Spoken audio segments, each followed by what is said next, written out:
All right. Day, what are we at? Also, what is testing?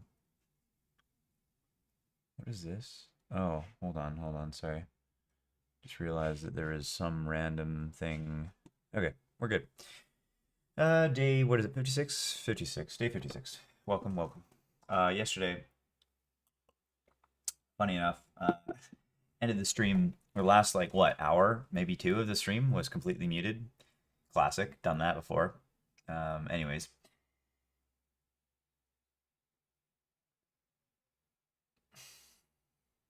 what's on the agenda today? Well, it's 9:53, bit of a late start. I went to an engagement party for one of my good friends yesterday evening. Barbecue started pretty early in the afternoon and then went until I think I left around 9-ish. So I got a good sleep, but drinks were involved and definitely it's kind of funny looking at like my recovery score for today. It's like 4%, whereas like yesterday it was like 90%. It's like, ooh, drinks really do some damage on the body to say the very least. Anywho, yeah, bit of a late start this morning, but we're gonna hop straight into 20 minutes of chess puzzles, and because I haven't done those yet today, and then play a chess game, and then the entire day's focus will be on finalizing the investor deck. Uh, I also have a lunch with my parents at I think 1:30 or so. We shall see. But yeah, anyways, that's what we got on the agenda. Currently just debugging a issue in prod right now. Just got a notification from Marvin this morning about potential CRM sync issue with Zoho. So yeah, just taking a look into that here. But yeah, anyways, okay, what should we pop in and get going with? Hmm, hmm, hmm.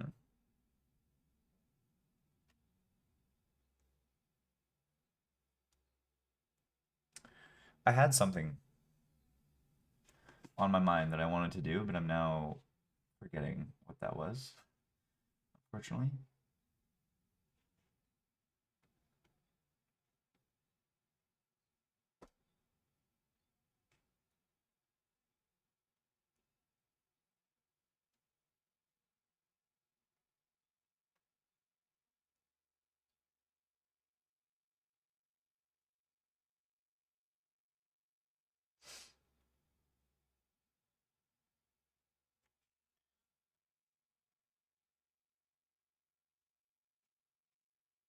Okay, I truly got nothing.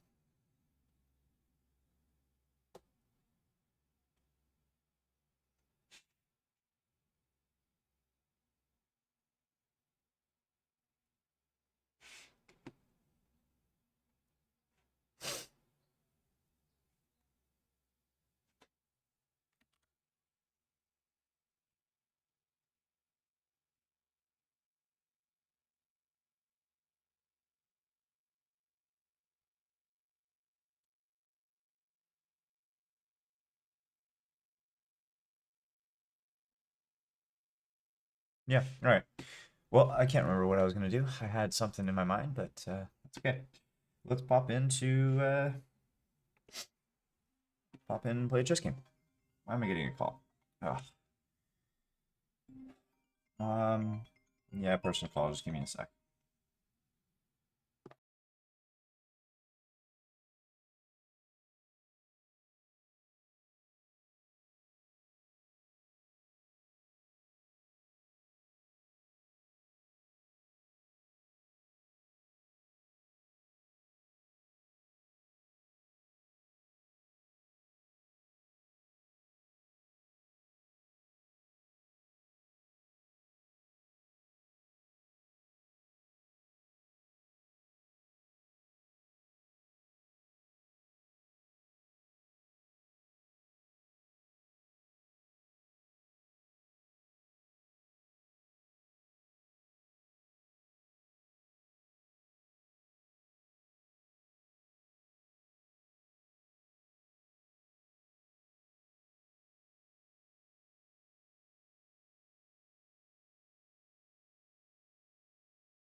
Chessable.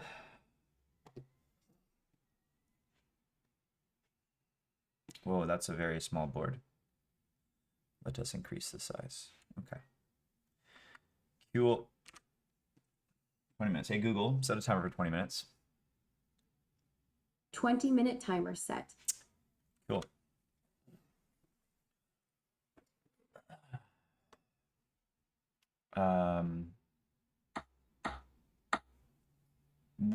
Yay. I can't believe I just did that. I sacked the queen knowing that there was mate, and then I delivered the wrong move that was not mate.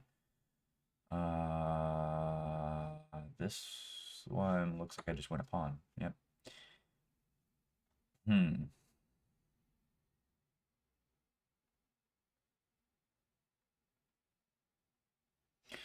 I think I win the queen.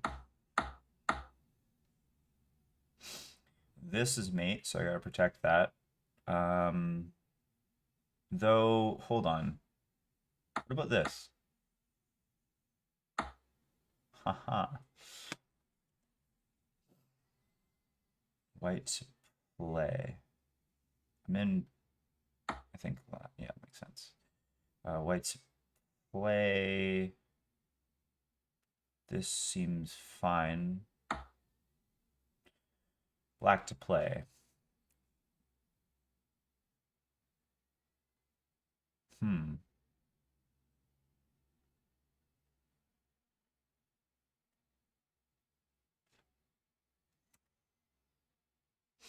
Check, take. No follow-up.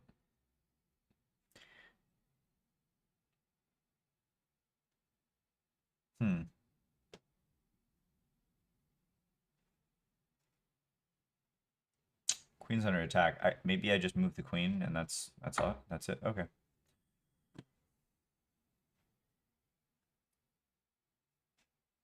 This is under attack and this is under attack, so maybe this. Poor me. This. What? Is this seriously a... No. No, this isn't mate. Oh my god. Wow, that's intricate. White to play, just push the pawn. Black to play. This is under attack. And that's all really she wrote. So let's just go back. What? Ah, this is also under attack. I see. Okay. So I have to actually defend like this. This looks like it's winning because of mate. White to play. Not under check. I'm thinking I might... Oh, no. I think I can just... Well, I mean, hold on. I can just take this with either piece. I mean, I also have the rook in the corner of the board that I'm threatening, so... Black to play. So this is under attack and this is under attack. How can I deal with both at the same time? This. White to play.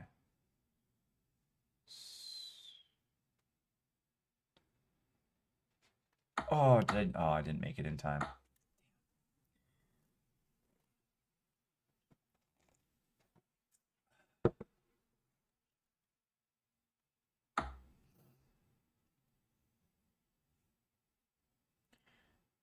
I'm under attacks, and the only way to not lose a piece. White to play. I want to do this because it threatens this and mate at the same time, which is correct.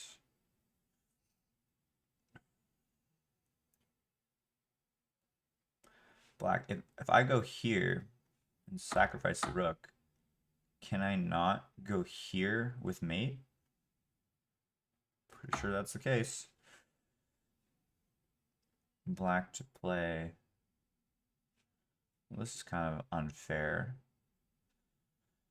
Black is so much better here. Oh my gosh, this is mate in 1. Wow. What a crazy mate in 1 that would be. Holy, being down that much material and losing to that. Oh, that would have hurt. Okay. This is just winning material because this is already under attack. White to play. This looks good at first, but I don't know about it. What about this? Oh, shoot. Take.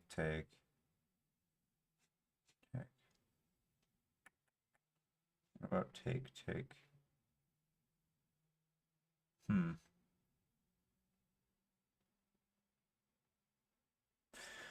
Can I deflect the queen? Oh, this one wins material.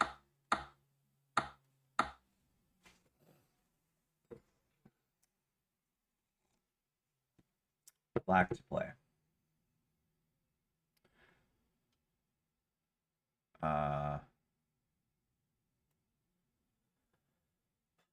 Huh. Oh, this is defended. This looks good. Oh, I'm under check. So, this and then this is mate, is it not? Black to play. This really seems like the only option I have here. I don't understand any other option. White to play. What isn't this? Isn't this just mate? Or it's not mate, but like, can't I threaten mate like this? Yeah.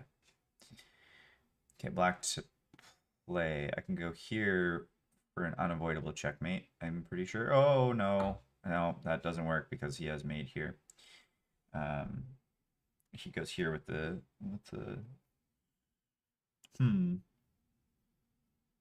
Okay. I'm thinking this now. Yeah.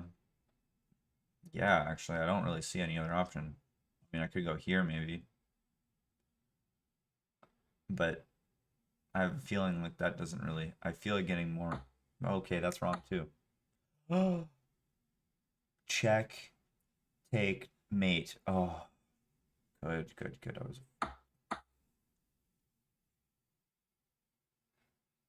This is pinned. This... Oh, wait, no. Here. Black to play. What if I go here?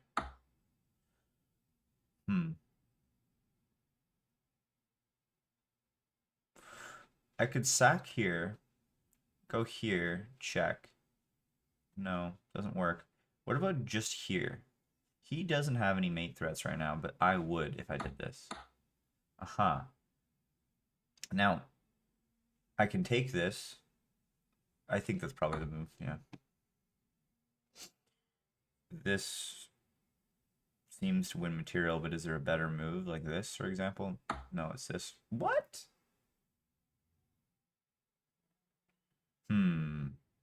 Ooh. This is mate, I think. Because all these squares, yeah. Oh my gosh. Cheeky. This is under attack. I really don't see any way to defend it beyond pushing. White's at play. This pawn's under attack. This pawn's covered. I can't, there's no checks I can take advantage of. White's at play. This opens up an attack and check. Oh, this opens up check, which gives me the queen.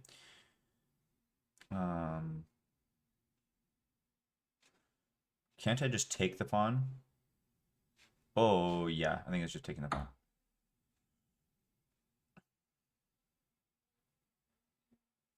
So this is under attack, and I honestly think that I just have to drop it back. This is under attack.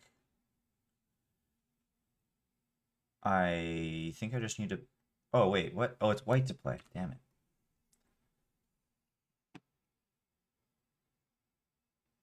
The queen... I think I can win the bishop. This seems interesting. This seems interesting. No. Oh, this move wins this because queen can't go here, here, here. So queen can't defend it. Yeah. Nice.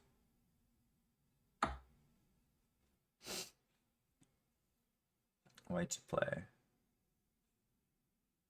I'm in check. Ooh, I think it, like, my gut tells me it's this, because if this, then it's the fork.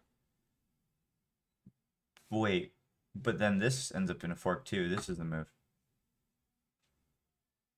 I think I just gotta get faster at stuff like that. So this looks like mate to me.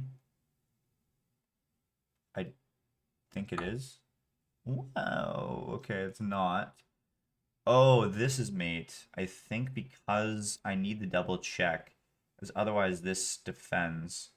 But it's really just a matter of mate in 1 versus mate in 2, right? Like, right? If I take here, he's in check. The only way to defend against that check, because he can't go there, only way to defend against the check is this. And then I take here, and that is indeed checkmate. So really it's a mate 1 versus mate 2. I'm just going to confirm that though. M1. So do I have M2 though? Interesting. I don't have M2, so what am I missing here? Okay, so this is actually equal. Interesting. So we're in check. King can't move. What? Oh. Okay, well this wasn't the right move, interestingly, but what about this? I guess we're still equal. But I can't do this? Wait, white's winning here? What am I missing? I don't fully understand. Oh my gosh. Oh, because... Oh, what the heck? How did I not notice this? Oh, because the knight... Oh, my visualization was poor here. Of course, the knight moves, so it opens up a square for the king to move. Okay, that totally makes sense. Okay, that's good. That was a blunder, actually, on my part. Holy... a complete blunder. So that's nice. This looks appealing. But I don't think... Actually, I think it's right. I think it's right. White to play. What if I sacrifice here? No. But there's definitely... Oh, never mind. I just win the queen. Win the queen here.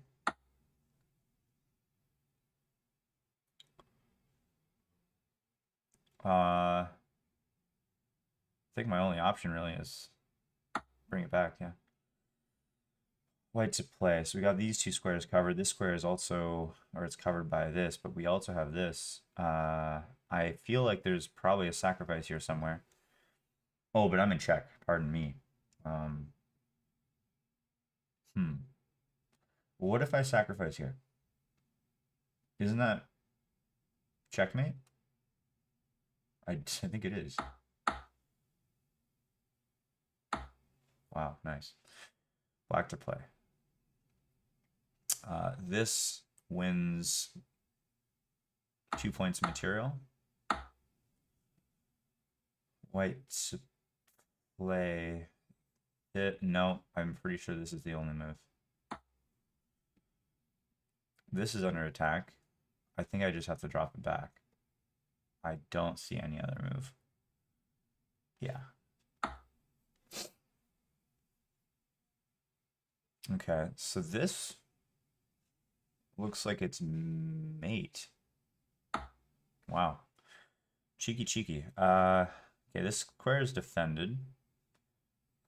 This is interesting. But we obviously have mate here. But I have fork here.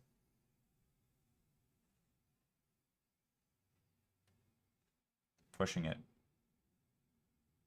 I think that's it.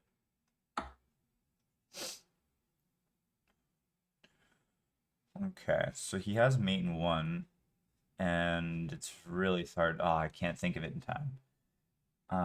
Damn. I kind of, no, that doesn't work. Do I have, no, this doesn't work. How do I defend against this? Oh my gosh, do I have to do this? Wow, I guess that was the move. But damn, that was hard. I can't take that. I have to just go. Okay, well, I didn't have enough time. Yeah, okay. It is what it is. Um,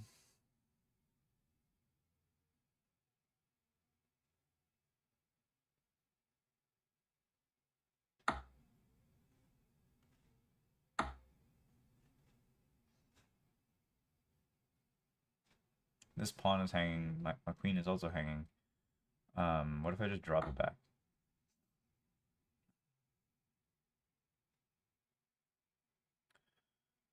I think I just have to do this. Yeah.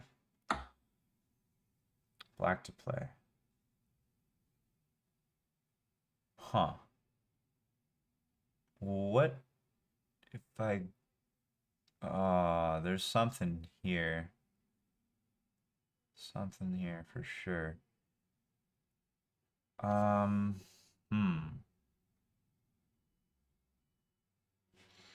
Check, take. Nothing there. That seems nice in theory. This is just a check, which leads into this. Kind of meaningless. What if this is check. And then do we have mate? Check. No, we don't. Oh, same thing here, maybe? Same idea. Wait, why wasn't this? So if this is check and take, and then check, his only legal move is still just as okay. This is another one where I think I had mate in 3 or whatever, but the right move I think is check. Only legal move is to take and then checkmate, which is M2, I guess. But I'm feeling like I could have still mated the other direction, which I was about to do. But no, this would have been an alternative move. So why isn't it this? This is a check. These are all covered. Only legal moves to take. Okay. Right? Oh, it puts me in check. That's why it doesn't work. Oh my gosh. Yeah. It's a very, I like puzzles. It's nuanced. There's only one correct move, which is this. There you go. Okay. So I'm under attack. Can't go there. Can't go here. Actually, I could go there. I think this is the only right move because if I went over there, for example, the pawn would have screwed me. This is nope, nope, can't do that. I need to cover basically this square. I mean, I could also no, I can't do that, right? So I think it's just this. Can't do this. I could push, maybe. Pushing's not correct. And I can't add another attacker to this. I could do this, but it seems like a very passive move. I guess I could go here. I think.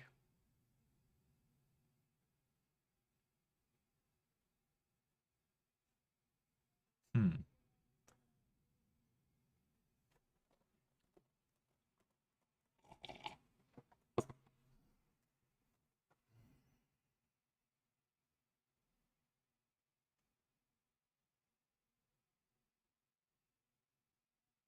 I could pin it. No, I can't. Knight takes. Can't take the knight because the pawn is pinned. Uh,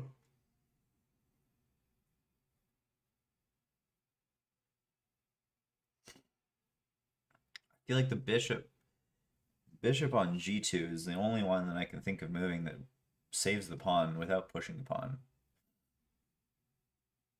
But I don't feel like there's got to be something better here.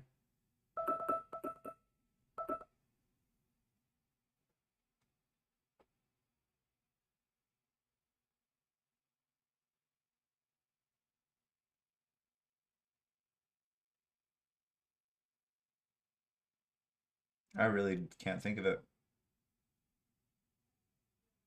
Yeah, no, I think that I have to either go here or here, but if this, it runs into this, which, oh no, it doesn't. It doesn't run into that. Still, I don't like these moves. Like, these don't look very good to me. They don't feel very good. Like, why isn't this work? Like, why doesn't this work? If this, then this, forking. Oh, that's disgusting. Oh, I see. Maybe that's why this is actually the only correct move. Because otherwise, well, I guess it's not catastrophic. But I think that this, I like this a little bit better. Ah, god damn it. Oh my gosh.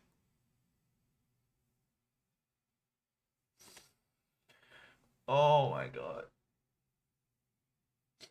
You know, I honestly like, I know puzzles are to train your pattern recognition, but there's times where I just completely miss this stuff because it's like, come on. I just kind of like, I think I go into the board assuming that there's not like any easy captures because like it's just ridiculous. But the thing is no, right? Like that's not, people do this at my level and I gotta get in the habit of just taking. And oh, that was a bad one. Okay. Anyways, that was 20 minutes of puzzles. So let's play chess. We gotta play 15-10 here, and you know we've lost 2 days in a row. Here we go.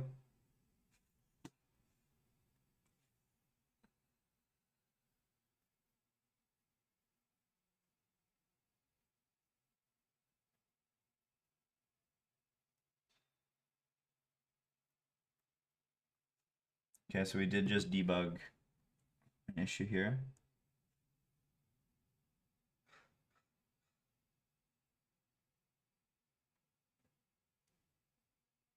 Which is good. I'll just go ahead and deploy this to prod, might as well.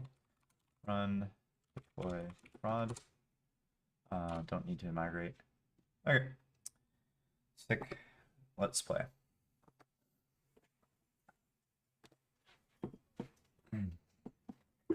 Okay, so we got a 1251, which high risk, high reward situation as per usual, but London, here we go. Okay, so we might have King's Indian. We shall see. If he does this, I'd be a happy person because bishop's blocked in, and I typically like block the games where the bishop's blocked in. Wow, okay. Nice. I'm pretty happy with this so far. This is probably my most flexible response. I'll go here. We can still get into more of a King's Indian setup if he decides to fianchetto here. If he decides to do this, I will play this. But then if this, then I'm pretty sure I can just take here. Okay, so all right, so he still can do here. He can still go here, but it's looking less likely over time. It's making my options though a little bit hard to come up with. Like I kind of want to do this because this is just a bit, it's less flexible than I'd like. Because essentially if he goes for this, I don't really want my knight here. Huh. Wow. Okay. Is his plan to castle long? Interesting. Okay, well at this point, I will just continue developing normally. Well, I don't think this is likely anymore. So maybe I just... This pawn is weak now. I could start attacking on the... Or I could take more of the center here. Thinking that, you know, if he ends up wanting to... I don't know if this is necessarily evidence that he'll be castling long, but... Okay, let's go here, because I'm thinking if he ends up castling long, I don't know if that's what he's gonna do, but the way he's developing here, for some reason I think that he might be thinking of that. But basically the idea that I'm thinking is that if he castles long, I'll castle short, and then I'll start launching my pawns. Okay, so we typically in the London, d5, d3, d5, d3. So we'll do this. The idea is that I'll drop back if he pushes the pawn. Just gives my bishop some space. Okay, so we have a very, very typical London setup here. After all this, though, it is getting a little bit odd to me, thinking that he might be castling long. It's not. I'm not concerned about it per se, but he's playing pretty well. This is a pretty good setup if he castles long. Okay, so I mean, I'll be capturing with the e pawn, keeping control over this. Okay, so castling long is not going to happen. His king's still in the center, and I'm starting to think it might be advantageous for me to start thinking about taking advantage of that. But what I'm going to do is I'm going to probably going to put my rook here, and then I can start thinking about ideas such as bishop, which sounds crazy, but you know it adds more pressure onto this pawn, and I could add even more pressure by going here with my knight, for example, and things are just looking a little bit sketch. I would end up losing material, so I need to make sure that before I actually did my first capture, that I actually had attacking chances on the king. But basically, okay, and actually one thing, now that I'm realizing it, is that if he does this, okay, so I guess the idea here is that he wants to start attacking. I'm thinking that maybe this is a decent move in this position. I don't really love this. Basically, the idea is if this, then I actually win the pawn. I don't really love the idea of him doing this. I kind of doubt he was doing that to prevent this, because that's not obviously not my intentions. But then this weakens this square, and also this square, or the potential weakening of this square, because well, I guess, I mean, this is not going anywhere anytime soon. Then again, he's got some pressure on it at the same time. So basically my candidate moves here are here, or here, or here. These are the three that I'm considering.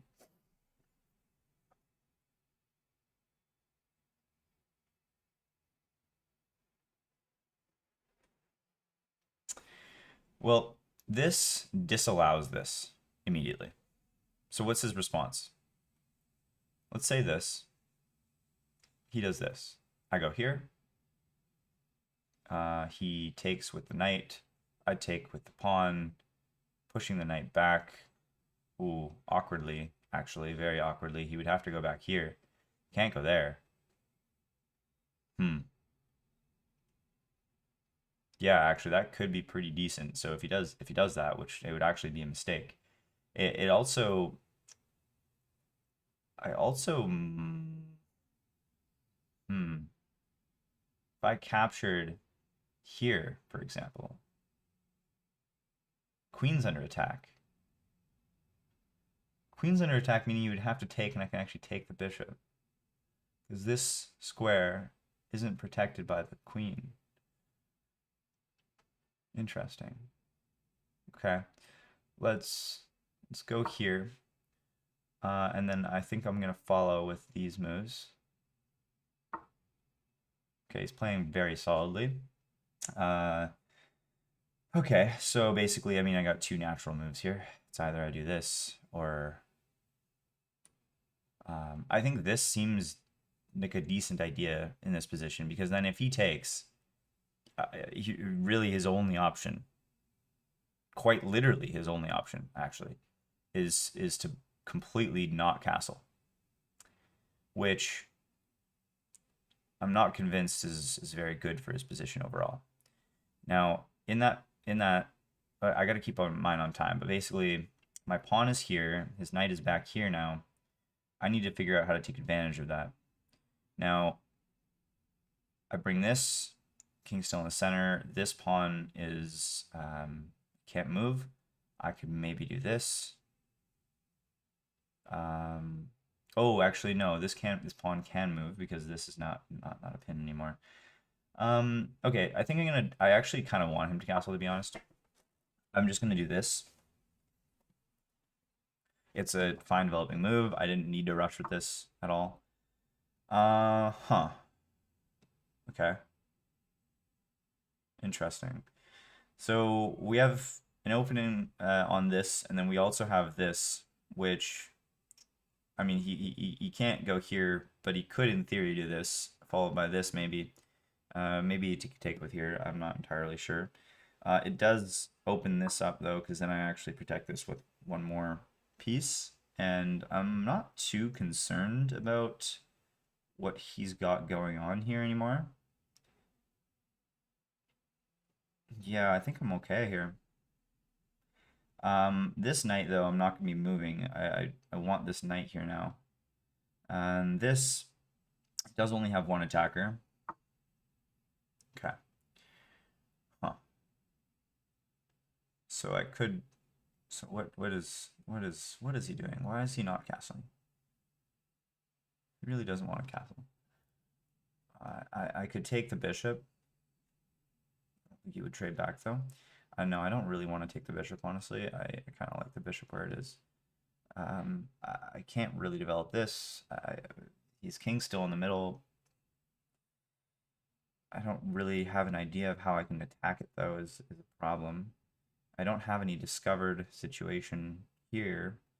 Can't really, it's hard to develop in this position. I think I do this. I mean, there's nothing really, there's no issues here. Knight can't really move. Okay, maybe he's making actually space for his knight to go here. That would make sense. So maybe I do this with the idea of maybe... okay, no, I don't want to do this because I actually want these squares protected. I did just realize that by doing this, it actually blocks my queen from coming to the defense of this knight, which isn't that big of a deal.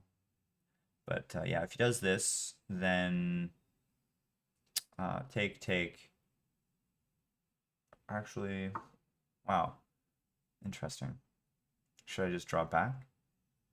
Why is he? He's very much refusing to castle. Huh. I think I might drop back here. Then if this, I guess do this. And we gotta start breaking open the position. I might even sacrifice to break open the position here. So I gotta come up with some idea, because there's no way this is very good. Okay, so this looks like an interesting move after the knight is gone. This is pinned, and this pawn can't really do anything. I can go here maybe. So let's say takes. This is now defended though, which is not great. I think I'm gonna drop back. If this, then I go. Oh, I can't do that. Okay, so this wins a pawn. Actually, it definitely wins a pawn. I mean, look at this. So I'm a bit confused. I think I'll do this because his only defense is this, and the whole reason I kept my knight here was I mean, the whole thing here is which do I take with, because either way I have 3 defenders against 1 attacker. So I win a pawn. It does open up the queen here. My king is nice and safe in the corner. I'm not too concerned about this. He doesn't have any like pins or anything crazy. If I take with this, it sort of alleviates some pressure that I'd like to keep around, especially considering if I get my queen here, this square becomes very nice. In fact, I almost think that I should have sacrificed, or not sacrificed, I should have traded on the last move and then moved my queen here. But then this, Yeah, no, I don't like that. Okay, so let's trade with this, and I think we'll just alleviate this diagonal, and we'll get the bishop here. Now, if this, then I think maybe his idea is this, but then I can just take it with the queen. So it's actually not an idea, but basically what I'm thinking he might be thinking here is trying to capitalize on the fact that it's a discovered attack on my bishop and on the queen, but the queen can just take the bishop, so I don't think it actually is that big of a deal. There's no pinning here. Obviously, he does have these lines of sight, but I don't quite see any issues. If I take, no, that doesn't work. If I take here, doesn't work either. Though, hold on. If I take here, takes, check, go here.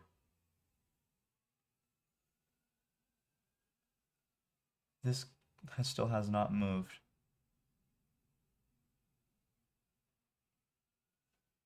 Check. Whoa, hold on. Okay, let's think about this for a second. Takes. If he takes with this, that's actually a little bit more interesting. I actually wouldn't like that. Yeah, I really wouldn't like that, actually. Okay, so let's not do that then. Okay, I guess I'll just take here. Okay, so that was the plan.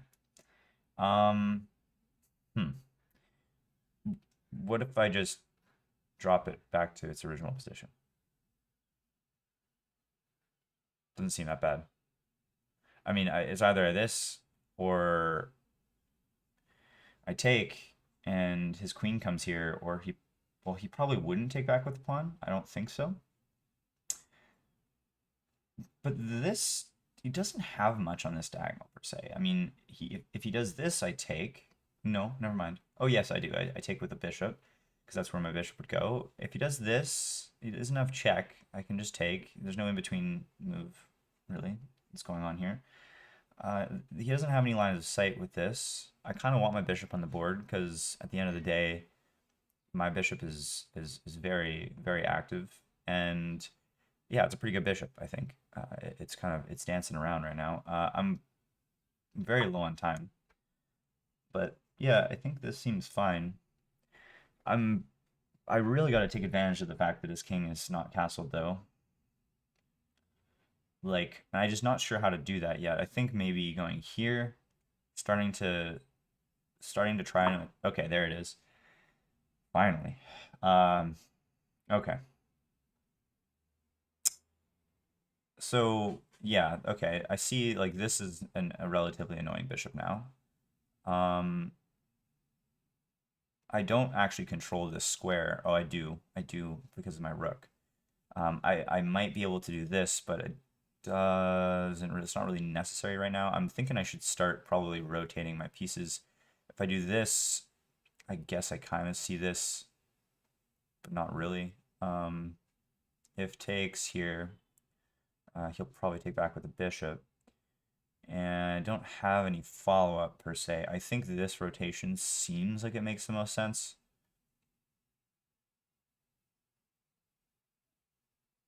Yeah, I'll do that. And then I think the idea is I will end up putting my queen here, potentially trying or threatening to take here, which is devastating for his position overall. It threatens mate here.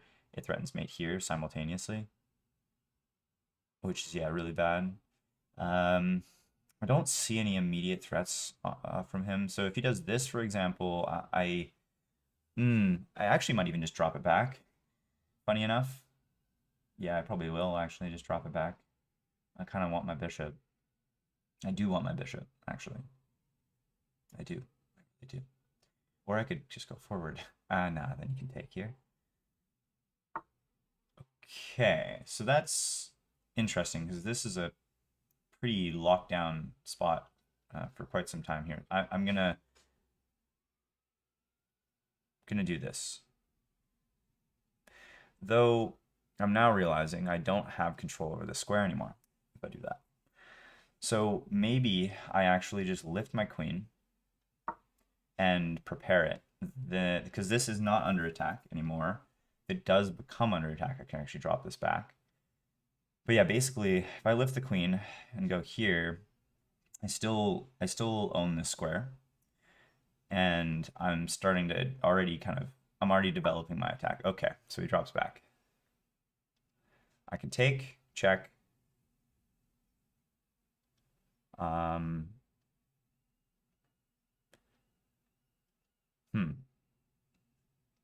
do this anymore. If I take with this, I think this actually seems like it makes sense.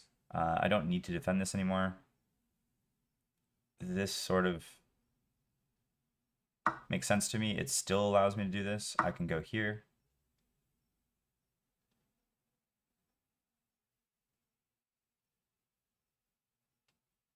Yeah.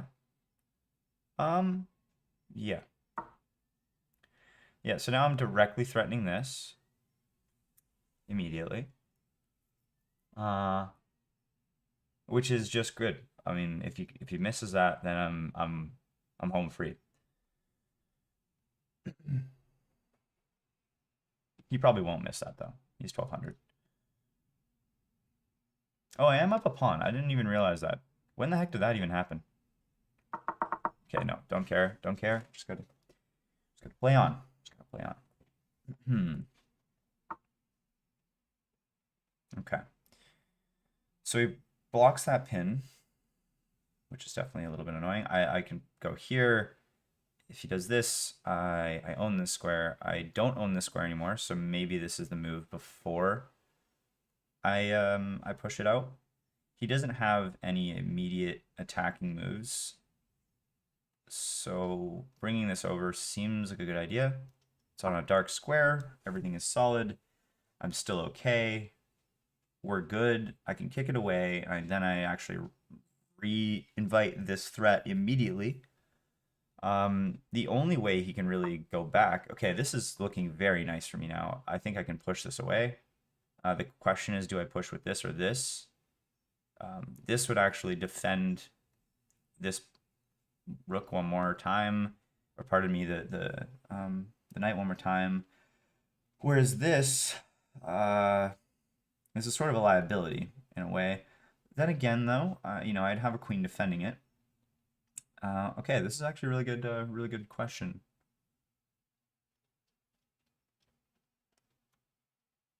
Huh. I think I'm gonna play this. I don't know though. I really don't know about that one. Okay, so I own this square, right? I actually could ignore it completely because this threatens mate in one. He doesn't actually have any check, or yeah, he doesn't have any checks at all. Or hold on, no, he can take this. So I actually have to take here first. I could take with either piece. No, I gotta take with this. And then basically the idea is I have this right away. So I should indeed play this right away because this threatens mate in one. And hold on, let's think about this for a second. He can't move his king here. He can move his king here, but then I still go here. That's mate. Can he put my queen in attack at all? That's the question I need to be asking. He can attack it with his own queen, but then I actually have the trade, and then I can end up doing this. Hold on, no. If he does this, it doesn't actually work. I'm still up a pawn, but I don't... yeah, no, I think this is fine. If he puts his queen there, that would probably be the best move for him. The queen here is the best move, I'm thinking, because basically I would take, threatens this, and I'd still end up with a pawn, actually, in that position. So 2 pawns up now. Okay, so, okay, that's an interesting choice. Now, the queen is obviously under attack now, so I should probably maybe I just drop the queen back. Maybe I drop it back here. No, that doesn't really make any sense. I think dropping it back here seems reasonable. It defends this, it defends everything in my position. I can move to go maybe here. I have 3 minutes. He's got 12 though. I think I think I'm objectively winning here, but the time is going to kill me if I lose. Or sorry, not if I lose, just the time is killing me currently. Oh, I just realized. Oh no, that wouldn't have been right. No, that never mind. I do have the option of taking. Maybe I come here. No, that doesn't work. Doesn't work. Okay. So now I could go back here, in theory. Doesn't really do much for me though. Maybe I do this and then this. Seems a kind of a cheeky thing to do. If this, then, I'm not convinced that was correct. Maybe it was though. Maybe it was. Yeah. So this pawn becomes pinned. So I could, in theory, eventually develop here. Maybe this is currently pinned, in fact. So I could push here, but then takes, take check, king moves, takes, but then takes. So it doesn't work.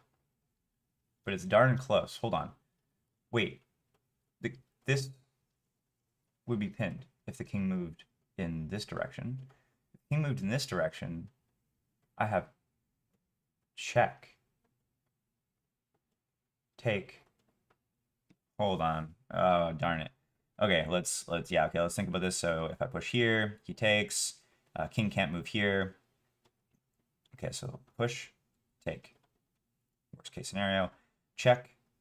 If he does this, I take. No, do I take? No, I don't think I do. I think this seems. Oh, I just feel like I'm giving up the pressure if I do that. No, maybe not. I just don't have enough time to think about stuff. See, this is the problem. I mean, I'm bad at time management. This is something I've talked about a lot on this channel. Okay. Very resourceful move. So,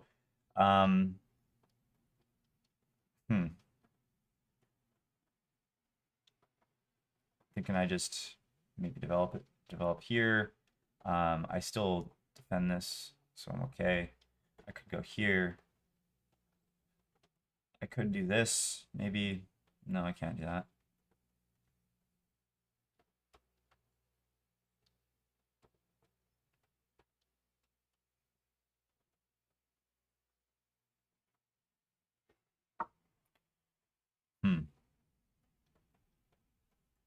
I think that he might be good enough to defend against this, and I just have to start trying to trade off my pieces, realistically. I don't really see... I don't see any other way. I think a good move on the last move could have been here, threatening this. Oh no, he has this. So maybe I do this, but then this, unfortunately. I'm down to trade off pieces here. If I go here, oof, that's close. I can't do it though. I would have to do this first, but then he actually wins a pawn here. Correct? Yeah. So I can't do that. What if I do this? Shit. I do not have enough time. I can threaten this pawn immediately. He does this. I'm actually okay with that. Oh wait, no, he can't do that. Oh, he can. He actually can do that. Basically, the idea is that I can't take with the knight because knight's pinned. That's a good move. I mean, I'm happy with trades though, is the problem. Okay. So this followed by this. Maybe I do this. This is pinned though still, so maybe I just go here, remove the pin. If this, then I will take here, trade off the piece, and then I will probably just take here. Okay, time is definitely starting to stress me out. Okay, good move. Yeah, good move. Yeah, very good move actually, because basically I can do this and trade, but I end up losing material, which is terrible. I could do this, and he takes, I take, he takes, then I've got nothing. Okay, this is bad. This is pretty bad because he's basically got this.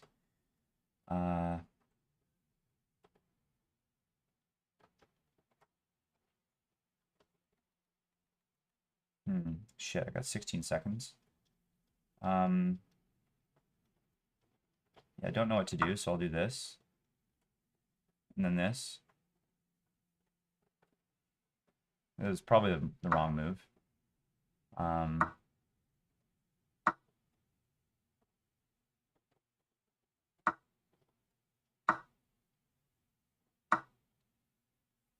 Okay. So I'm still up 1 pawn, not the 2 pawns I was up previously. I've got 37 seconds. I gained a little bit of time from that. I'll hit him with a check. Okay. Maybe I go...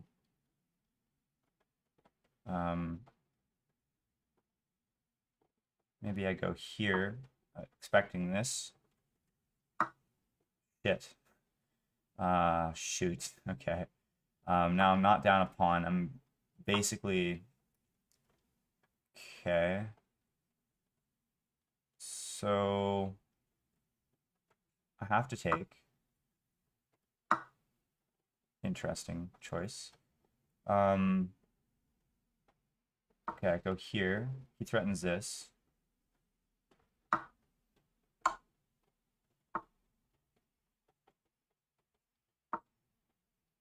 Luckily, my pieces are on dark squares, but he's got this.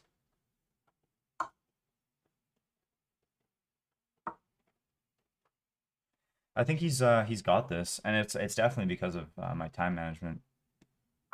Because I mean, I wouldn't have lost if it weren't for time management. I think because it was really just I didn't have enough time to think through moves. I mean that is part of the game, of course, but it's definitely sad.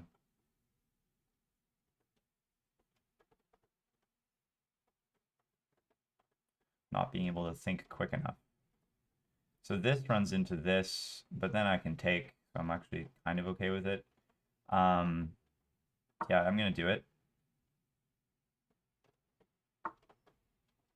Okay, so he threatens this, but he's, oh my gosh, he threatens my, I'll go here.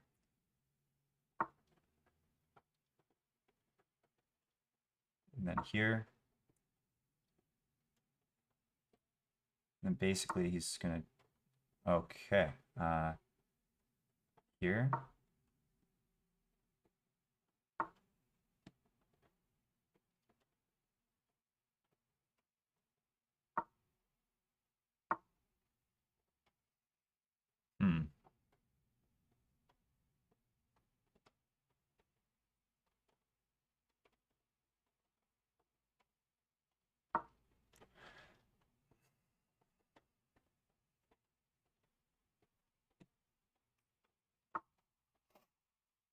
Okay, so he wants to free up the rook. I think I can do this.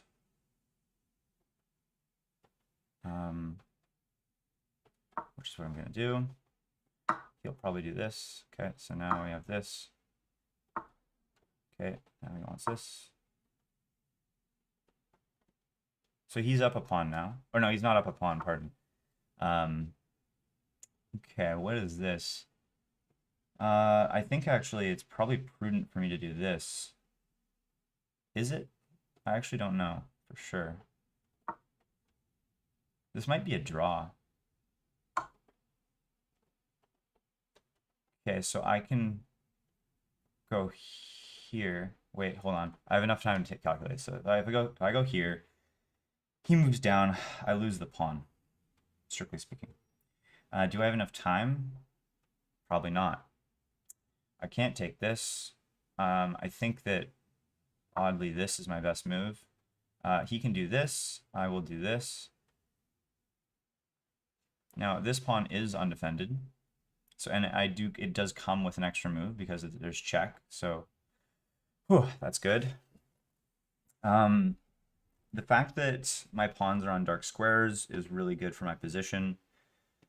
Makes his bishop much less helpful. Well, of course, they have to get to light squares eventually. But I think generally, like, the fact that they're here right now, at the very least, I'm happy. Now, he can come in here with his king. Okay, so he goes right back. Interesting. I think I'm going to do this. Kind of curious of what his intentions were originally with that. It's funny, I just got a high heart rate notification. That's classic. So, okay. So I think I probably get this onto a dark square at the very least. Now, if he does this, for example,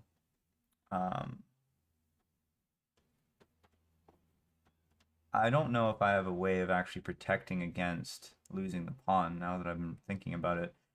Because basically, this is actually a bad move now that I realize it. Because basically now, yeah, I need to get out of here. I need to go here. Because now, yeah, see, this runs into, first of all, this.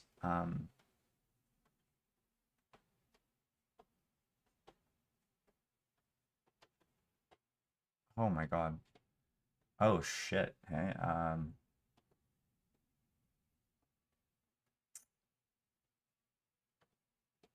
oh wait, whoa. Hold on, I go here. Whew. Okay, I still lose a pawn.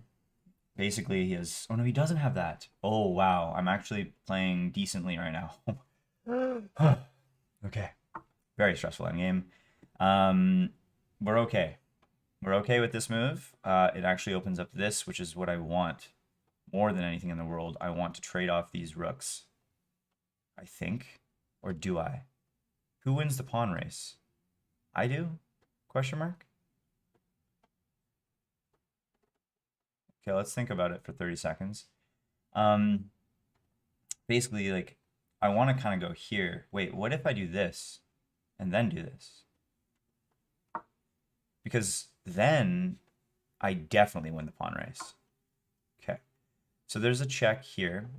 Now, if I do this, for example,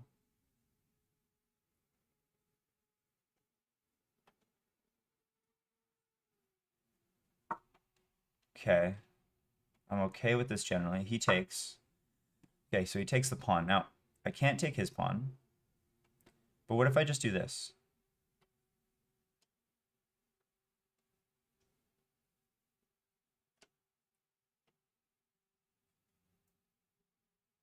No, because he can fork me here. So I have to go here first.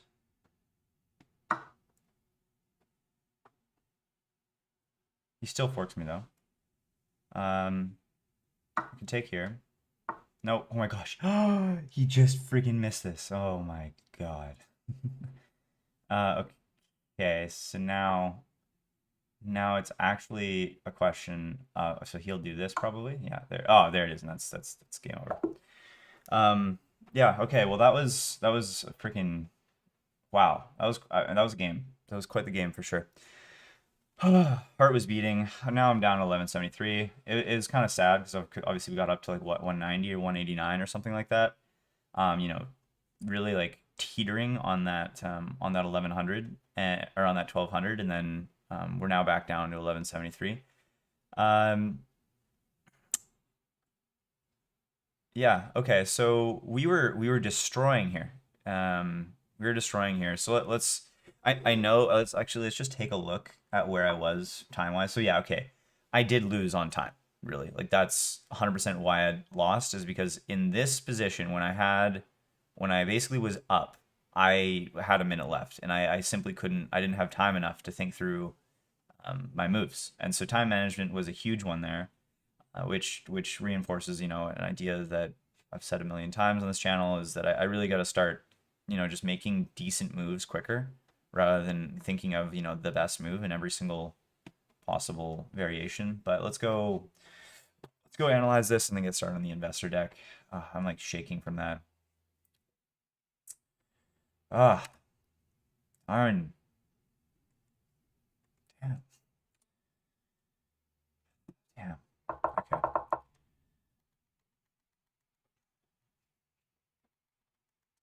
Okay. So I really loved my play up until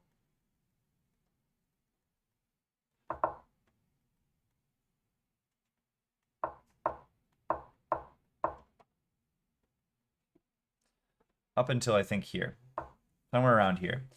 So this is where actually let me think. Let me look at this. Let me look at my time. Or where was the when it all went downhill? Okay, so it was this night move. So, but it was after basically pushing these 2 points up. One more question mark? Yeah. So here, everything was fine. Everything was fine even here. Wow. So I didn't have time. I didn't have time. I had a minute left, and I thought, you know what? I just have to play the move that I think is fine. And I played the worst move. Evidently, this was just a blunder, and I actually was still up if I had made the right move here. So, what is the right move?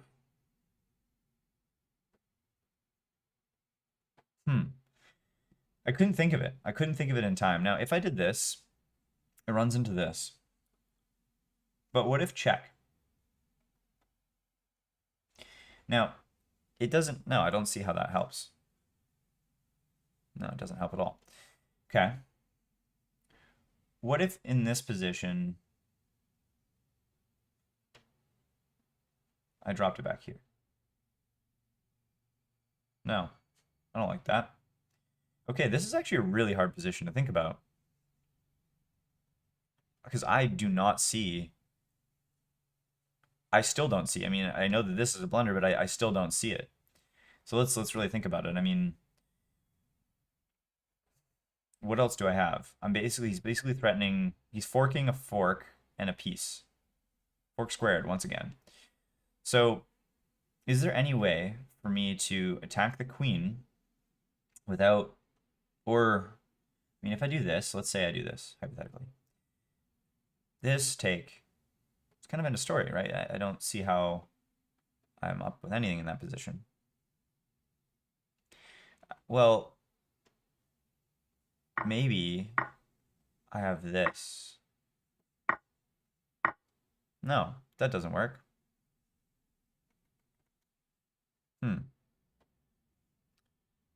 Oh my god. Knight back. Wait, it was in this position. No, that doesn't work. Damn.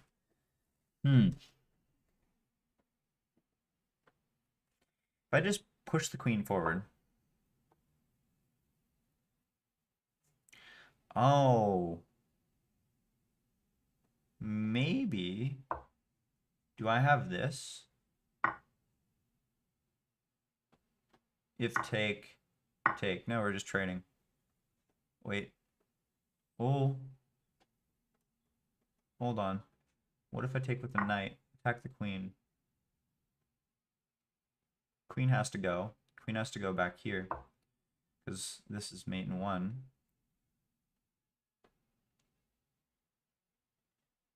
What do I have here? I have this move.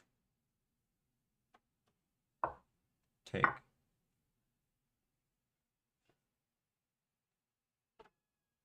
I don't see it. Yeah, so this wasn't it. Huh. Okay, I think I'm just gonna, the review of this game is really just gonna be figuring out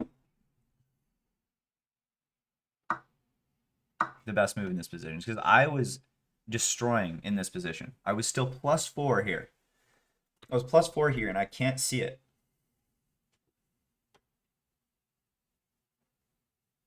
I can't see how to get out of this.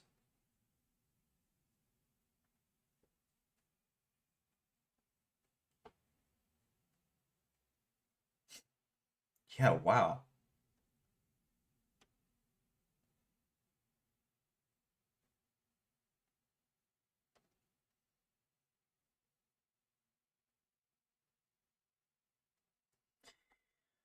Okay, let's imagine for a second that I just do this.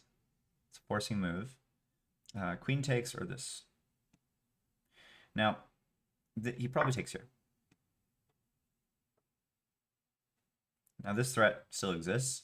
My knight is now gone.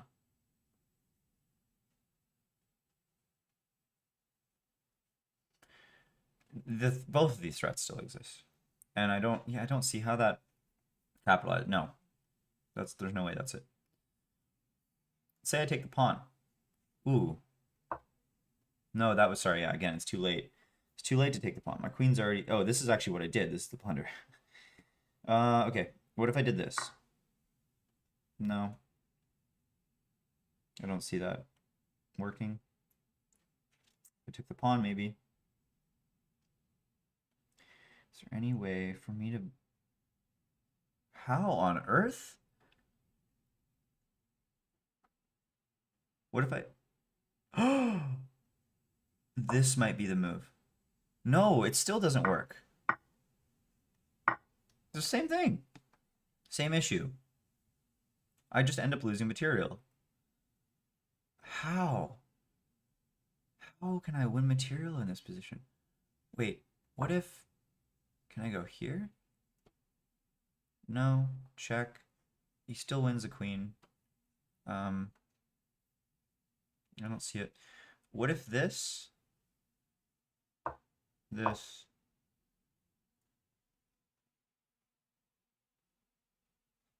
Then this...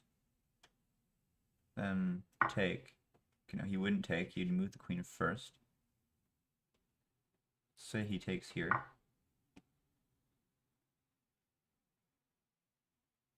No, he can't take there because queen protects.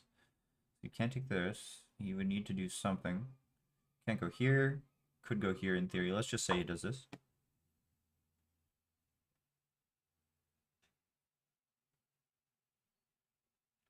I'm still dealing with this fork.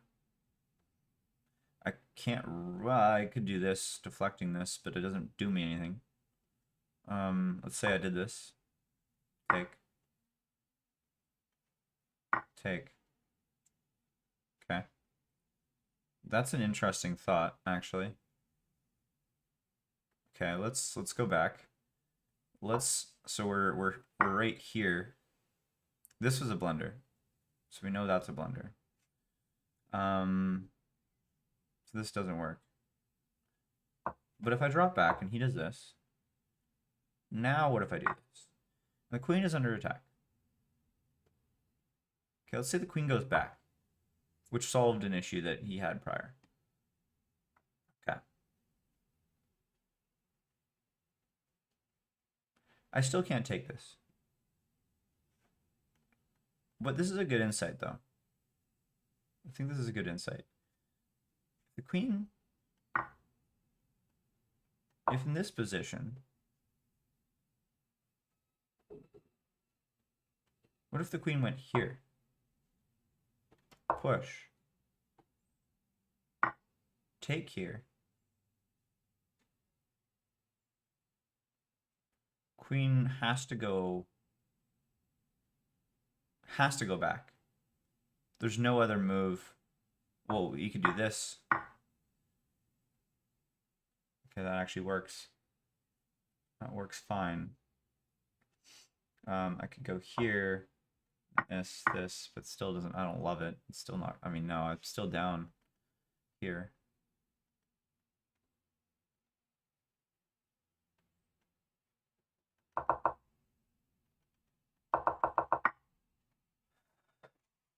Holy shit.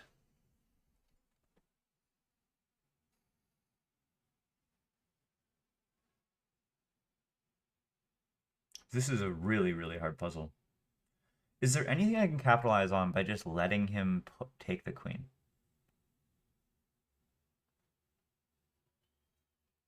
I don't see it.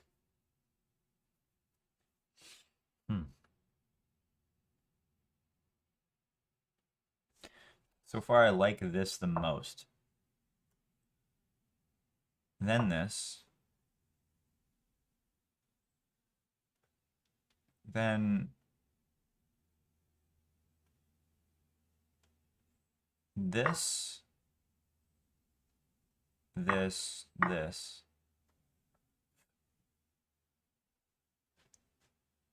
I actually don't know what he would do here.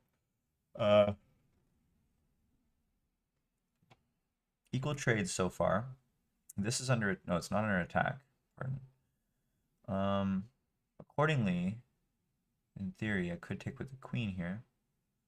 which pins the queen, forcing him to trade. Do I want that? No, I don't think so. I hate this the least though. I'm not losing material in this line.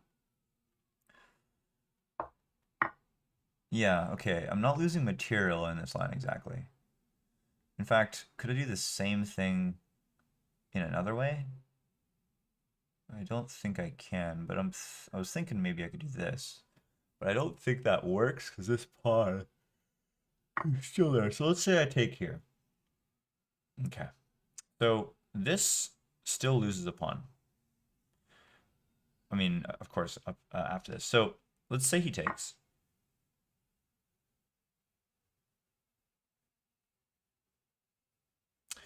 I take here. He cannot take back with a queen, right? Because I have this. This check is mate. Okay, that doesn't work. Check's mate. God damn. This is a tricky puzzle. How long have I been on this? Like, probably 10 minutes now. I think I might have to cut it quits pretty soon here. I can't figure it out. I'm really impressed with chess though right now. Because like the fact that this is a winning position for me right here, like blows my mind. Really, really quite like I'm blown away by this. So what if this? This.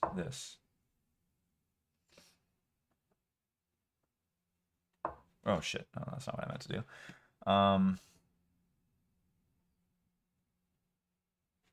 Queen can't take. No, this doesn't, I can't see how this works for me now. What if I just take? Take.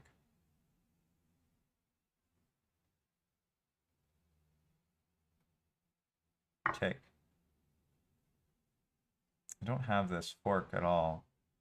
There's no fork here. I really want the fork to exist, but it does not exist. Okay, so now I'm down material. Yeah, I think I'm gonna have to give up. I just don't have the time. I mean, I gotta start working. I gotta really start working. So wow, yeah, plus 4.35 in this position. Oh my gosh. The best move is Queen G5. Okay, let's at least start with the best move here. So we have Queen G5. Okay, so this is the move that I'm obviously frightened and scared shitless of, right? So why does this... I still can't figure this out. How? Okay, let's say I go here. Now, if he takes, I can take back with this, which hits the queen. Okay, so he has to take back with this. If he takes back with this, which doesn't really matter. No, he wouldn't take back with this because then I actually have an in-between check. No, I don't because this is still here. So let's say next move he does this. Well, then I have this followed by this. So he would not do that. Okay, so he wouldn't do that. So what would his move be? Take with this or take with this? Probably take with this. Okay. Now, if I do this, queen is threatened. So you again would not do this.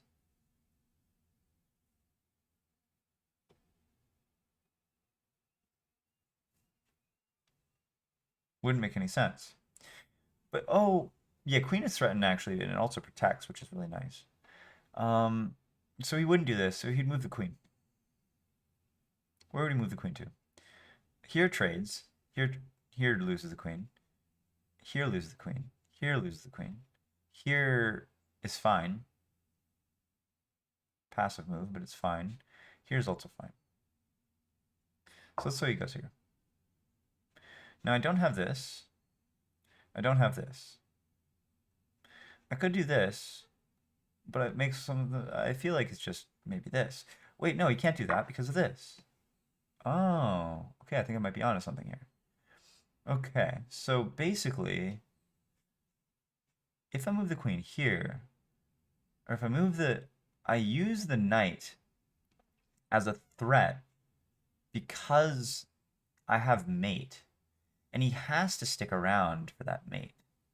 Okay, so let's do this again.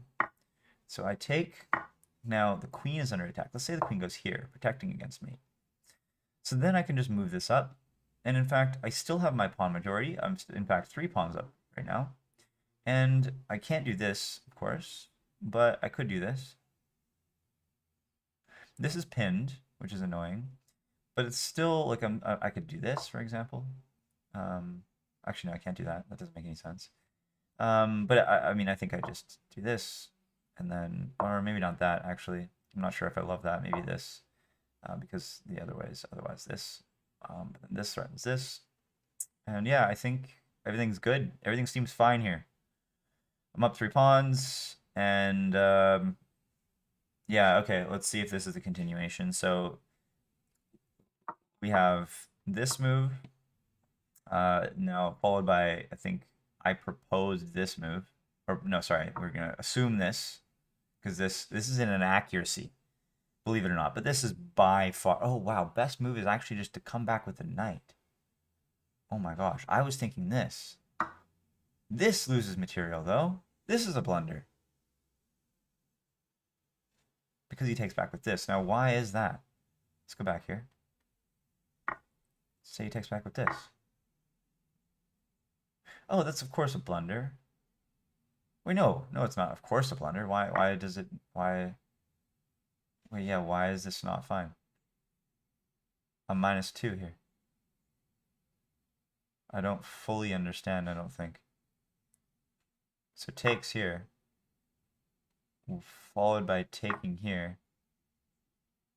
Oh, because he has mate in 1. Ah, I see. I can't take the queen because of this mate. Genius. So that's why this move is important rather than this move, is because then you have 2 on the same rank. So when I take, it's actually pinned by mate, not pinned to the queen. Obviously stronger. Okay, this makes sense. Okay, so best move here is actually to sacrifice the knight for this, presumably. That's still a mistake because there's M2 apparently. Ah, taking and then taking. Okay.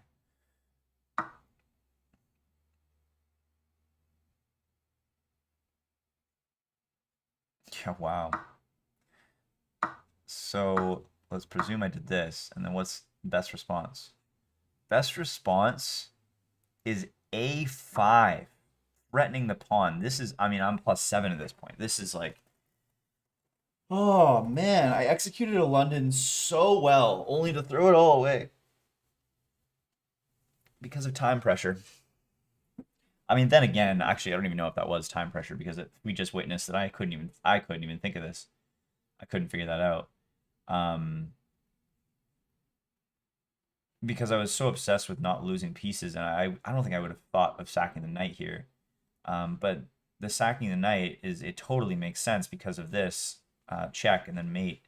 This mate threat still exists. So, yeah, wow.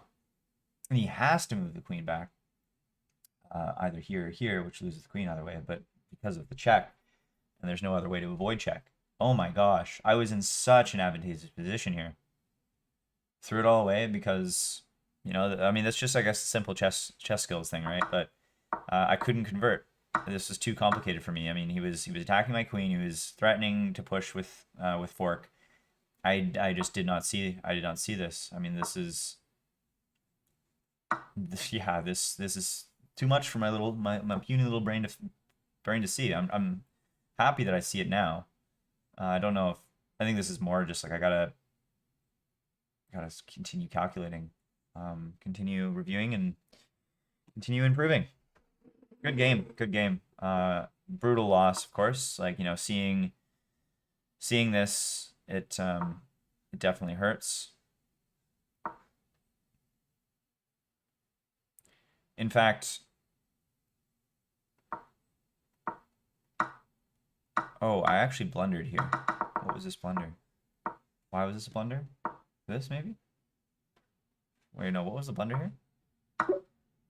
Oh, taking the pawn. Yeah, okay. Oh, actually, I did notice that.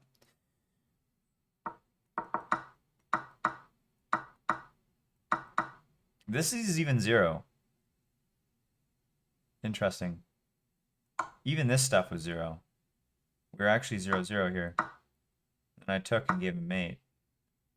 Oh, so this is actually an endgame blunder too. I could have drawn. I could have drawn, but I did not. Okay. So what's the best move here then? Oh, okay, I had 19 seconds. I'm thinking actually this move looks kind of nice. It is. Because I am forcing a trade. And I win this too. If trade.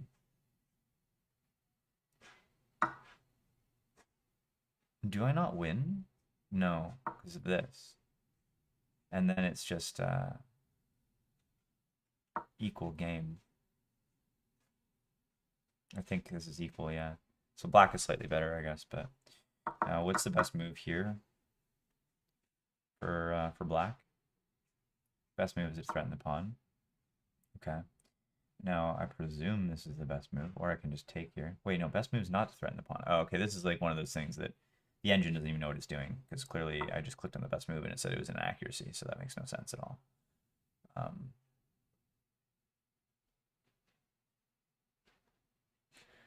Oh, this check.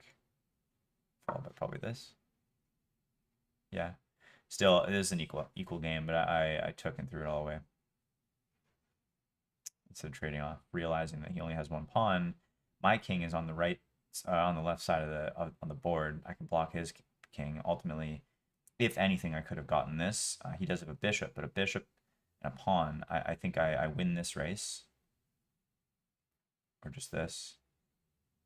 I win this race, then we would have drawn, I think. Or yeah, we just would have kept on moving back and forth at some point, because the bishop probably would have locked itself in with the pawn. Yeah, okay, that makes sense. Yeah, damn. Okay, good game. Good game. All right, back to work. Let's go back to this investor deck and pop it off here, shall we? Okay, so we did just deploy something to prod, quick little bug fix. Super useful. I set up these basically just like Claude to like monitor our logs and metrics and publish into our alarms channel every 3 hours if there's any issues, which obviously isn't the most ideal thing in the world, but it works. Works for now. Okay, so I have a solid 2 hours for lunch with my parents. So let's do this. Let's run npm run. Oh, one thing actually I want here. Actually, before I do this, let's just quickly go and review. Let's just pull this into the main browser here. I'm gonna quickly review this stuff here. So let's take a look at the Prisma migration. Staged, excluded, not consented.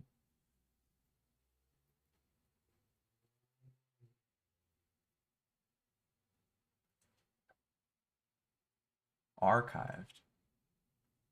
Why? Why can you archive a contact enrollment? That seems a bit weird to me. Could you just briefly explain in one sentence why one of the statuses for the contact enrollment is archived?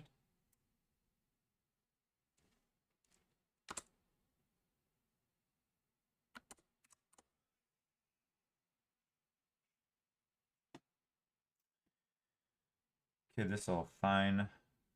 Enrollment status, contact notes. Consent status at enrollment.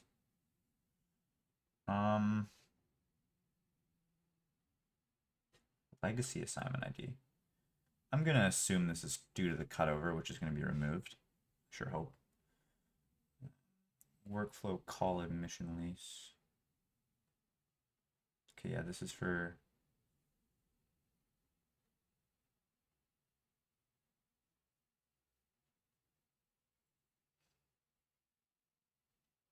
paused at. paused at. What is this all about?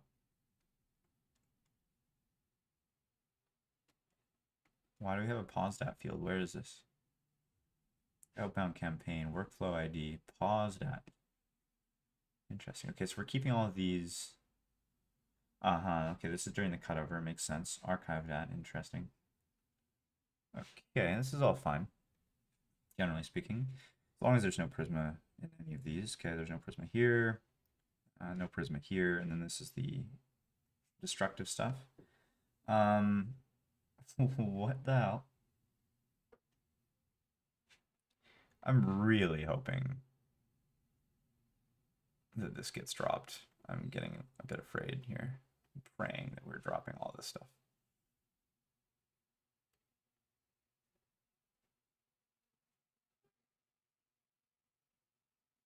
Okay, nice.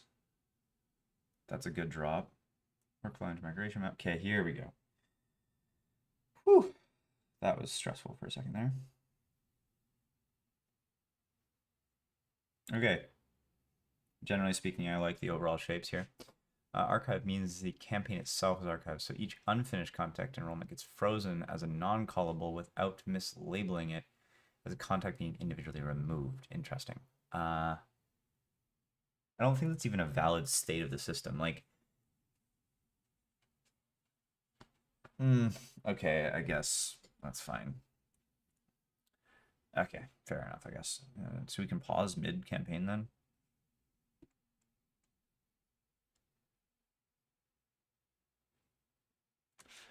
So if we pause in the middle of a campaign, I just want to be clear about the behavior here. Give me one sentence about what happens to the current calls. I just want to make sure that the current calls aren't like canceled, or we don't try to do anything like weird to like the current, like the calls that are currently happening, like the call steps that are currently being executed, and we only just cancel like future, or pause, I guess, future calls. Or any new steps from being started, I guess, is what I'm getting at.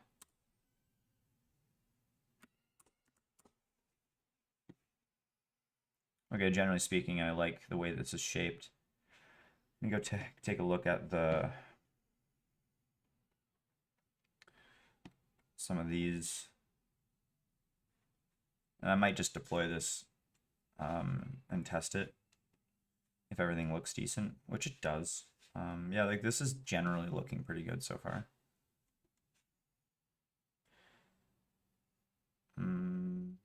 Yeah. I think it's generally looking good. Run campaigns through workflow engine. Okay, common. Campaign contact enrollment ID. Makes sense. Limits. Mutation request line. Okay. Consent status.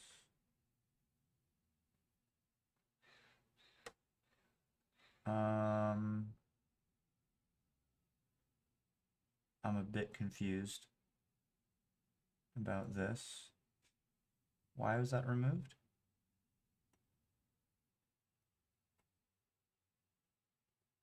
Why? I don't fully understand that.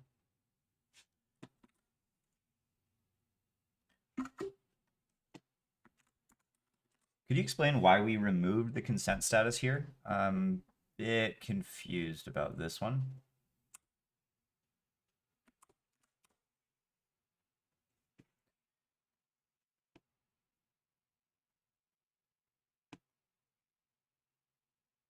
Yeah. That is a bit odd. Also, I'm hoping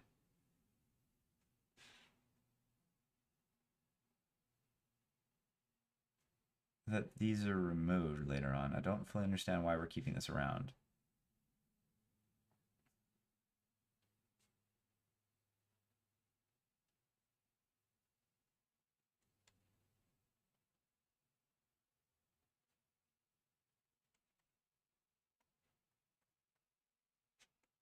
Okay, let's just look at the OpenAPI YAML.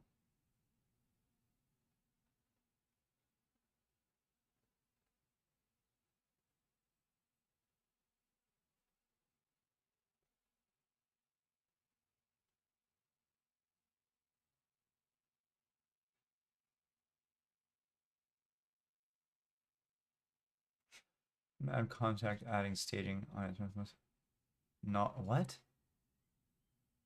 Adding must not. What? Wait, what? Why?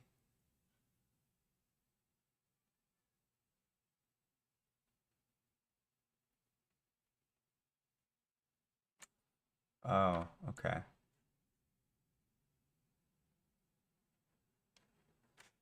Okay. Pending as consented. Wait, so you removed the existing, like, because when you add contacts to a campaign, there used to be a button that would allow you to just like mark all of the selected contacts as consented. Are you saying that that's been removed? Yeah, that seems a little bit weird to me. I'm also not really loving. I don't fully understand what's going on here.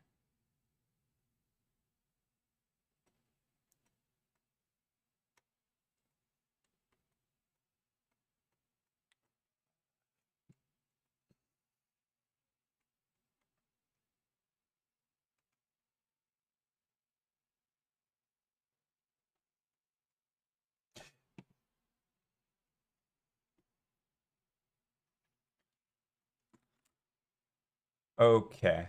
Okay. This sounds good then. Could you just go through and actually just make it so that we just have 3 commits? I'm a bit confused looking at your multiple diffs here, and things are like removed in like multiple steps. It looks like it just seems confusing. Like let's just make it 3 commits. You can either rewrite things so that we have it 3 commits, or you can just squash if you think that that actually works. But ultimately, I want 1 commit that's additive that basically has all of the additive schema changes for uh, the new models or any model related changes.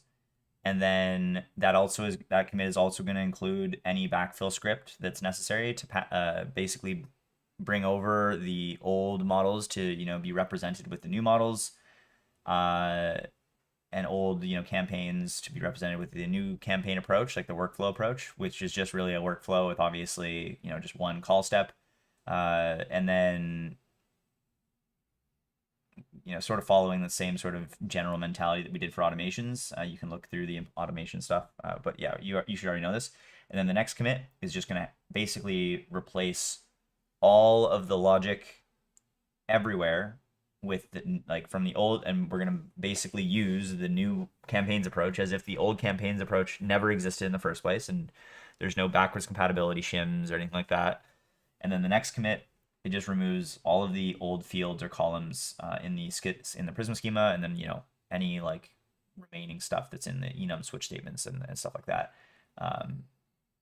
Yeah, and whatever else, but like basically just 3 commits. Like I just want 3 commits now.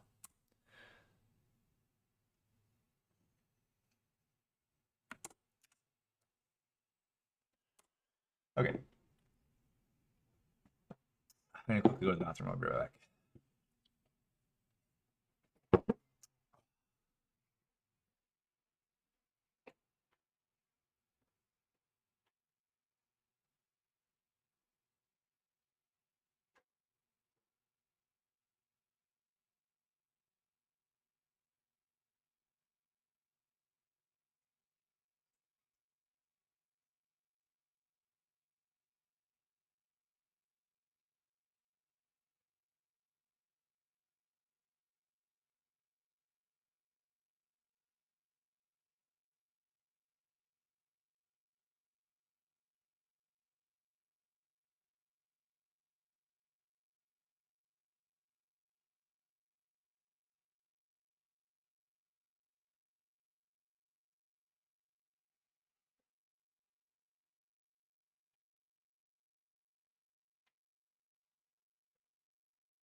All right.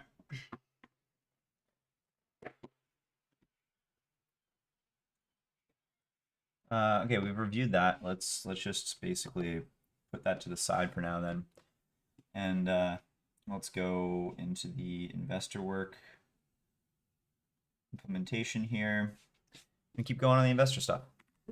Okay, npm dev.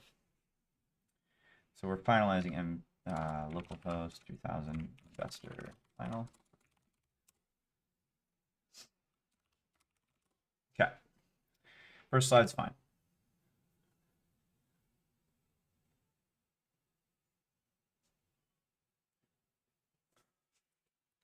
On the first slide, you know how it says like 81% of sellers only contact one agent? And then 59% of sellers hire the first agent they contact. They almost seem like they are saying almost the same thing, but there's different data points are being used. Could you just explain in English, like one sentence, what the difference is here and how I can interpret these? I might just be an idiot here. I definitely am. I'm just having a tough time distinguishing. Is it like? Yeah, I just feel like I don't know. Maybe what I'm getting at here is like I can see how they're different metrics, but at the same time, I feel like both of them together don't really seem as impactful. I almost feel like the 59% is probably the most impactful one, and if we could have like another like a different metric revolving around inbound, maybe that could be helpful. I don't know. Or what do you think? What's your thoughts on this inbound metric here?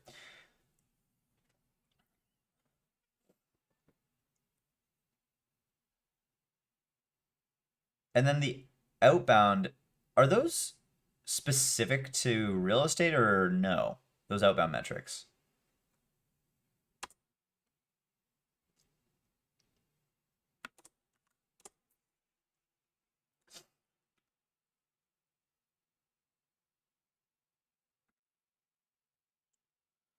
Okay, so this is fine. We just need to sort of spruce it up a bit. First things first, let's put some faces in there. So let's just use LinkedIn, I guess.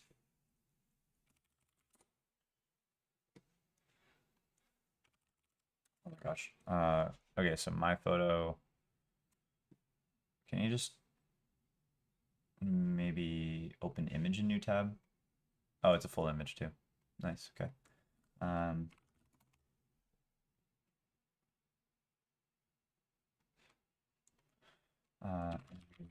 Singular.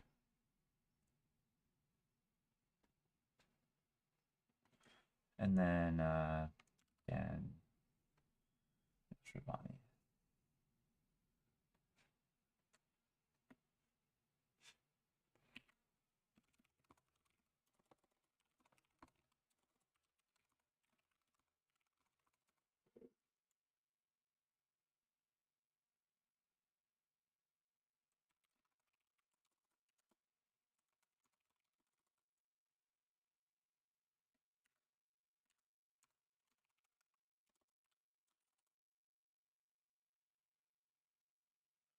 Oh, are you kidding me? Why? Are you serious, Andrew? If I click this, is it gonna? Yeah, this is kind of inconvenient. Let's see if it's the same way on this website. No, I don't think it is. I think we're good. Open image in new tab. Yeah, we're good here. Nice. Save image as.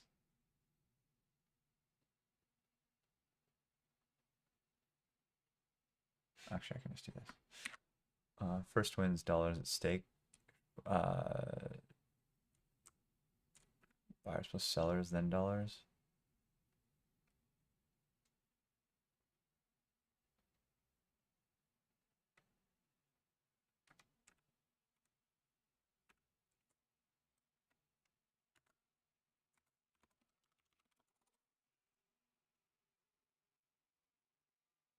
Oh my gosh, this is a terrible photo. Yeah, let's see Daniel Sharon. Actually, no, I think he has it actually on his LinkedIn. Yeah, Shivani. I think he has his website somewhere here. Yeah, there we go. Let's see if this photo is any better. Yeah, not really. Not really. Come on, there's gotta be a better photo of you, Daniel. Whatever. That's fine.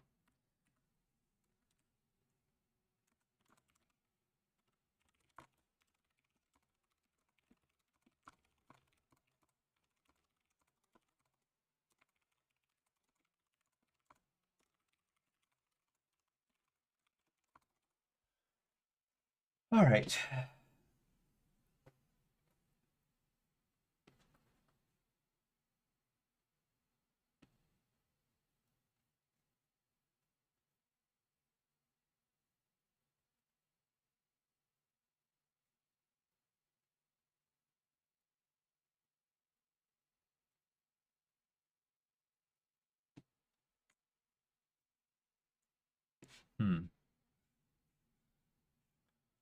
So YC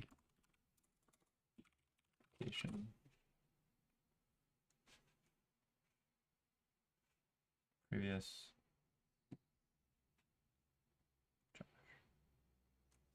Did he not? Wait, what?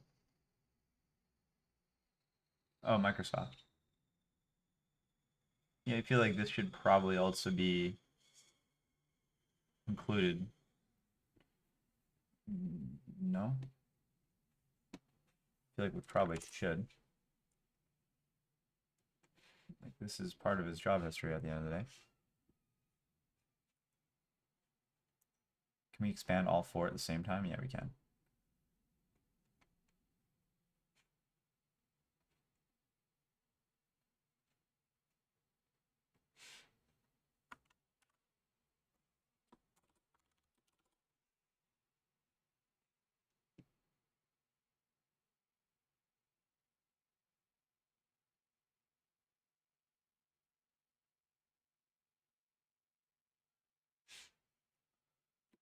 Okay, so generally speaking, I think I agree with the bullet points.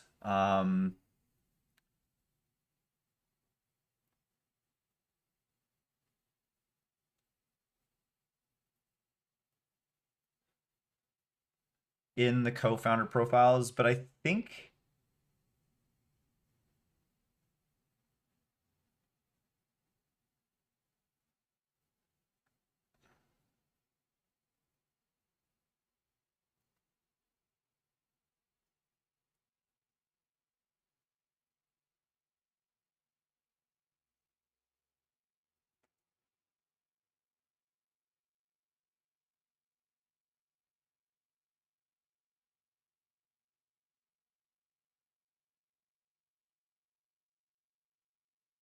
think first of all, our time status should be a separate bullet for every one of us. So like Kyle should have a separate bullet for full time Vancouver, BC. Like it's weird actually. Yeah, this is very weirdly structured. Like some of them have full time, some of them don't even have the bullet. Um, yeah, I don't know. It seems weird. We should just have a separate bullet. And then also Josh, the fact that it doesn't mention Microsoft as like its own bullet seems a little bit weird to me. Or no, I guess it is. Never mind. Sorry. I guess I can see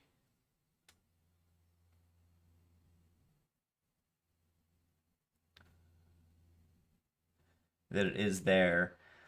I think probably is worth like I don't know. I just feel like the profiles here aren't they mention some big names, sure, but I feel like they're not actually as impressive as they could be.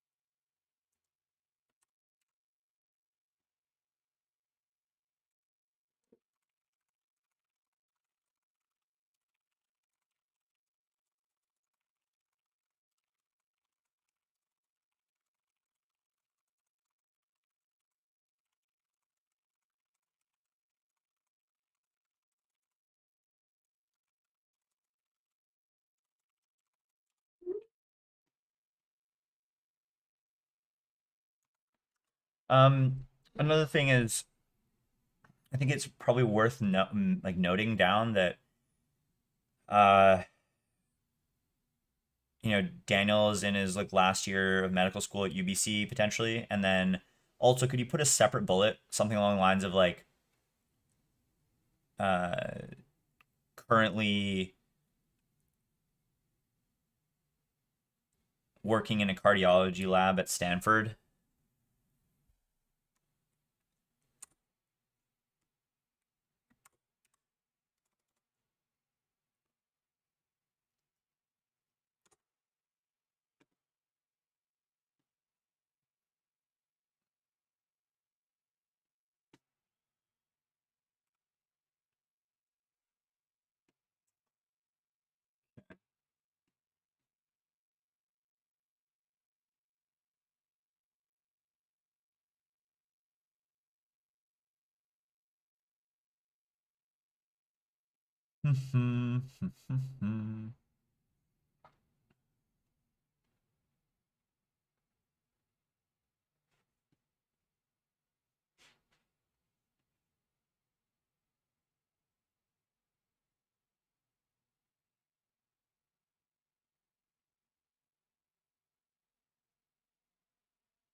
I don't know if I like this real call thing.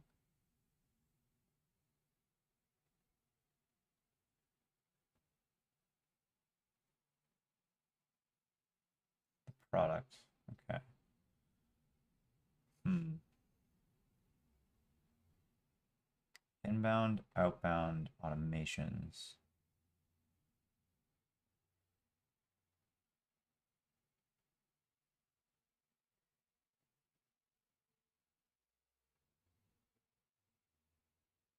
I feel like it should be inbound campaigns and automations potentially.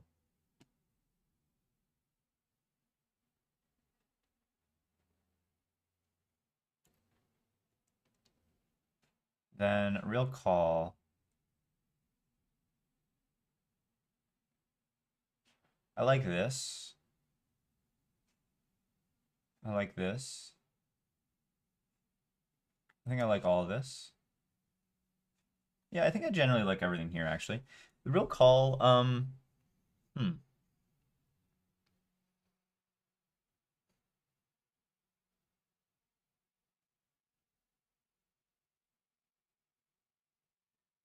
I don't like that. It's fundamentally like false. This is not how a real call actually works. Uh, like, yeah, that's right. We never collected the name, never collected the email. I just feel like it's kind of a false statement to say it's a real call when in reality it's absolutely not a real call. Hmm.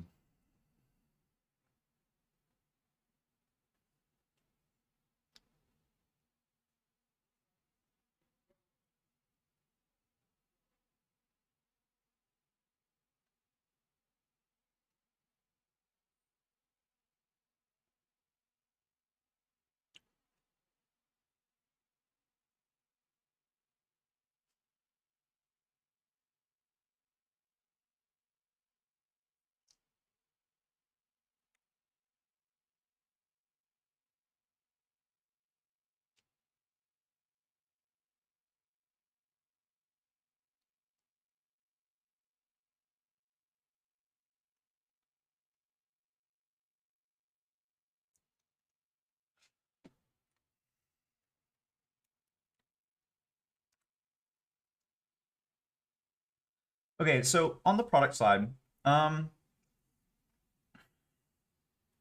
I think I generally like it.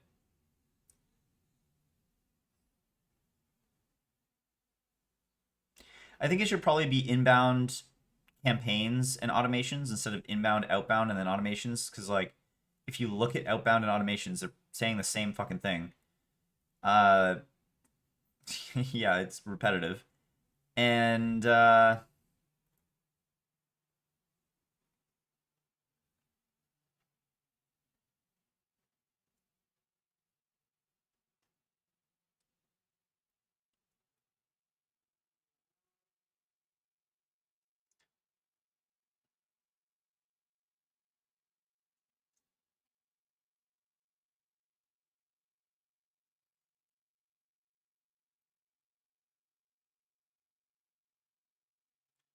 actually, I think generally speaking, I like the slide. I don't know, like, what are your thoughts on the slide? Do you have any recommendations for improvement here? And then on the oh yeah, one thing that I don't like about the slide though is the a real call 38 seconds. It's first of all not a real call. It's like so obviously not a real call. I mean, in this call, apparently we book something in a calendar without even collecting their name or email address or literally anything. So it just seems a little bit ridiculous. And and then at the same time, like if we actually put a real call in there, it's obviously potentially a little bit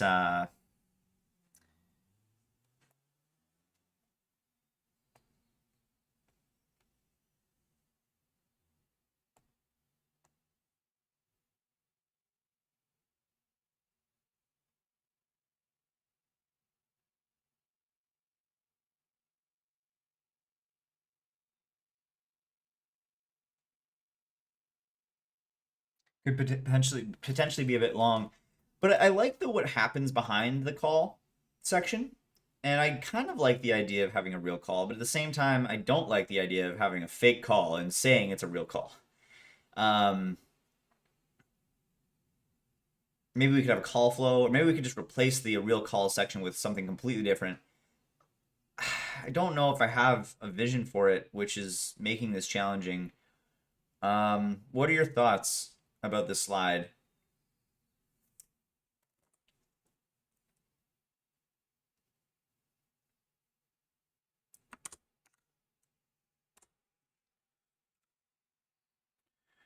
Four moats that compound. Capital alone replicates none of them.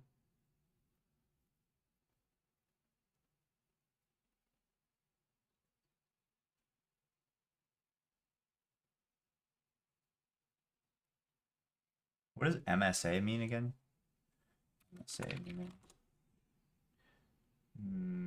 Master Services Agreement.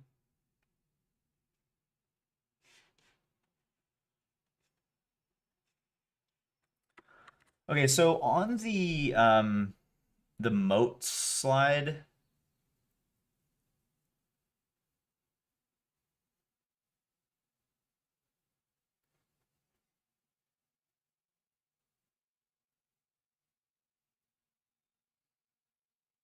uh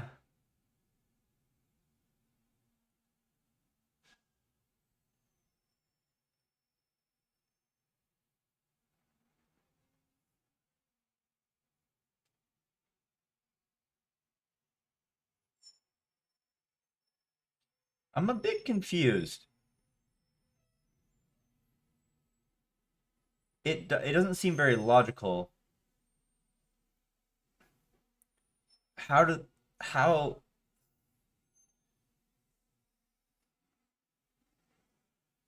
uh yeah, I don't really know if the state I think I generally agree with it's just a bit overstated. I mean, I don't know if it's necessarily a flywheel. Uh what do you think? Do you actually agree with what's here? If you agree with it, then we can have this discussion, but it's just like fundamentally I agree with the fact that we're going through brokerages and we're trying to partner with brokerages, and that is going to be one of our primary, go-to-market strategies. I agree that that's not something that capital can easily replicate. I also agree with the idea that like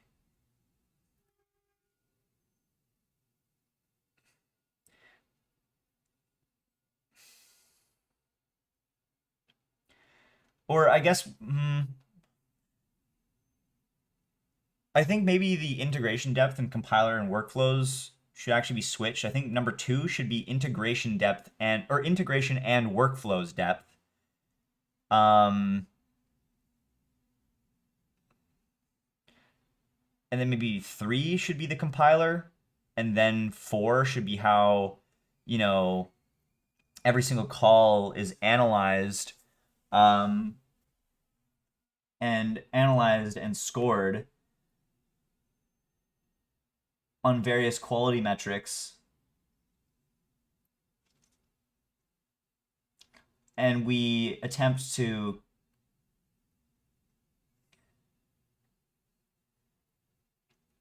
categorize we categorize and tag each call with various pieces of information, like the general flow, like the questions that were asked, our agent's responses to those questions, the persona, to basically, fold every single call or learn from every single call and fold improvements back into the compiler deterministically, such that over time we build an agent that is truly able to handle every single seller or buyer call, or calls from other real estate agents, or maybe referrals, or just basically being able to handle any single call in any single scenario within real estate optimally. And the definition of optimally is quite literally driven by the data and combined with the objectives that realtors actually have for each persona type and indicators of interest or lead warmth for buyers and sellers, for example.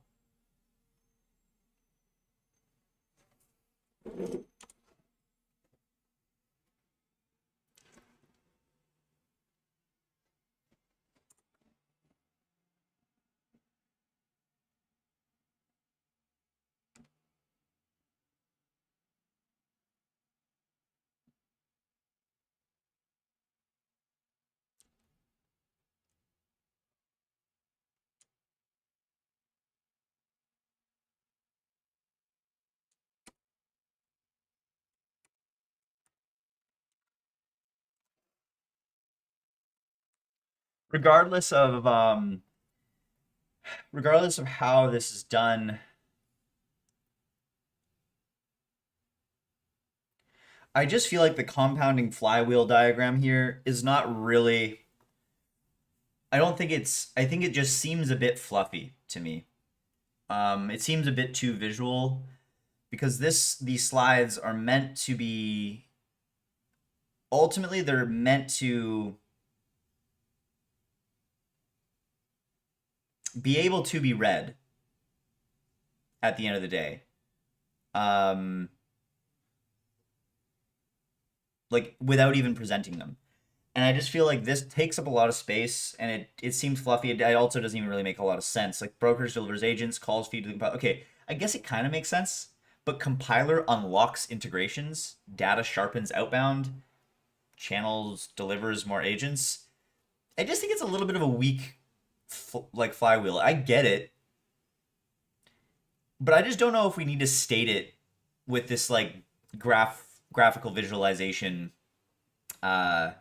is it just seems a bit fluffy. I think that generally speaking, we can still have the idea that they compound, because the idea is basically the more agents that we onboard, the more customers that we get, the more data that we get, the more feedback that we get, and ultimately that's going to flow into an improved product. And then that improved product is going to unlock more agents. So, okay, yeah, sure, makes sense. But I just feel like that's kind of the case with many products, right? Um,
hmm.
What the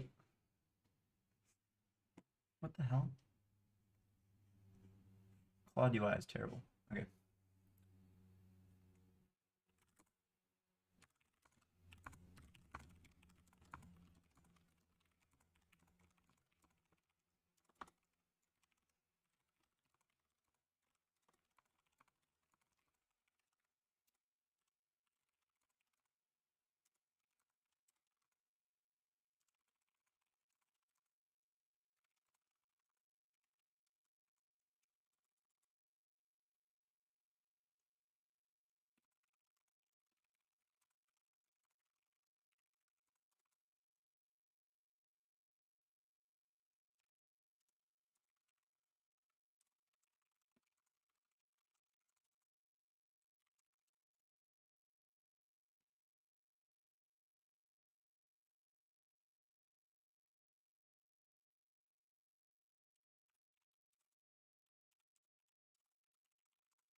Hmm.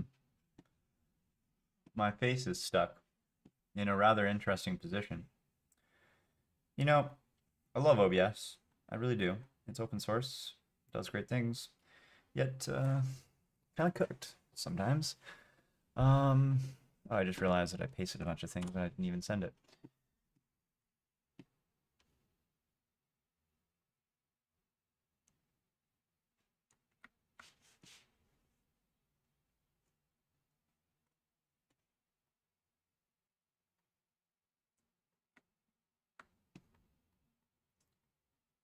The frick is this? I can't even click on CloudTalk. Oh, here we go. Oh, is this literally a CloudTalk? Okay. Thoughtly.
Oh, this is much better.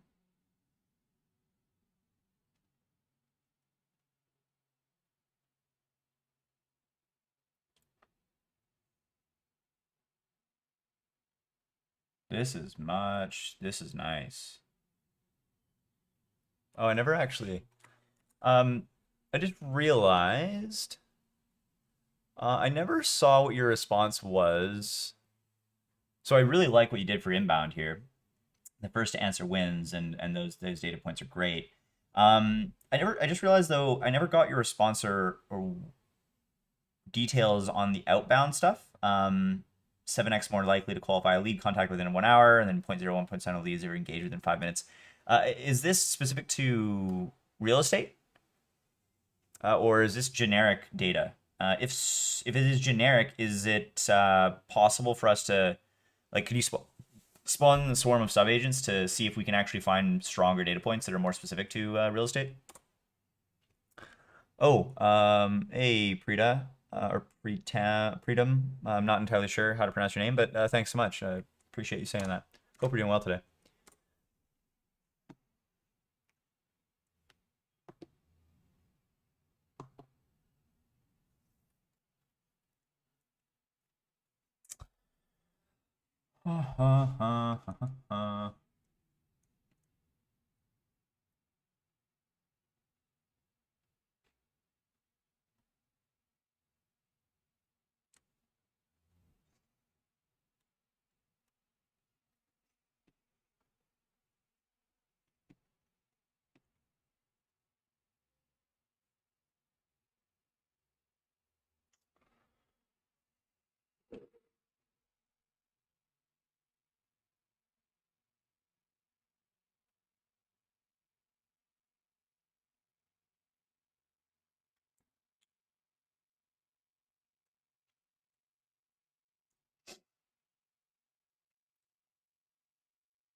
Um,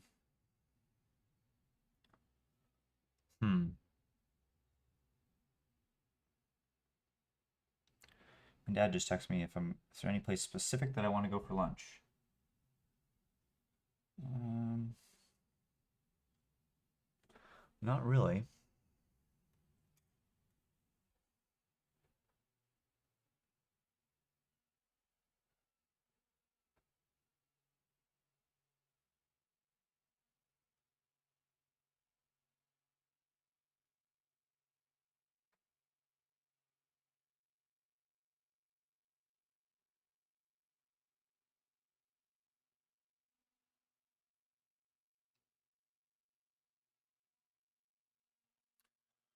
Oh.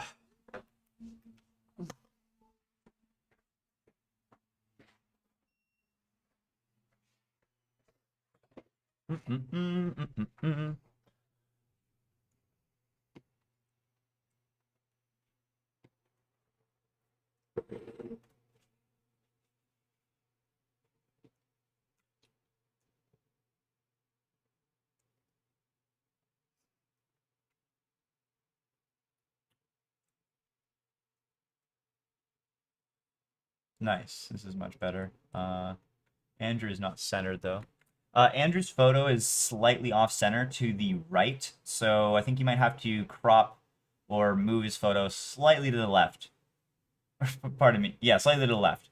Otherwise, everything looks good.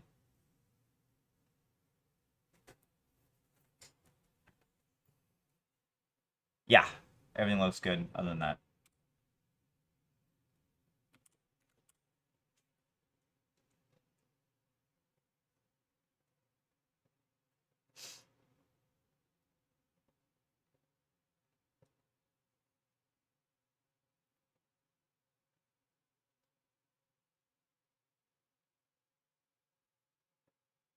I think Josh might have been top 5% as well. I actually, like, I think I'm top 1%. But I can't, I never, like, I was top 1% for like the first like 3 years of my university. I never checked the last year though. So I might not be, and that's why I don't really want to claim it. But then again, like, it's not like it's really going to be verified with a fine tooth comb. Maybe I should just email UBC. Yeah, actually, you know what? I'm just gonna email UBC.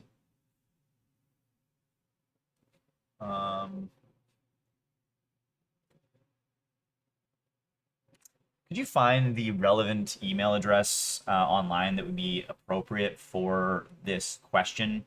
And actually, potentially, you might just be able to like find the I think Jamie Two's. I have some emails in my personal email. He might be a good. He was my career, or sorry, my student advisor or whatever.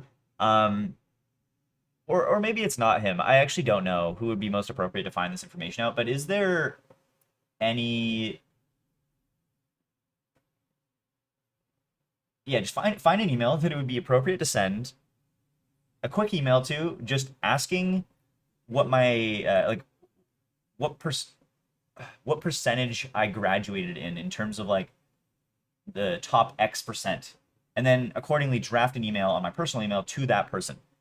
Basically, I'm just trying to figure out if I was like top 1% or top 5% or what was I, if that's possible to find out. Definitely is possible to find out. My girlfriend the other day actually she just realized that she was actually the number one. She had the top GPA in her entire graduating class, which is pretty wild. She has this email folder called like validation emails, I think is what she called it, to just kind of remind her, that she's actually a goat. And um, anyways.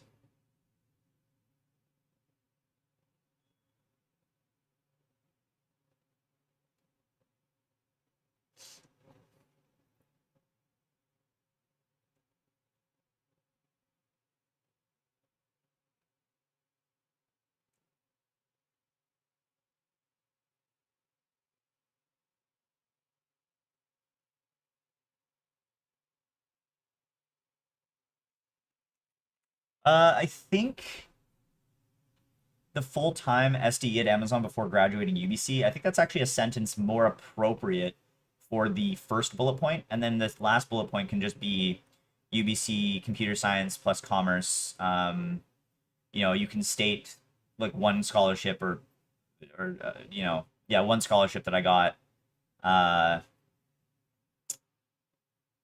or maybe just or whatever, just like basically just following like a similar format to Josh. Maybe not a scholarship. Maybe you can mention something else. Uh,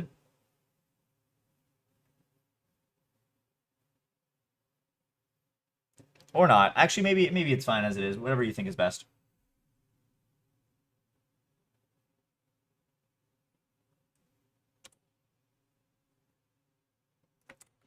They're really marketing co-work to me. Claude's like saying like, oh, you have 2x.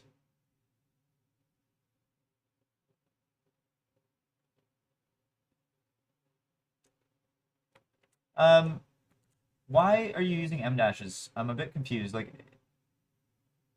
did you use the draft email skill to do this? If not, why? Oh, I accidentally sent this. I sent this in the wrong. I sent this in Claude Chat, not Claude Code. Claude Chat is fundamentally flawed. I never use Claude Chat.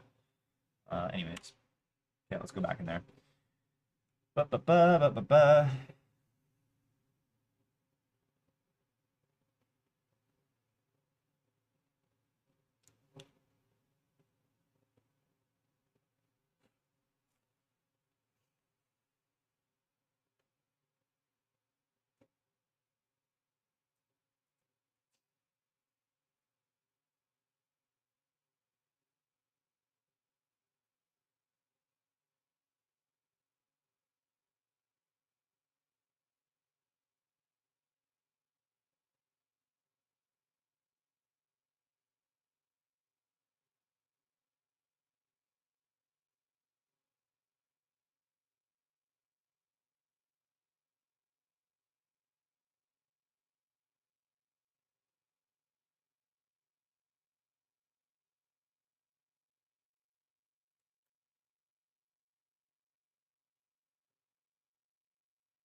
For just because the slide it looks a little bit crammed. Hmm. Or can you put the locations of everyone on a new line? So put like full time and then Vancouver, BC underneath it, and then part time now, full time targeted September 1st, 2026, and then Calgary, BC on the next line, and then and same or Calgary, AB on the next line. The same thing for the rest of them as well. For Daniel, also, could you just put you might as well put his location too, which is Vancouver. Uh,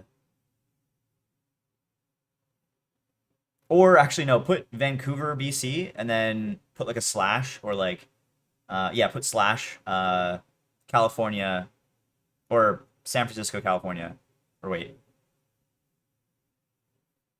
Yeah, San Francisco, California. So yeah, I was just thinking like San Francisco's obviously the.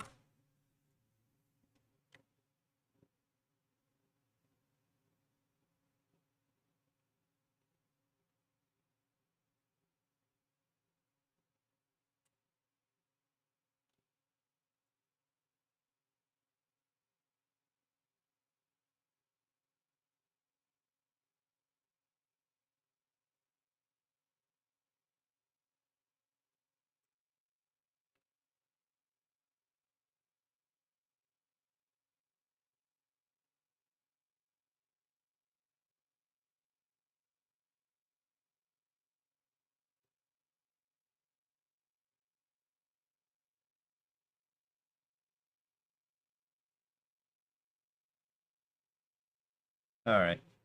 I'm now looking at the email that Claude drafted for me. I actually generally like it.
Yeah, that actually seems fine. Cool, cool. Very good, very good. Oh, okay.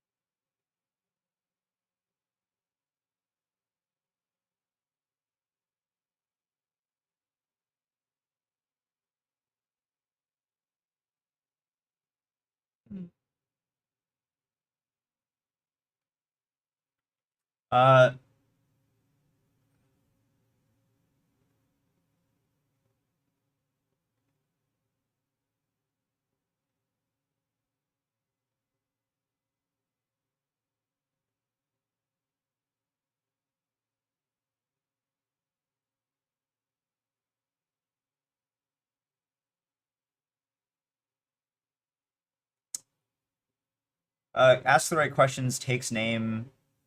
Say it takes name, email, and intent instead of number because we already have the number.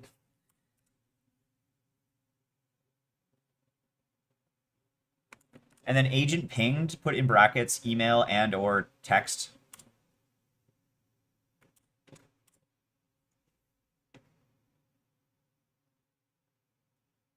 What fires? What the hell? This is like the same thing. Also, now if you have an inbound call runs, like what fires behind every call now makes no sense at all. Yeah, don't love that. You're repeating yourself. Uh, Mm.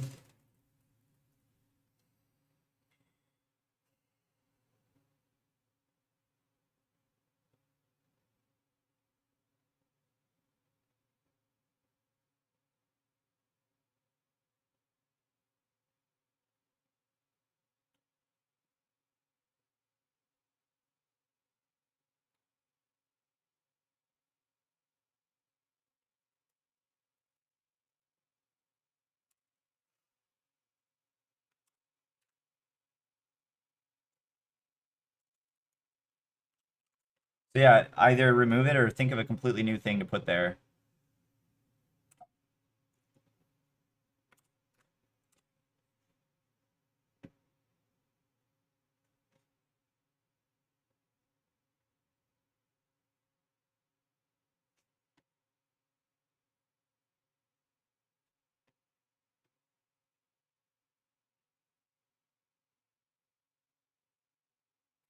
Honestly, I'm starting to think like, so we're asking for 500K, and the reason I was like originally is just like, kind of wanted to start lean, but I'm now starting to think, like maybe we should be thinking a bit bigger here because I want to build this product. I want to build it right, and I want to build it fast. And I know, actually, I don't know, but like, I have a pretty strong suspicion, at the very least, that that what's going on here? Discard. Okay, strong suspicion at the very least that we can really make it here. I mean, there's a world of opportunity if we double down in the real estate realm, and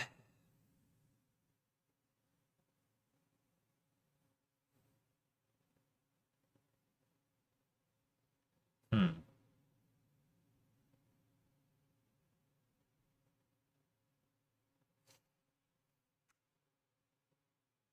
okay, this is much better. Though now we don't really take up.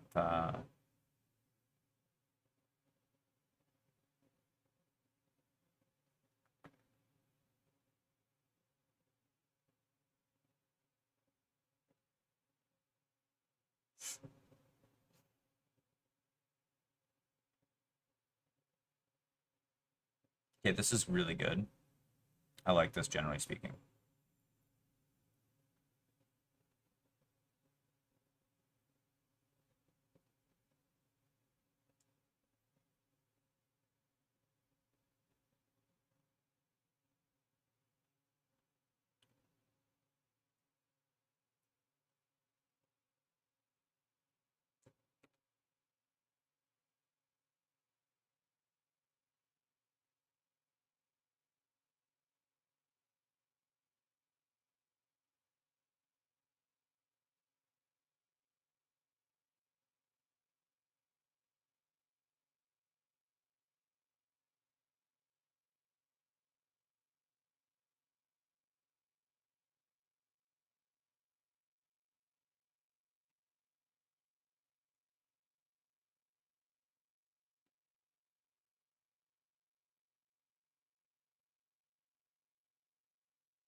Okay, one more thing. One churn disclose. We don't have any like I actually would much prefer because we don't actually have any paying customers that have churned. And I think that that's a really important statement here. Um, Also, the active subs, I like it. What weird that we have active subs and cash paying customers. Let's just have one of them. We don't need both. Um,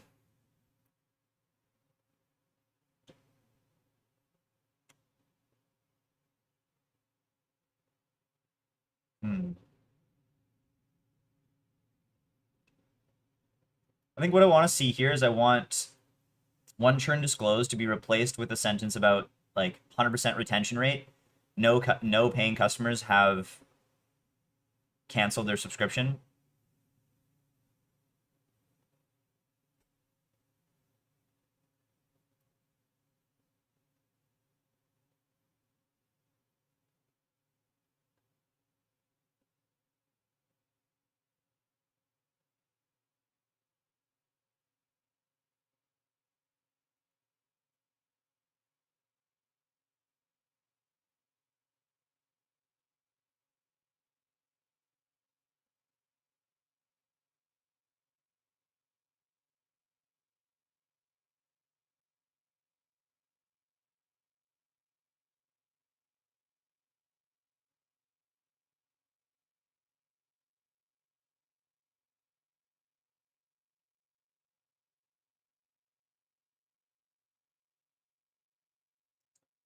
Uh,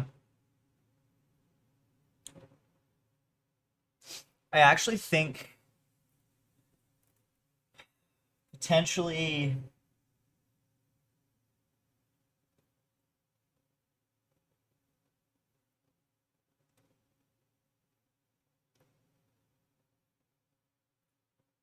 Actually, never mind. Let's just start with those improvements. But just to highlight what I'm overall thinking is, I'm thinking we introduce a section that talks about customer acquisition cost through Google Ads or Facebook ads.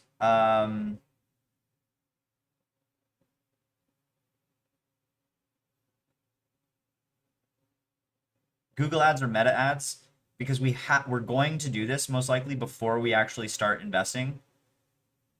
So maybe just like putting like some sort of mock data in there to get us. No, but we won't do that yet. Let's just start with the simple stuff.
Hmm.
Just trying to find a restaurant to eat at with my parents.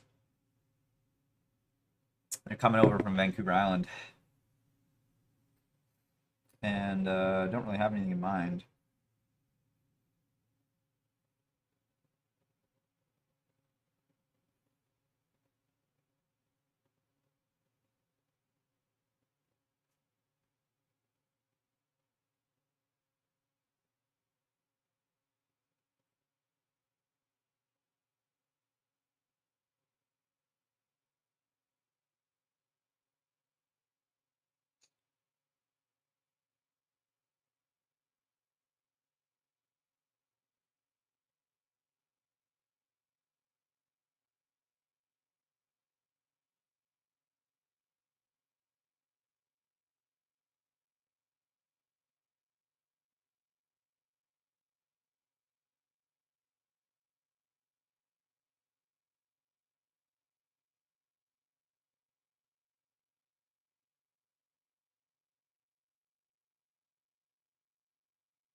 We read the email chain between Jamie and I, and then draft an email to the relevant email address that he provided. And obviously, like, it would be good to also include my graduation year because I can send the email now because I think he thinks that I just graduated, but I actually graduated last year. So including my graduation class year would be probably helpful in that email. The header of the email, keep the same or something similar. I think generally speaking, the way you wrote the last email was pretty good.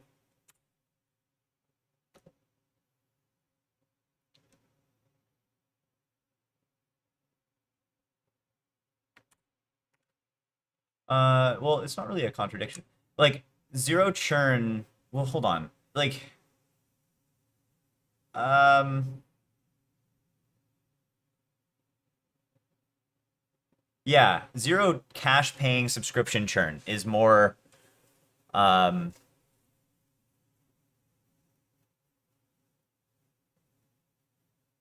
is I guess more accurate because like yeah, the two churns were non-cash paying and I mean I guess they were churns, but it was more so like a like not a right fit than it was um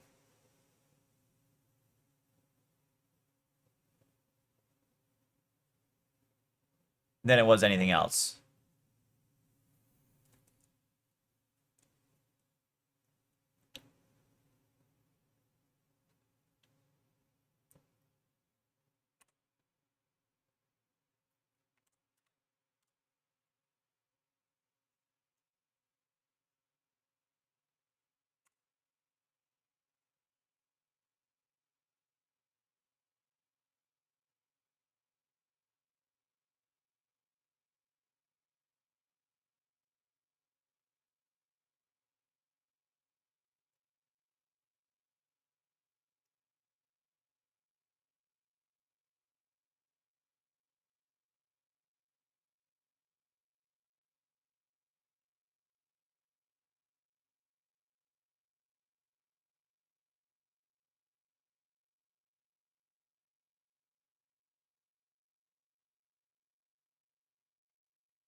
And then what? What? No, no, no. Just read the thread that I just sent. Like, why are you reading like an old email thread? No, no, no. Read the new email thread that like is happening just now. Oh, Claude. Oh, Claude. How funny. How funny. I mean, like, you'd think that they would get that, but no. Okay. One thing I want to do is. Oh, wait. What the heck? There's not like a business model or like vision slide. Wait, yeah, what? Huh?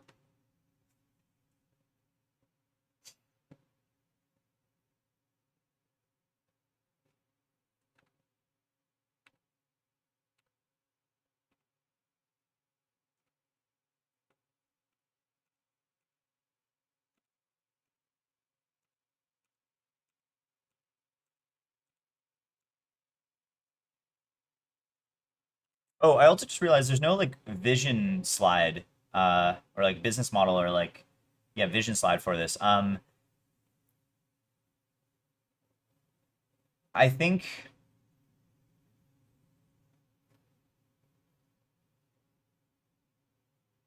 the vision for this product at the end of the day is doubling down on the idea that the calls that are incoming and the calls that need to be outgoing for each individual industry or business person from a fundamental standpoint is not that different. It can be baked into a combination of three things. One, lightweight configuration done by the actual user themselves. Two, AI generated configuration based on the user's profile or business with guardrails, of course. And then three, an extensive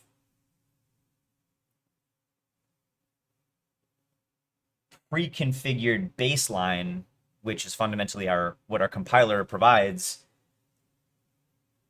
And when you put all those three together, you can produce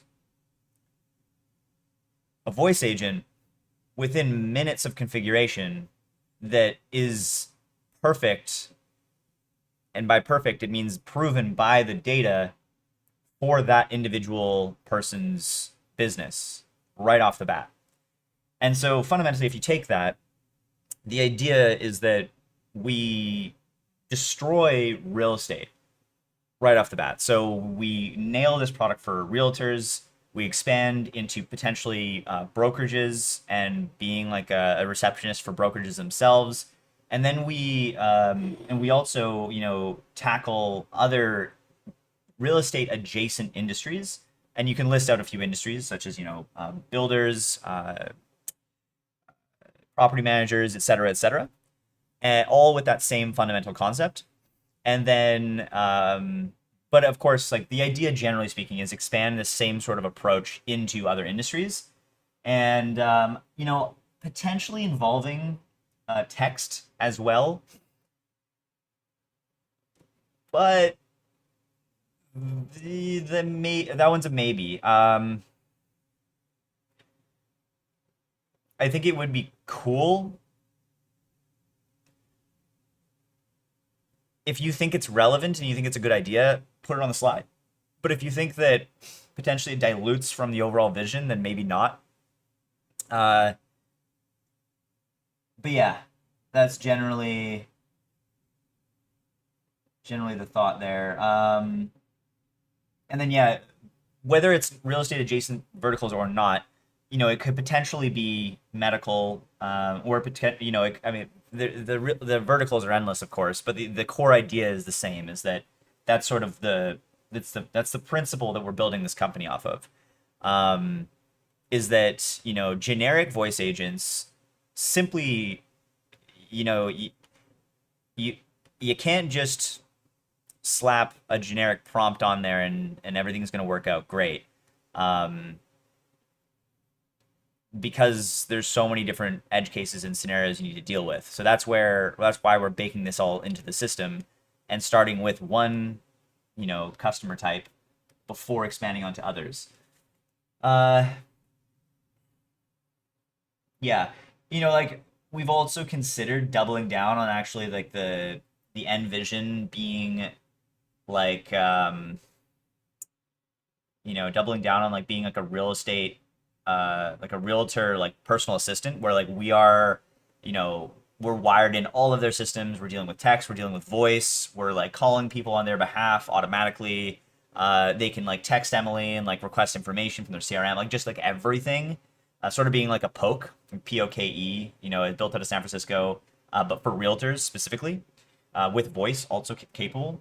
But you know, maybe that, I don't know. Again, that's a dilution of vision. We can't obviously state two different visions on there. But I guess just know, I actually don't even know why I told you this, because at the end of the day, I highly doubt we can actually put like optionalities to explore, or maybe we can put in optionalities to explore on that slide. But if you think that dilutes the vision and how strong that slide can be, then maybe not. But yeah, we should definitely have the vision somewhere in the main slide deck, not in the appendix.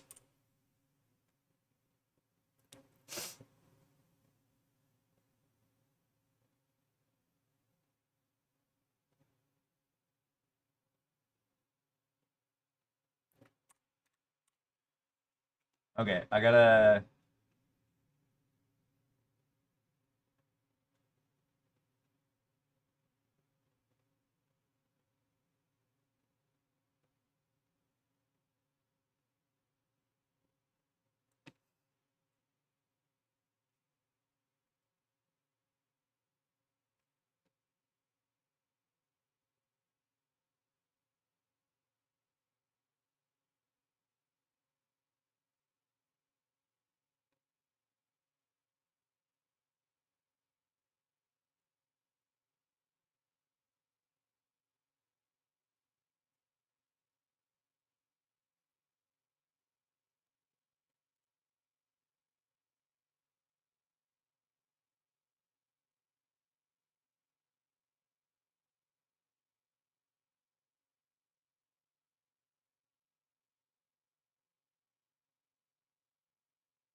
Okay. Okay. I gotta figure out what the heck we're doing for lunch.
Um, I think I'm gonna take a quick break here.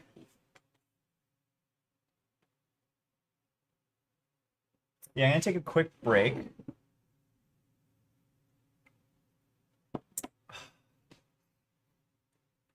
Side question for you. Do you think that we're thinking too small with this 500K? What's your perspective on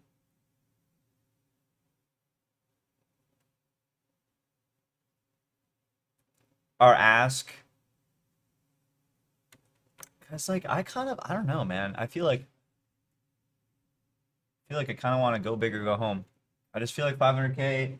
I think I want to hire an engineer. I'm starting to think this. I think, it's hard. It's hard. Hard to say.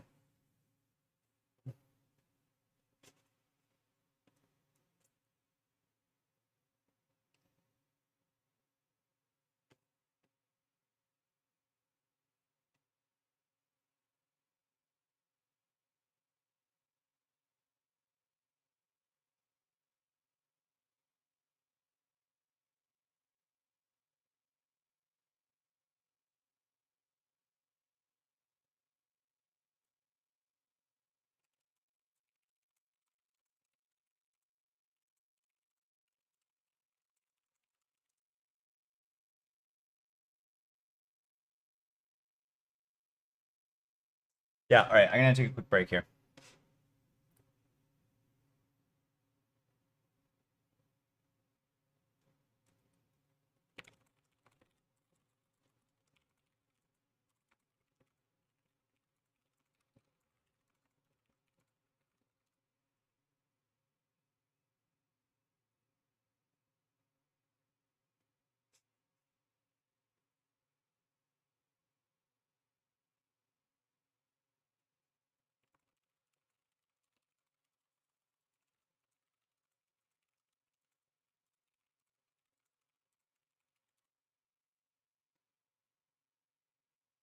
Okay, I will be back in.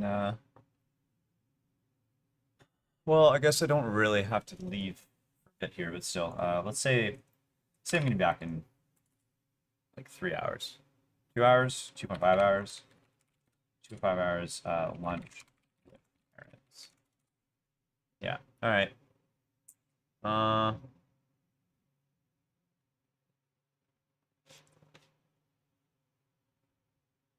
yeah.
Okay. I'm going to. Yeah, I'll be back here. Peace.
Looney Tunes, back in action. Let's go.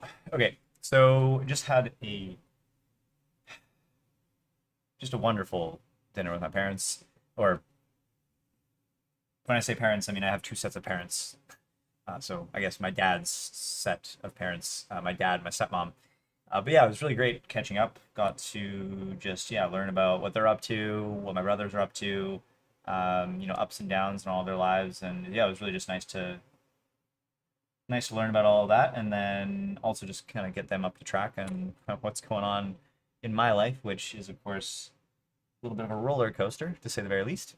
Anyways, now we're back, roughly 2 or 3 hours away, and let's just hop right back into the investor deck work, because this is ultimately what we're all about here. So, okay, one thing. Could you move the search or scratch internal not for investors delete before sending?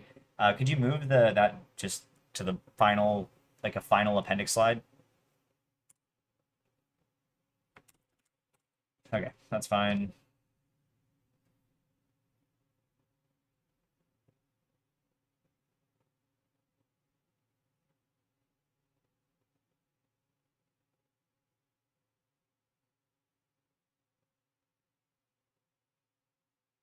Okay. Spawn a subagent. Oh, okay. Also, from here on out, never do things yourself. Just spawn a subagent to get all of the jobs done.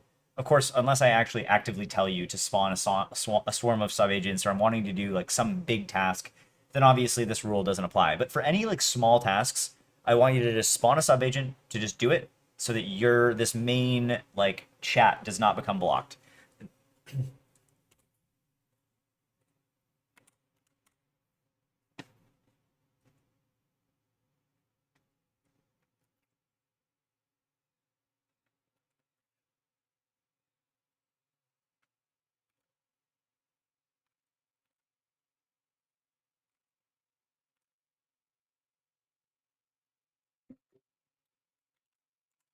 Transcribe this image. The blue is me and the gray is Daniel.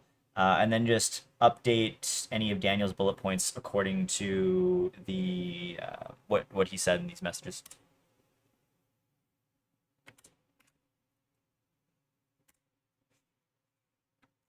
Another thing, so I like Amazon scale systems thinking at the core.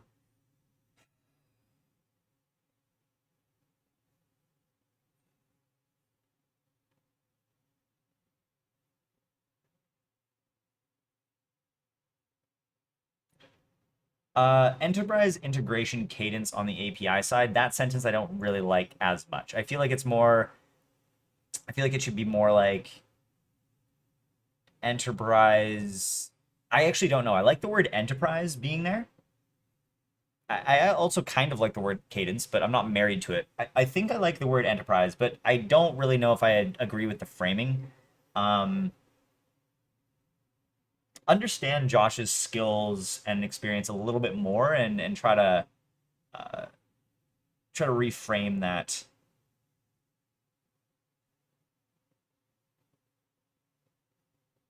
sentence accordingly.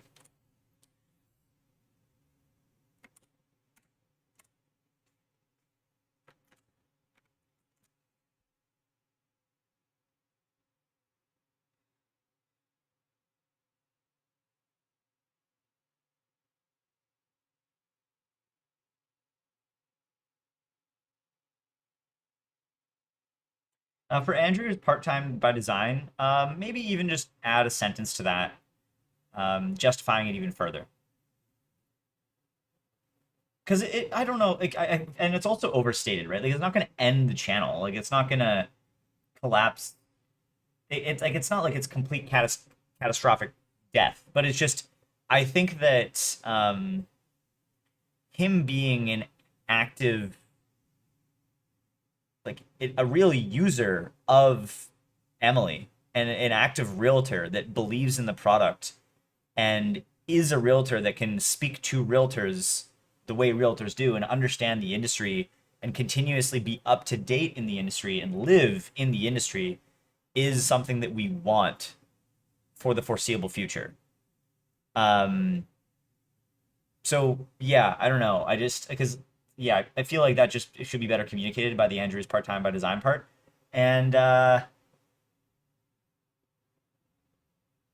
another thing is that you overcorrected Andrew's image, so now he's too far to the left. Before he was too far to the right. So yeah, go back to the middle. I don't know why this is so hard. The image itself, I'm pretty sure was square. I'm a bit confused why this is challenging, but nevertheless, yeah, just try to correct that back a little bit.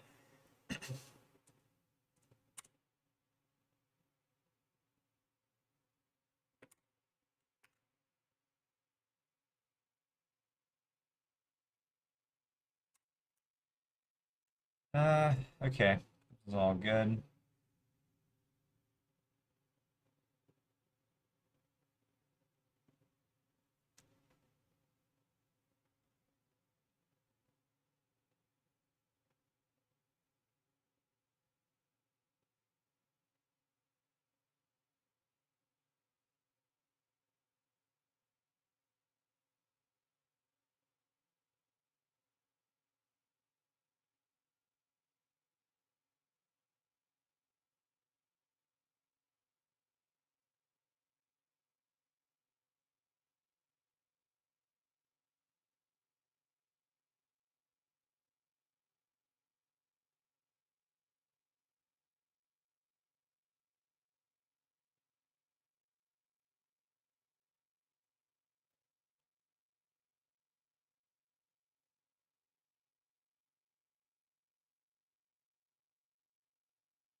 For onboarding, it should more be like connect CRM calendar and add website URL. AI generates persona pack compiler default configuration or configurations,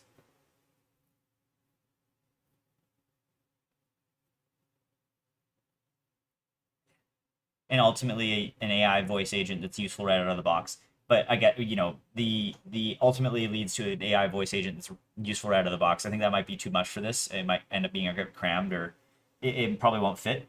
But yeah, that's sort of the overall vibe that we should go here for. Because right now it says it basically the way it's phrased in English, it basically says that AI wires the CRM and calendar when obviously that's completely false. AI can't. AI is not the one doing that. That's ridiculous. That's an overstatement by a long shot. Um,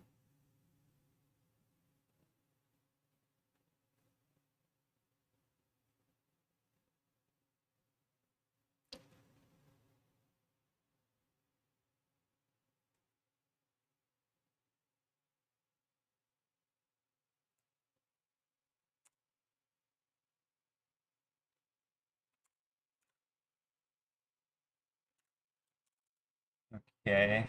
Generally, also, we already talked about this, and it's a little bit frustrating that you didn't adjust it. Why do you still have speed to lead and like automation stuff in the campaign's description? Um, that doesn't make any sense, right? Campaigns are bulk outreach. Automations are speed to lead. It's really quite that simple.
Hmm.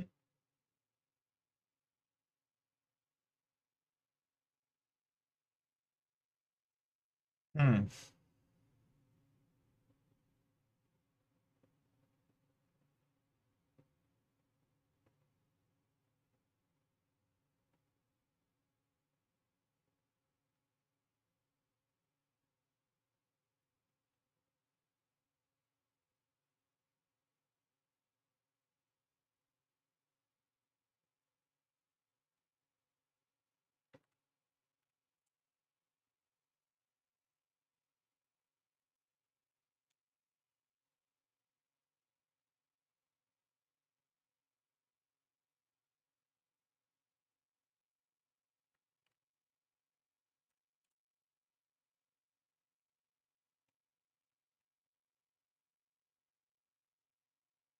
Oi, oi, oi.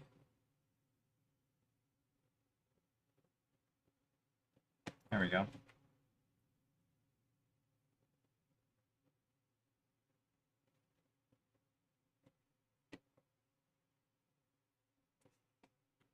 The Andrew is part-time by design doesn't actually fit on the page now.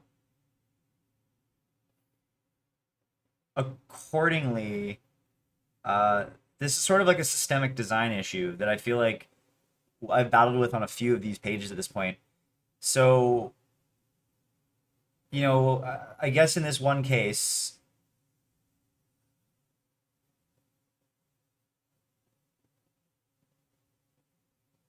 maybe just make it shorter, but I'd really like to fix this from a design, like a slide deck design standpoint, because ideally, what should have happened in this case is actually what you can even do as a solution for this right now is you can extend that box slightly to the right so that it takes up more horizontal space and make the cap table final slightly, slightly. We're talking very, very minor, slightly less wide.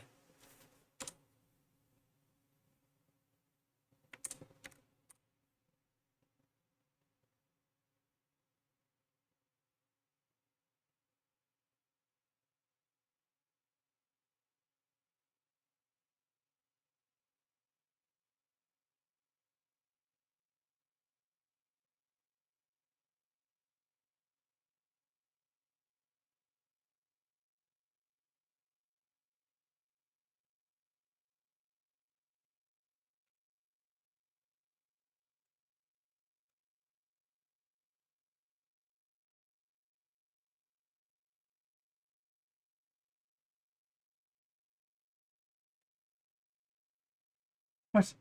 What is this? What? What on earth is the footer of the four modes slide? That footer is actually ridiculous. You thought that it was a good like oh my gosh. Um yeah, okay.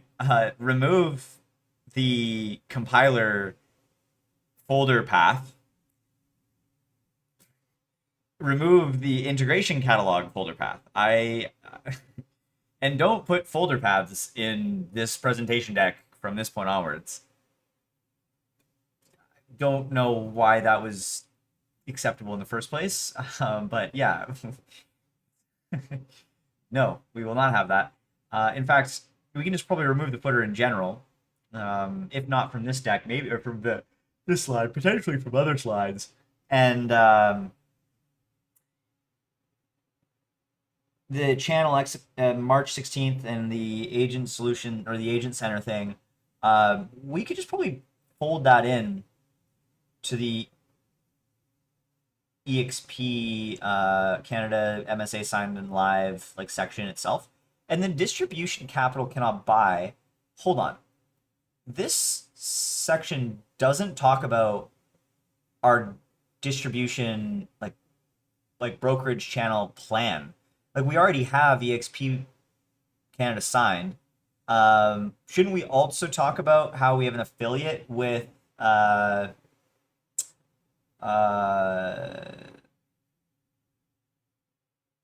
an affiliate with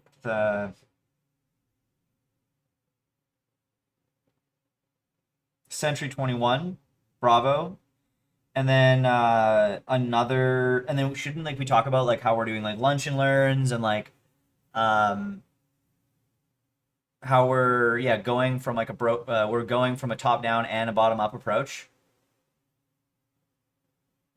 So we're both going directly to agents, but also trying to present lunch and learns and provide value to brokerages as an AI company in Canada, to be like one of their trusted providers. Um, yeah.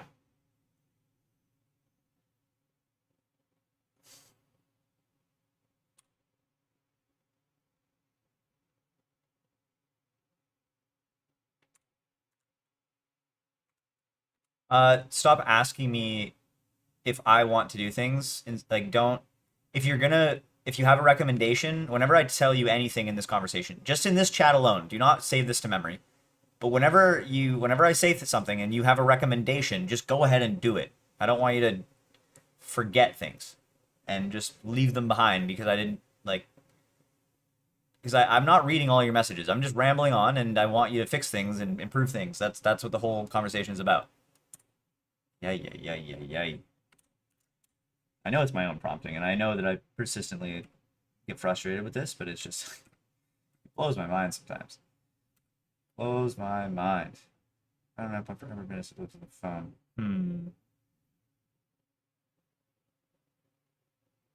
That's a pretty ambitious statement. Um, yeah, that's a very ambitious statement. Like,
hmm.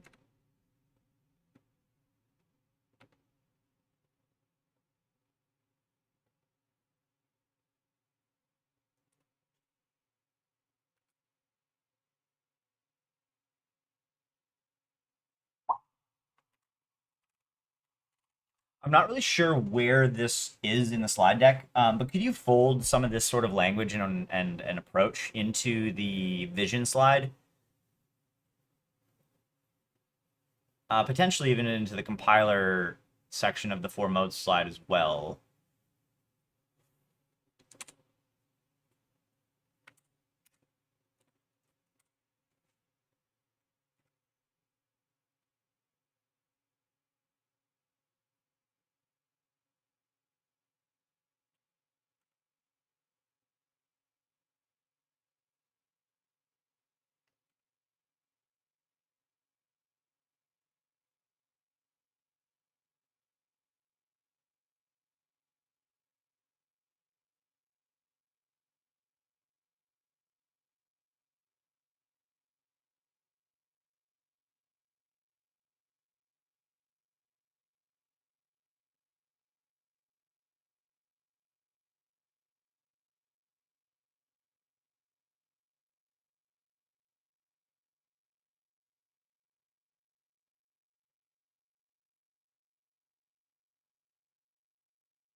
Hmm.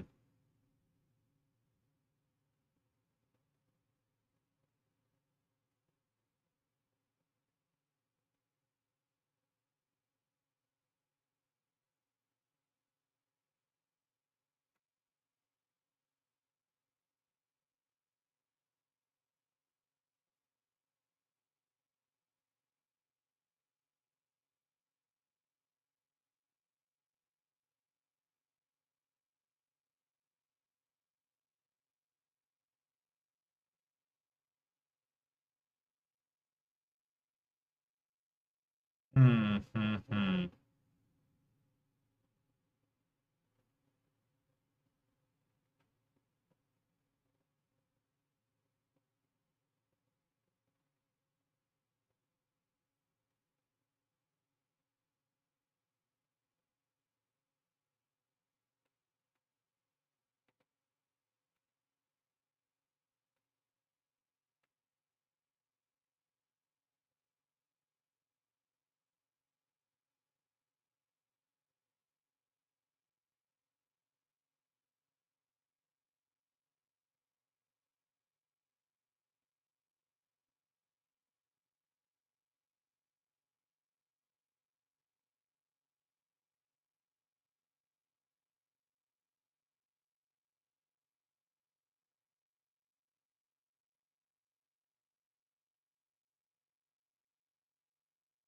Hmm.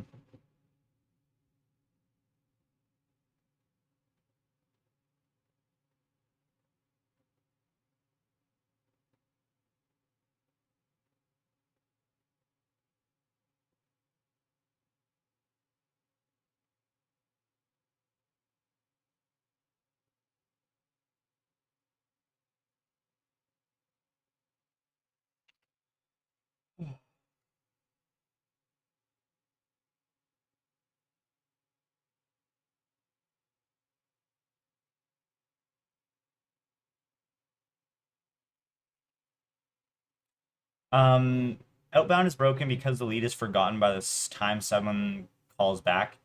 Bit odd phrasing. I think just rephrase that sentence. I generally understand what you're trying to get at here, but it's not very clean to read out loud.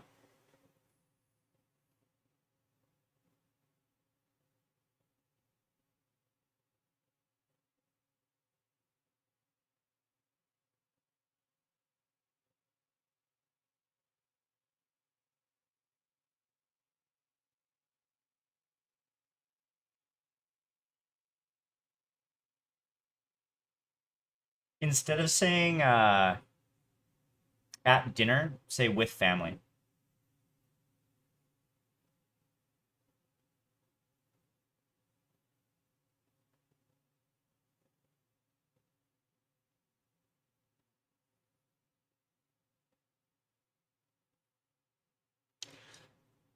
It's also slightly contradictory that you say buyers and sellers do not shop around,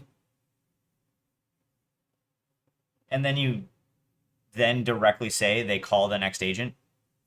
Could be argued that's kind of the definition of shopping around. Uh, I mean, I obviously like understand the phrasing here. You're trying to basically say that they don't, you know, call a bunch of people and see which one's the best, and then they go whichever one they think is the best. I understand that's what you're trying to communicate. I just think it's slightly awkwardly worded. Then again, maybe I'm overthinking it. Maybe you don't need to change that. Use your best judgment there. It's fine if you think it's fine as it is. Generally, I agree with the overall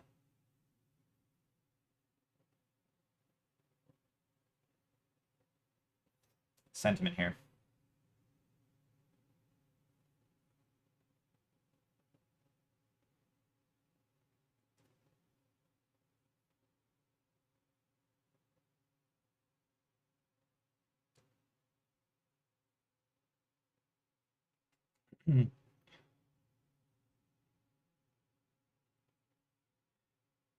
Uh, could you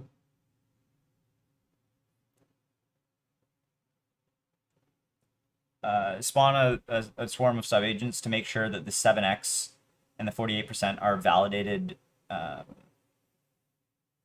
like relatively reputable sources of information. And then also, if we could replace the 7x with something more relevant or specific to real estate, that'd be ideal. It's not a requirement, but it would be nice.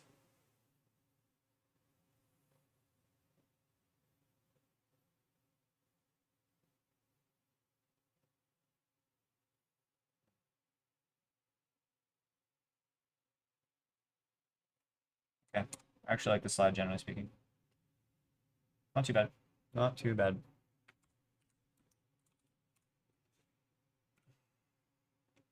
Okay, this one's next.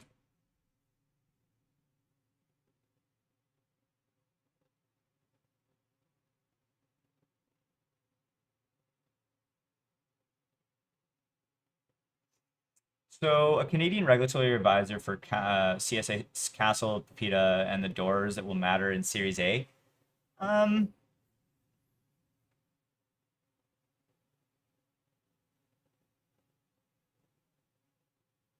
I think I like the phrasing and the positioning, but I think it undersells him a bit. Maybe.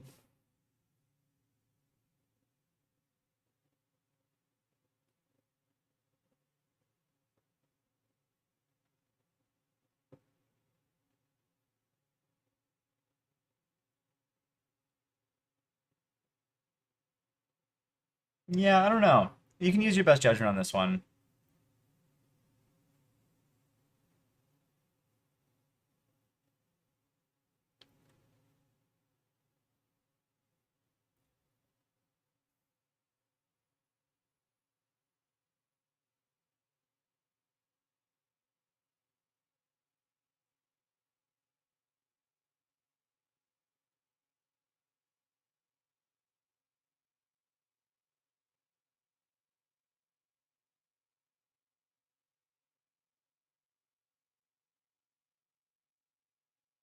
Also, the phrasing of that final bullet point doesn't really read very well. It says building next generation Gen AI into cardiology patient care. Okay, never mind. I read it out loud. It seems fine. Um,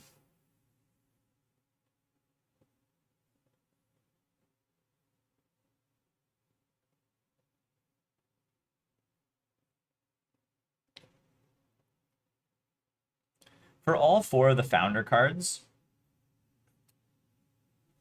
I'd prefer if the footers were footer like, bottom aligned, because right now it's the footers aren't bottom aligned at all. It's like tacked on. It doesn't really make a lot of sense. And oh, Andrew, by the way, he looks more centered now, but he's ever so slightly, like very, very minor. We're talking like somewhere between 1% and 5%, maybe closer to the one side, to the left. He's a little bit too far to the left. Otherwise, he's pretty good. Um, and then also the Andrew is part-time by design, and then caps table or cap table final. They are now spaced pretty well. Actually, it's perfect.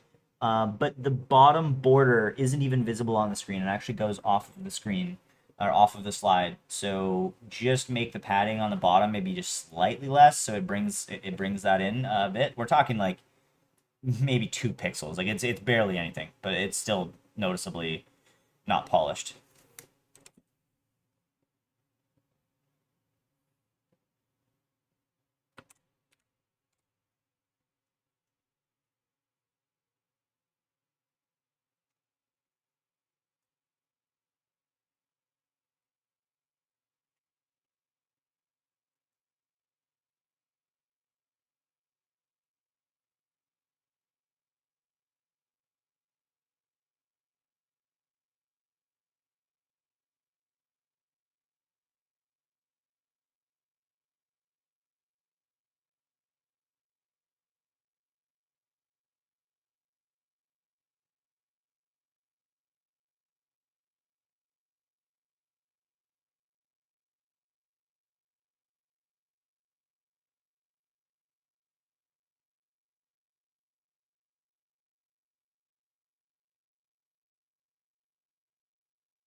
Among 500 plus SDEs in 2024 alone doesn't really make a lot of sense. In fact, it's barely even impressive at all because like, um, yeah, if you think about that, it's Amazon. It should say like 500 plus SDEs in neighboring teams or like across or something like that. It should just basically like it should explain the scope because the scope is sort of like all of the neighboring teams in my org, but obviously that doesn't really make a lot of sense outside of Amazon. So just phrase it was basically just across my entire org, like organization. Um, there's sort of like orgs within Amazon, but that's obviously not what should be communicated on the Slack because people don't really understand like that's the structure. But yeah.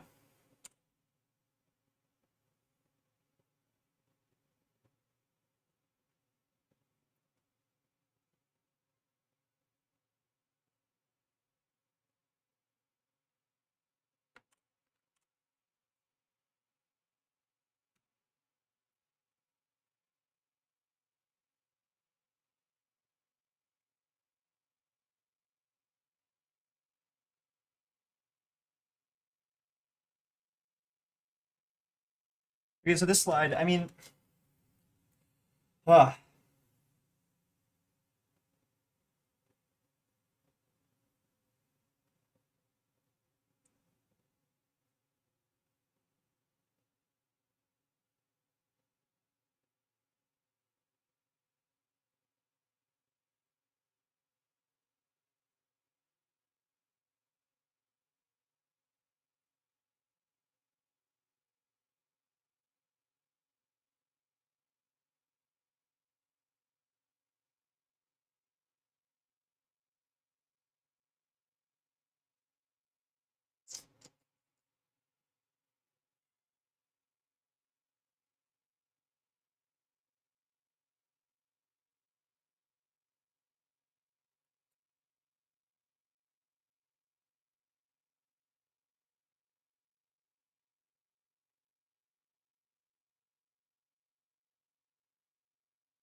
hmm.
It should be like 500 plus engineers and then like in brackets across his organization or like something like that because it's like basically I had the highest number of merge PRs across my entire org and the org itself was like 500 or more SDs. Like that's what I'm trying to say.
Yeah, I like this. This is good.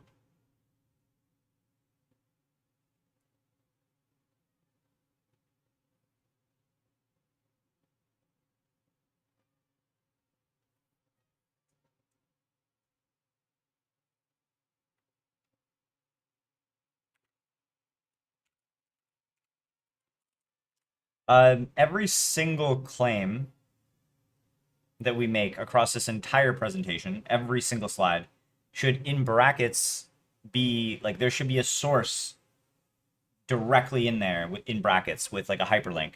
Just like we do on the problem slide, I want that same sort of, actually, wait, hold on. Problem slide, I don't even think we do that. Maybe we do. Uh,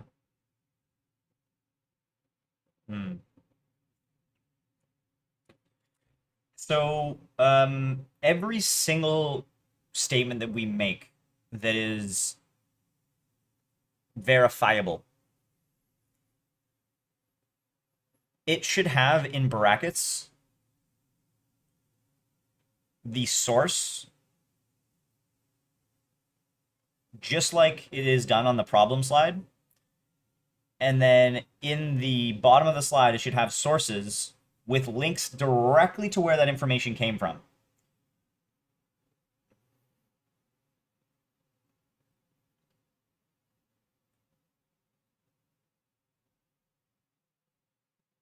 With a hyperlink.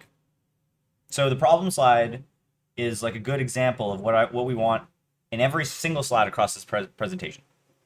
Ignore the appendix for now. But every single other slide, every single real slide in quotation marks, spawn at least 3 subagents per slide to verify that all of the claims are attributable to the links that are included in the sources at the bottom of the slide. Make sure that the sources at the bottom of the slide are hyperlinks, and make sure that the sources themselves are in brackets next to the statement.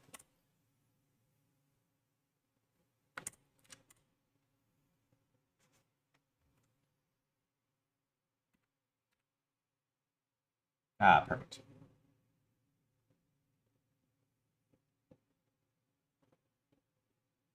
What is CCPC? I don't even know. I don't even know what this is. CCPC. Ah. Okay.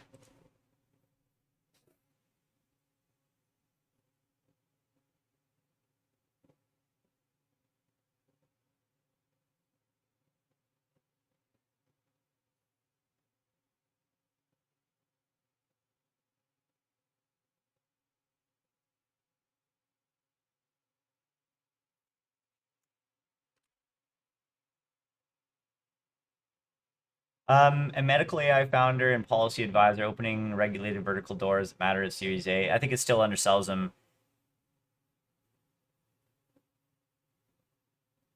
It like yeah, I feel like it. Uh, maybe if we could say on track to be, or we should say like medical AI founder and founder, researcher, and policy advisor opening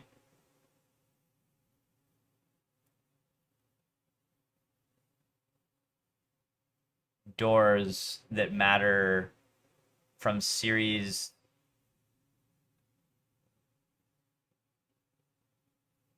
from pre-seed all the way to series A and beyond, or I don't know, something like that. Because like it's not like I don't want to frame it like he's definitely not even he's not useless even now. You know, he doesn't. It frames him like we didn't even need him until Series A. And then the question is, why the hell do we need him now? Why is he even on the cap table? And I that's not how we should be framing him. I don't think that's proper at all. Um,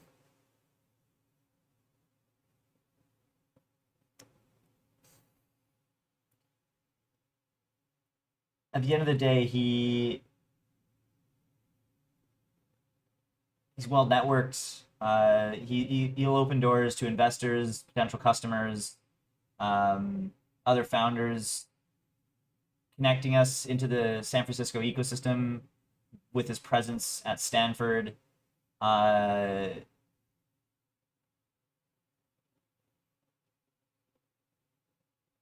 providing us insights into the AI industry. You know what I mean? Like, there's just a lot that comes out of Daniel's involvement. Um,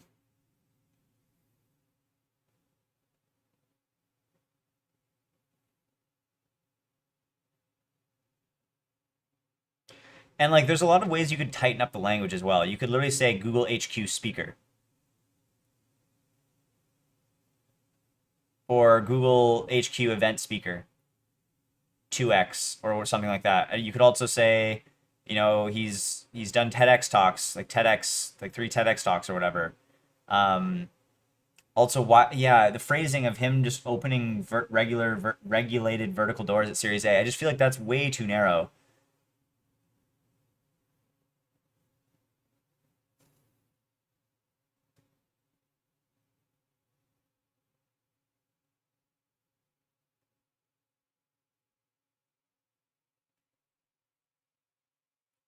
Yeah, I think Daniel's bullet points, just in general, I feel like you're um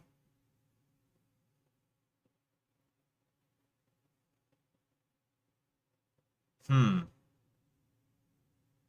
I'm actually starting to think that we should try and add one more impressive bullet point per founder, remove the cap table in brackets final entirely, slim down the Andrew is part-time by design so that it's like basically less tall, which would make up for the additional bullet point that we add per founder or an advisor. Um,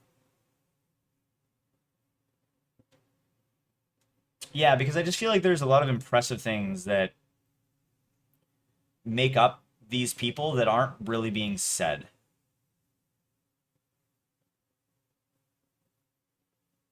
Which would especially be relevant if we sent this deck without actually presenting it directly to to someone. Yeah. There's a lot of stuff that isn't on the board here now that I'm looking at it. Like, so what's your perspective on this? Do you think that less is more in this scenario, or do you think that additional bullets would be warranted? It doesn't talk about the fact that Daniel literally founded that company during medical school. It doesn't talk about the fact that Daniel was probably the top of his class. Actually, I'll need to ask him about that.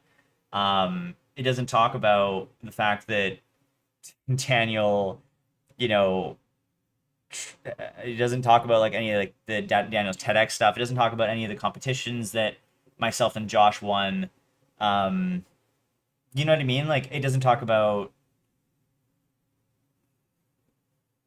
like my internship experience. Well, now of course the internship experience, I'm not saying it's groundbreaking, it's an internship, but at the same time, the fact that, I was leading 3 accounts as a Salesforce consultant completely on my own, the first time that's ever even happened in the history of the company, and I had a 100% retention rate across all of my 3 accounts, and I built like a custom like lead scoring mechanism. Like, there's some bullet points that you should be able to read somewhere. I just feel like, wait, yeah, also, it doesn't talk about how it doesn't talk about like how Josh uh when he was like super young, I can't remember, like 15 or something, he ended up founding a run for men's mental health that still is active even to this day. It's some sort of mental health run. I can't quite remember the details of it, but point is that there is a lot of impressive stuff. I don't know much about Andrew's stuff, but I'm sure at least there is one bullet point missing from Andrew's stuff as well. That yeah, I just feel like there's a lot being left on the table here that make up like what's in the bullet points here. I can see where it's aligned to directly what's relevant to the company, but the thing is this is a pre-seed. They care about the founders more than they even care about the idea or the company or anything else in these slides. Like, the team is the thing that we need to sell them on. I don't want to say above all else, but it's a very critical aspect, at least in my opinion. And I think that when I read these descriptions, cool, they seem pretty impressive. but I'm not jumping out of my seat thinking like, oh my gosh, these are like, clearly exceptional people, which I believe us to be exceptional in in our own way. I mean, of course, there's caveats to that. I mean, I don't know if I actually like. There's a lot of luck and lots of other things that go into it. It's like on paper, we're more impressive than this is making us sound. I'll say that.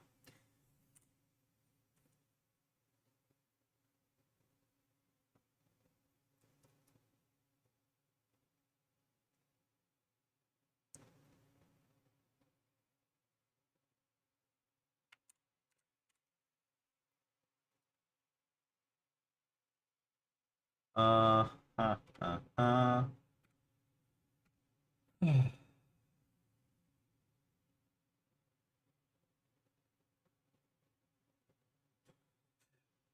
Hmm.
Hmm.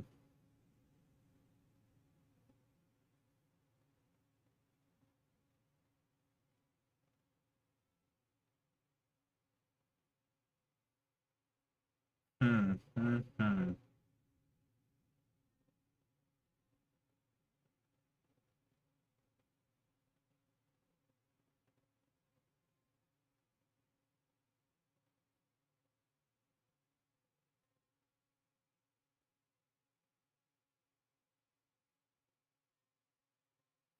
It's a pretty visually appealing slide. Um. Okay, let's just make some adjustments on this slide. Oh, we gotta wait for Claude to get back on us for this one. It's really thinking through this one. Okay, I guess I'll just ramble on the changes that I want to see. Uh,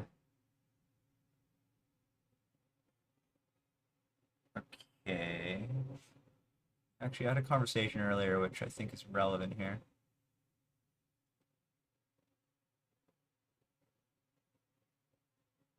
Ah, here we are.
What the heck?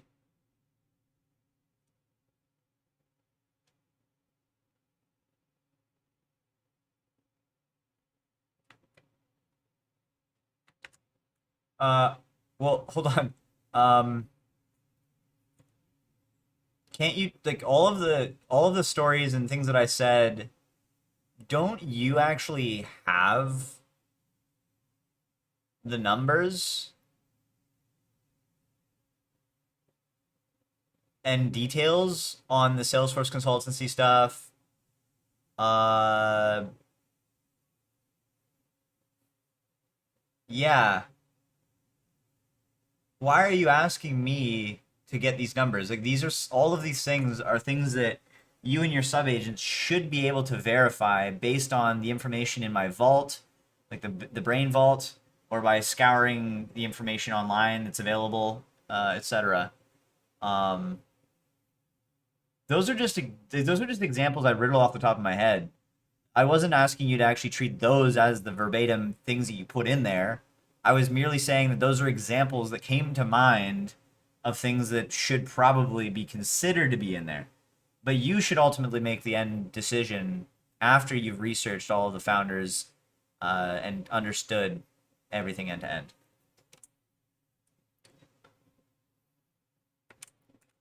Okay.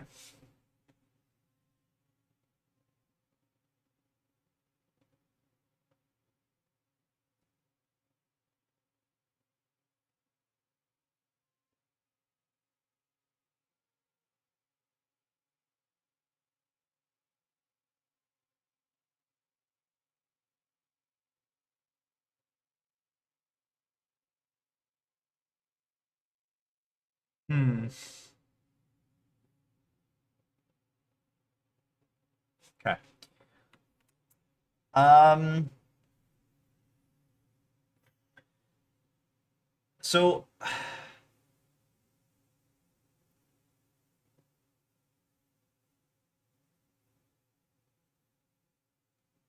Hmm.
Uh, I'm gonna go actually to the old investor deck because I don't really know if I like this breakdown as much.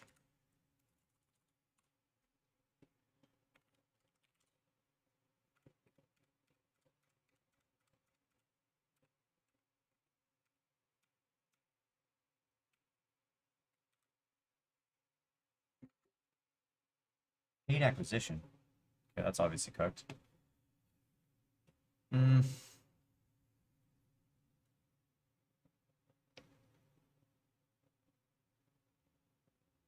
Yeah, I like this a lot more. Well, generally, I mean, some of it, not all of it. I also, the whole 500K, we're flexible 500K. 500K is definitely a starting point. Hmm.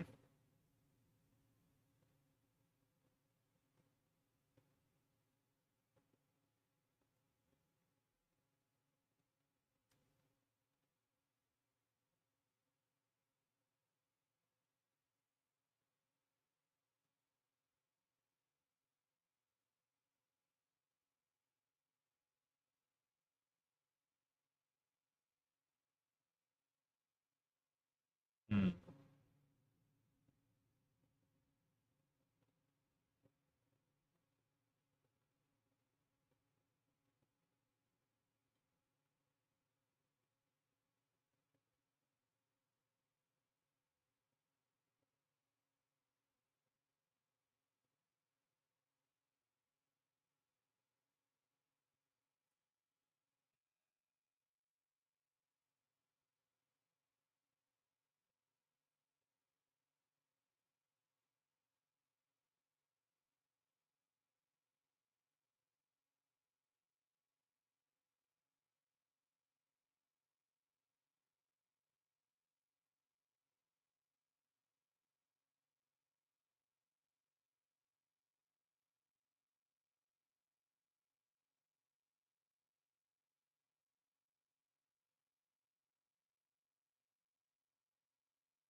Hmm.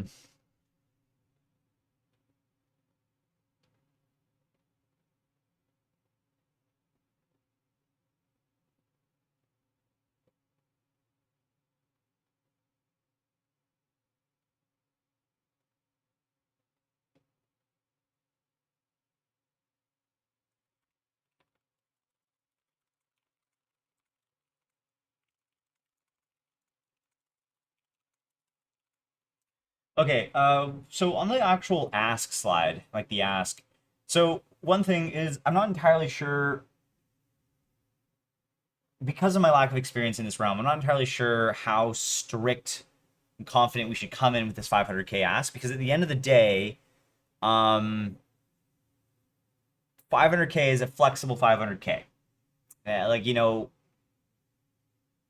500K to a million is, I think, the range that would seem reasonable. But then again, if we just should stay at a strict 500K, I think that's also fine. I don't think I need more than 500K to make this work, because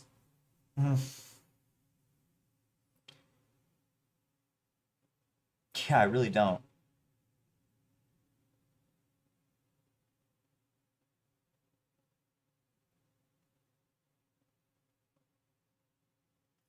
think I need another engineer and potentially a marketing hire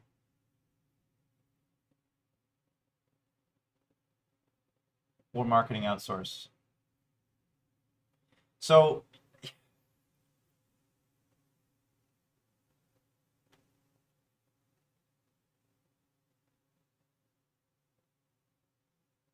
we don't need to say senior CRM integrations engineer. You can just say senior software engineer. Um, or you could just say founding software engineer and one founding software engineer. Like, that's fine. Uh, yeah.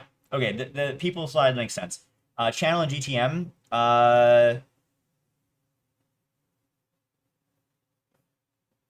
I'm not sure why it says negotiation travel.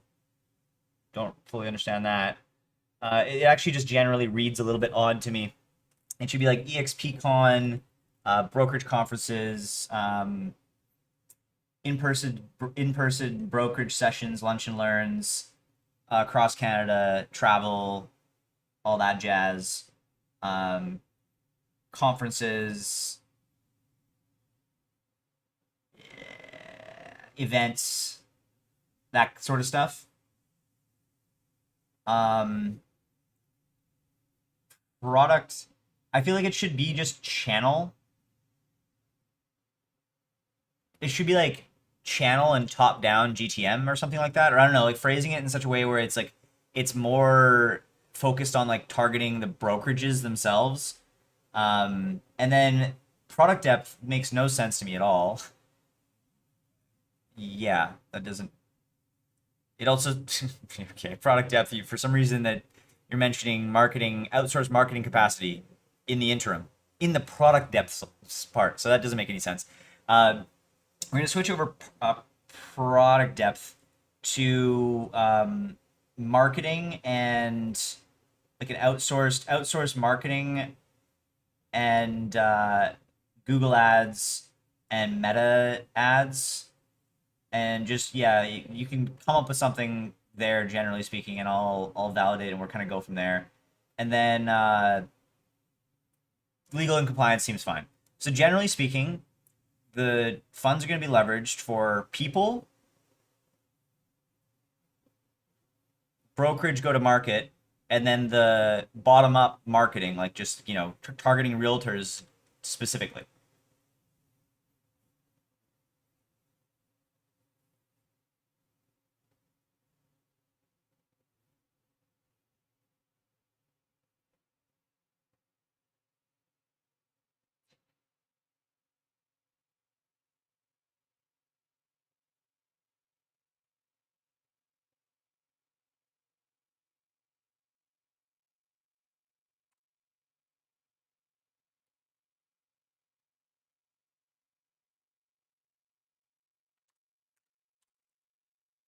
Oh, okay. Yeah, this is generally good. I still don't know.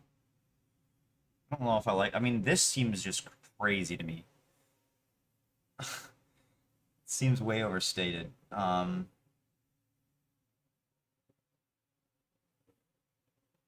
Should we say like, are we scoping to Canada or what? It's a bit tough.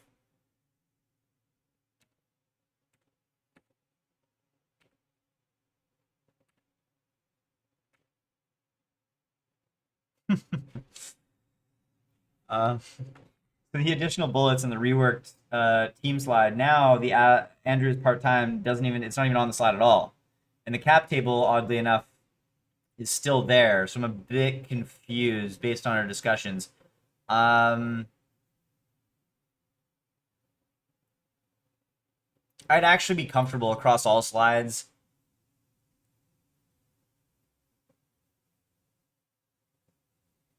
Like the little like indicator of what type of slide it is, it could be moved.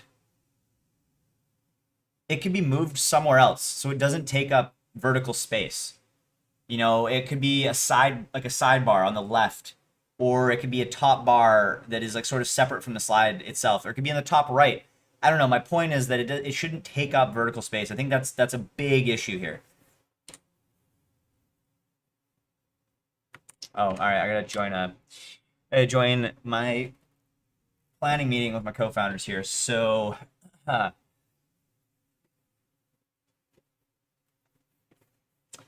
yeah. Will I be back? Yeah, I guess so. All right, hold on. I might actually. I might not be. We shall see. We shall see. Let's just put like 1.5 hours. Uh, Founders planning meeting. Yeah. Sick. Uh, Peace. Bye for now.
All right. All right, I'm back. I'm live. Yeah, lots covered in that meeting. It was actually 2 hours, and yeah, great meeting. We covered a lot of ground. One of the biggest things that we actually did land on is we're actually going to be asking for 1 million funding. We discussed a lot about what that breakdown is going to look like. You'll see me tomorrow finalizing this investor deck. Also had some feedback and some cool things that were mentioned uh, for kind of the direction of the company and sort of next steps. So yeah, pretty freaking sick. And yeah, I guess that's about it. So lots of talking. Uh, I am actually going to. I'm actually going to end the stream, but before I do that, I'm going to play a game of chess. 15-10 on the board. See if we can like.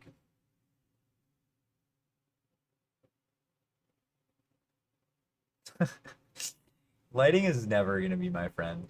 You know, it's sort of funny. Like I need to borderline like if I do this, if I do this, nothing works. Nothing works.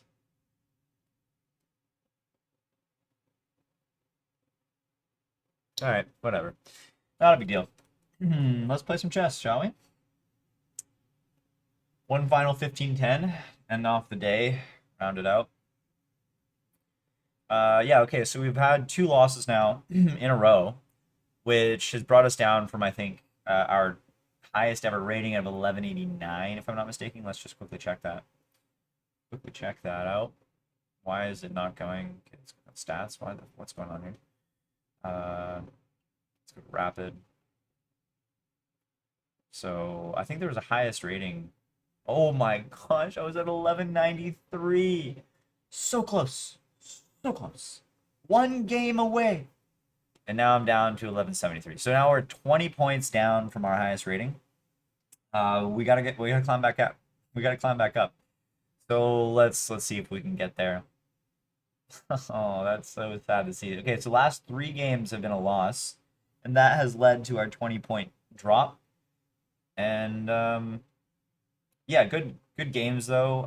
Time management was definitely a concern in this one. A really sad one, honestly, because I was just crushing the entire game until I lost because I didn't have enough time to calculate a move. But then, even reviewing it after, it took me a long time. I didn't even find the move. I couldn't even find the move. So there's obviously a skill issue there. You're gonna keep on grinding those puzzles. Keep on playing these games every day and studying them afterwards. I'm also doing like some vision training. Just like quick, like 5 minutes per day. Not even. Sometimes I skip it, but just like the idea to be able to identify like, A1 for A1 both from the black and the white perspective and be able to call out these. My goal actually is I know it's going to take a long time to get there, but I run. I run. Just I run. Period. And I've run. I think on average last 2 years, I think I ran 2,200 and 2,400 kilometers last 2 years, and then like 2,200 first year and then 24 the next year, and then this year I'm probably shaping up to somewhere between 2 and 3 grand kilometers as well. So I run quite a lot, and I want to be able to play chess in my head, simply put, because if I can play chess in my head while running, my gosh, that's free training. Free training. I mean, right now I listen to podcasts and or like nonfiction books, like business books or technology books or psychology books or whatever, on 2 times speed, just so I can learn. And that's fun and all, but I've always actually wanted one of the products that I was thinking of building for my first business is ridiculous because no one would ever actually want this. Like the niche for this is so unbelievably small that it's just an unfundable project.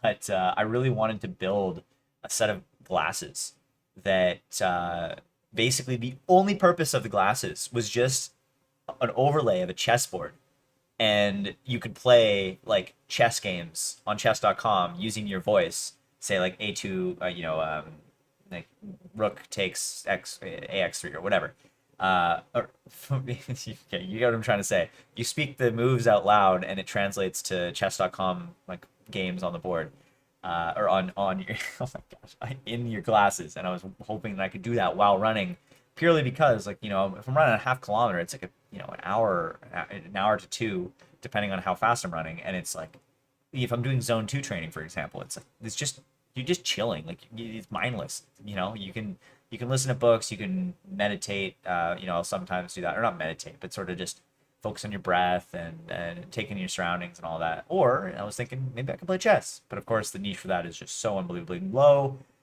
Maybe I could do a survey. Maybe I could do a quick survey on all chess players everywhere, and just say, do you run? Yes or no? How much do you run? This many kilometers per week? Ooh, okay, maybe there's something here. Actually, there would definitely be something there. Huh, maybe it's pretty cheap to do that research. I'm sure I could do it. Okay, moving on.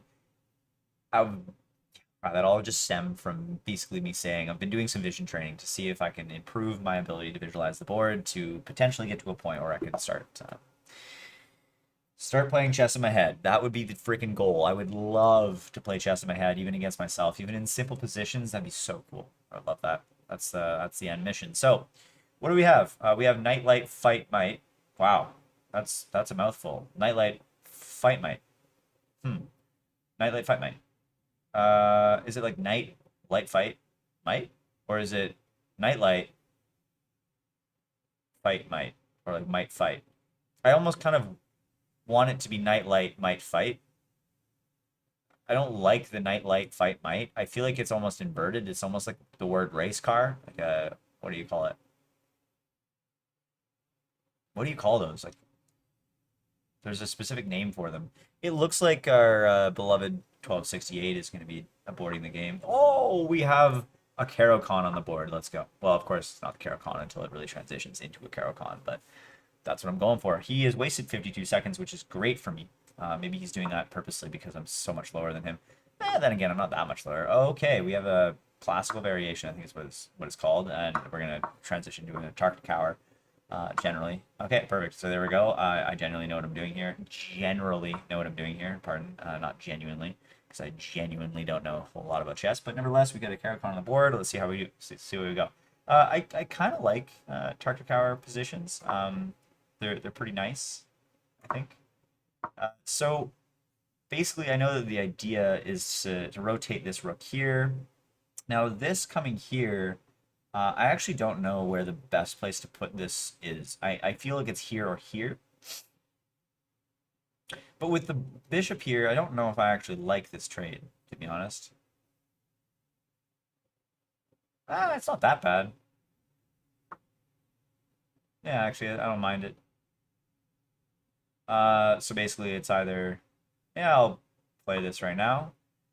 Probably I trade, but I'm kind of happy now that I think about it with this trade, because I just kind of developed my rook, and I feel like I can rotate these and get this and a wide open file with two rooks this early in the game sounds kind of nice.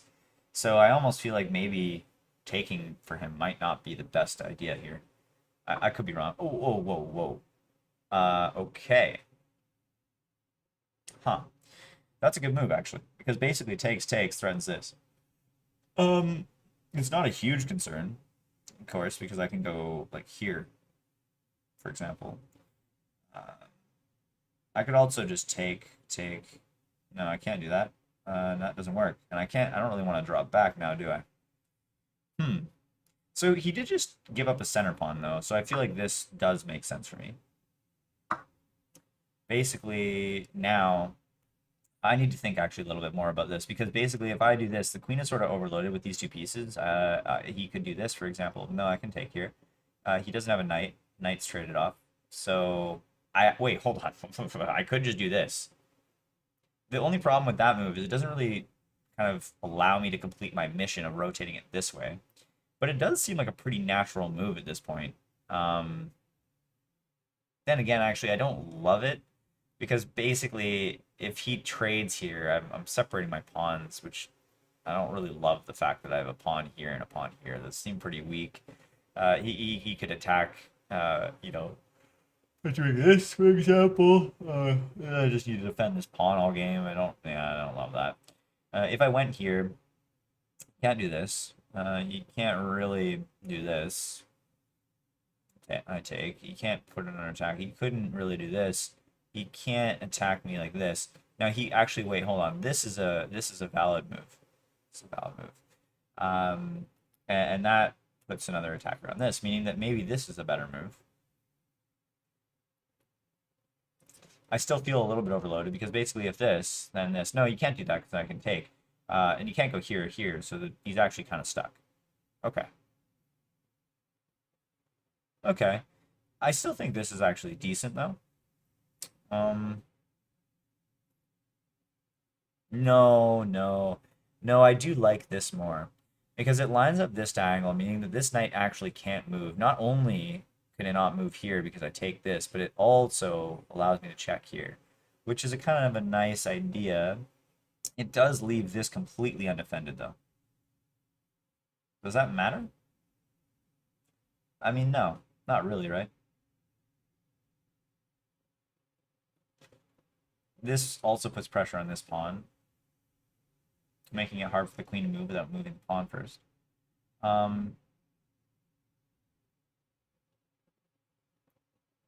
right, going for it. Wait, hold on. What if this? Then no, yeah, I think I'm okay. My last famous last words. Ooh, I also got to remember I just talked about how my time management in the last game was really really poor. So that was a move, for example, that I probably just should have made. I was very casual about making this move, and I really should have just done it. This is a decent move. I didn't blunder anything. I was thinking a bit too much, I think, in the opening, that we're only in the 11th move here, and I already spent 2 minutes 24 seconds on a move. I think it was a good move. I think I thought through it pretty well, but yeah, that's a lot of time to be spending in the opening. So yeah, now my objective here is to rotate this way, and things are pretty smooth sailing as far as I'm concerned. I don't see any immediate threats. Okay, so he goes for the trade, which is actually rather interesting. Huh. Okay.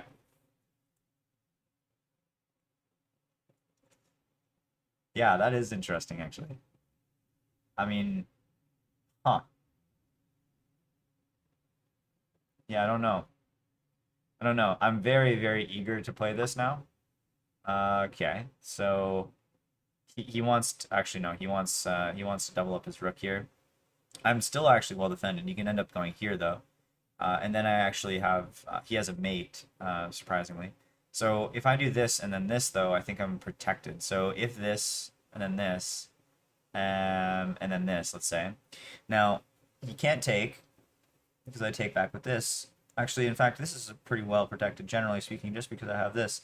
And he doesn't have mate as long as my knight is here, because then I take here, and he actually would need to get all three on here. And I also got to keep in mind that I also have this, meaning that as soon as I kick this knight away somehow, which actually is kind of impossible at the moment, but yeah, this looks pretty nice for me at the moment. I'm good with this.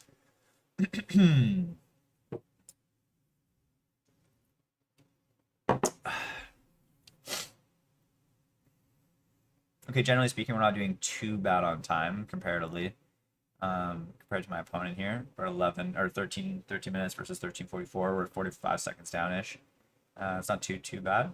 I gotta keep an eye on that though, because that's been the death of me a few times now. And I mean, I keep on saying I could get better at time management, and I never do. So it's I mean, it's easier said than done, of course. And time management ultimately comes down to processing speed, which comes down to what base level IQ times practice. I don't even know. But point being is that definitely takes practice. There's no doubt about that. And maybe ADHD also might play a role here. Not, I don't know how much of a role, but still nonetheless. So yeah, we've discussed here that I think I'm fine, right? I protect this twice. He takes, he loses the queen. He can't take it back. If he does this, then I'm actually okay at this point because I could do this. Or wait, I don't even need to do that. I can just take. He doesn't have mate at all, so I'm chill. Am I missing something here? So this is actually currently under attack, so I should not be moving this actually at all. I'm going to keep that in mind. This is still threat. These still are threatened as soon as he moves the knight or the pawn, or sorry, or the queen, which is good to keep in mind. Playing this move, I think actually, ooh, I can win the queen. Oh, I hope he doesn't see this. If I go here, I can win the queen with this check.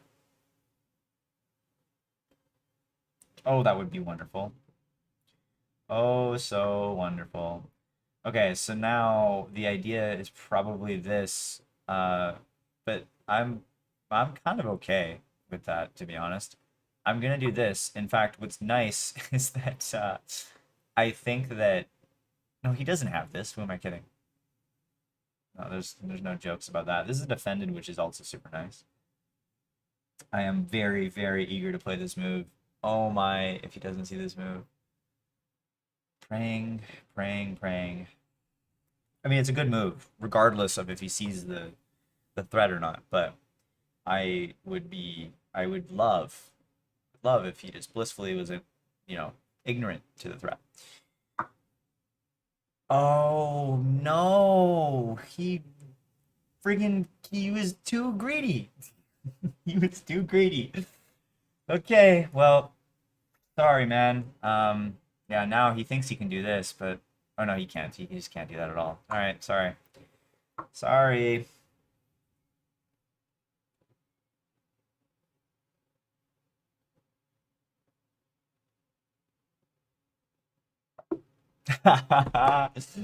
Oh, wow. Yeah, that sucks.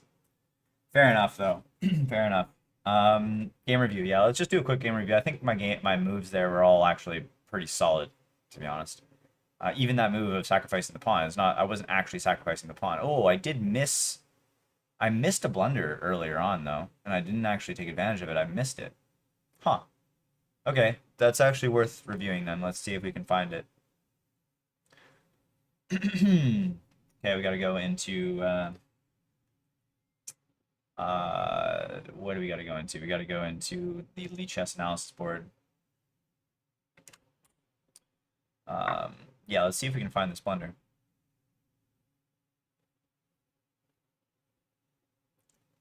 Flipboard, take it. Okay, this is no blunders, no blunders. No blunders. Nothing. Nope. Nope. Here. Blunders? No. No, it should be okay. Yeah. Ah. Ah, no.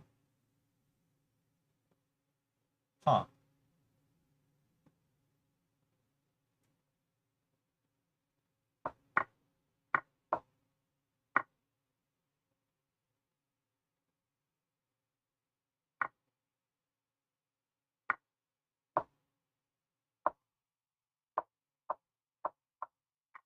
What the fuck?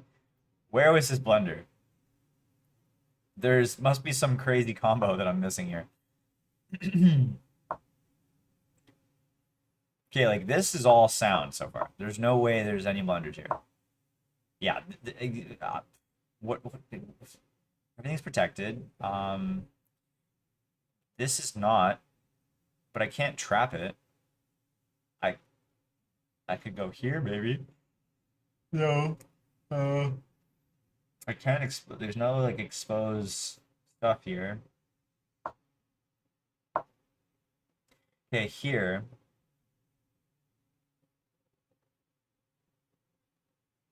Do I have like this? Check, take, or take, doesn't matter.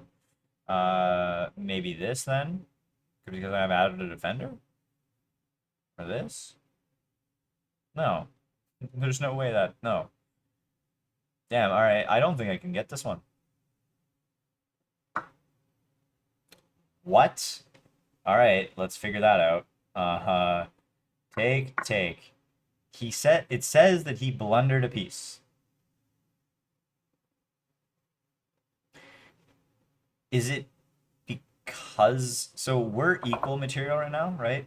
Take, take, take.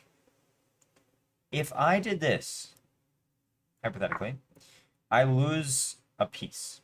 Of course I gain back a piece, but I also win a pawn. Okay. So that is progress, actually. That's real progress that I could have made. So I could have won a pawn there because of that check. Okay. So let's say he takes. Then I win a pawn. I'm up a pawn. Great. But is that really the combo? If he takes, what else can I do? What else can I do? Aha. This, maybe? This takes. Here. No. No, that's not it. Huh. Takes. What on earth am I missing? This is the only thing I can find, and I just win a pawn. To be up 4 points of material here seems ludicrous. What can I attack with this bishop? I can't attack anything. I can't, like, even this bishop. It's not like I can attack it. What the frig? What the what? How is this? What's my next move? Taking. Oh, he can't take back because the queen's undefended, and then I can win it with the freaking check that I was eventually won the queen with anyways. I see. I see. That's tricky. I noticed the discovered attack a few moves too late. Okay, that's good. That's good. Anyways, I eventually took advantage of it though. That was nice. All right, let's play another. That was way too quick. Okay, 1163. High risk, high reward situation. Actually, no. I win, lose. It's win 8, lose 8. So that's not actually. That's completely. This is objectively fine for me. Okay.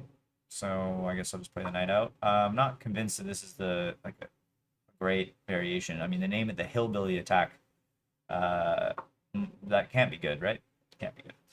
Wow. All right. So he really doesn't want my bishop to come here. That's fair enough, I guess. It doesn't really matter too much, though. I'll go here. Followed by this. Okay. So just doesn't like pieces going there. Totally fair. We'll close. Okay. I guess we'll just play a solid opening here.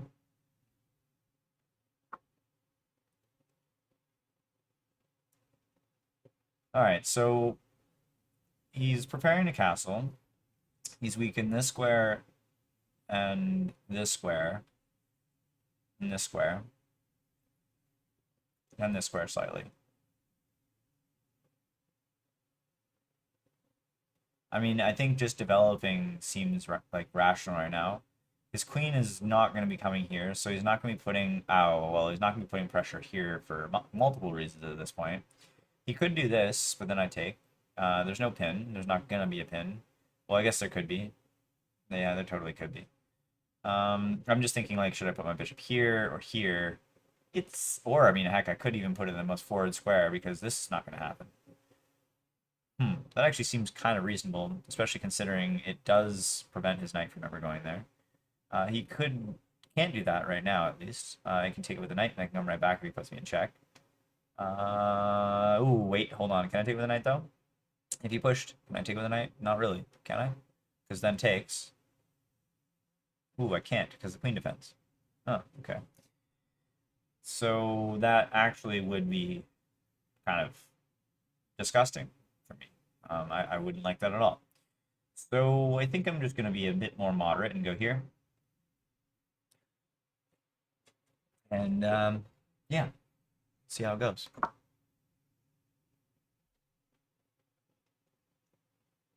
Okay, C's castle will do the same, and bring my rook out, and here, wow.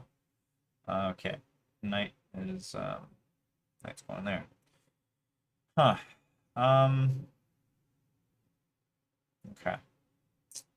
Yeah, I guess I lose my bishop. I don't really have a choice. I'm not too upset about losing the bishop, actually. To be honest, I feel like that knight was worth... It's like one of his only developed pieces. So I almost feel that this is fine for my position. I mean, my bishop sort of locked out with, like, it seems like a lot of... It's 7:30 p.m. Geez, time to start unwinding is what I just canceled. 7:30 p.m. Time to start unwinding. I've heard that only a million times.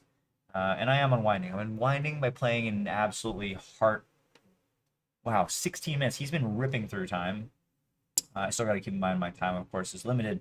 But generally speaking, I think this move is fine. I'll probably just take with the take with this pawn. I really would love to open up this rook, but I know that it's an irresponsible move, all things said and done. Especially considering he has his light square bishop just like kind of staring this thing down.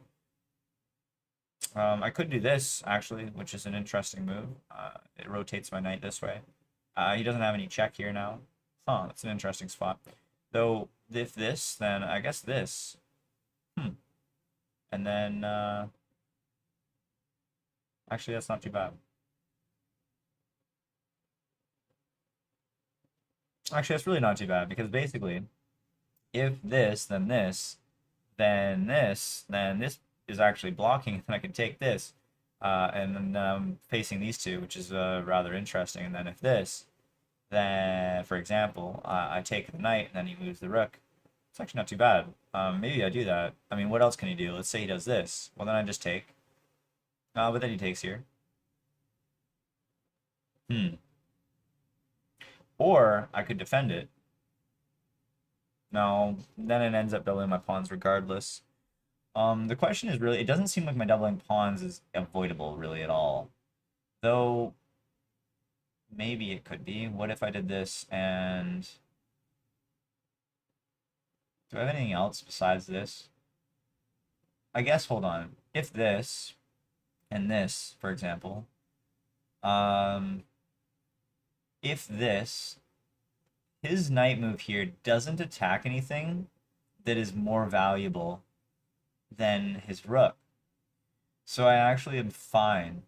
I'm fine to take this because he doesn't have an in-between move to take this. Basically, if this, worst case this, we've already discussed this doesn't work. So I take, he can't take in-between move because then I take and I actually end up winning material. Because he takes and I take, and my knight's actually not even dead in the corner of the board. It'll eventually be probably dead, and it's kind of useless there. I could even take with a pawn, finish off the hurrah. So I think this is actually an interesting move. It rotates my knight to this side of the board if he trades here, and I'm not really upset about that. I don't think. It's a very interesting position with my knights here, but I don't hate it.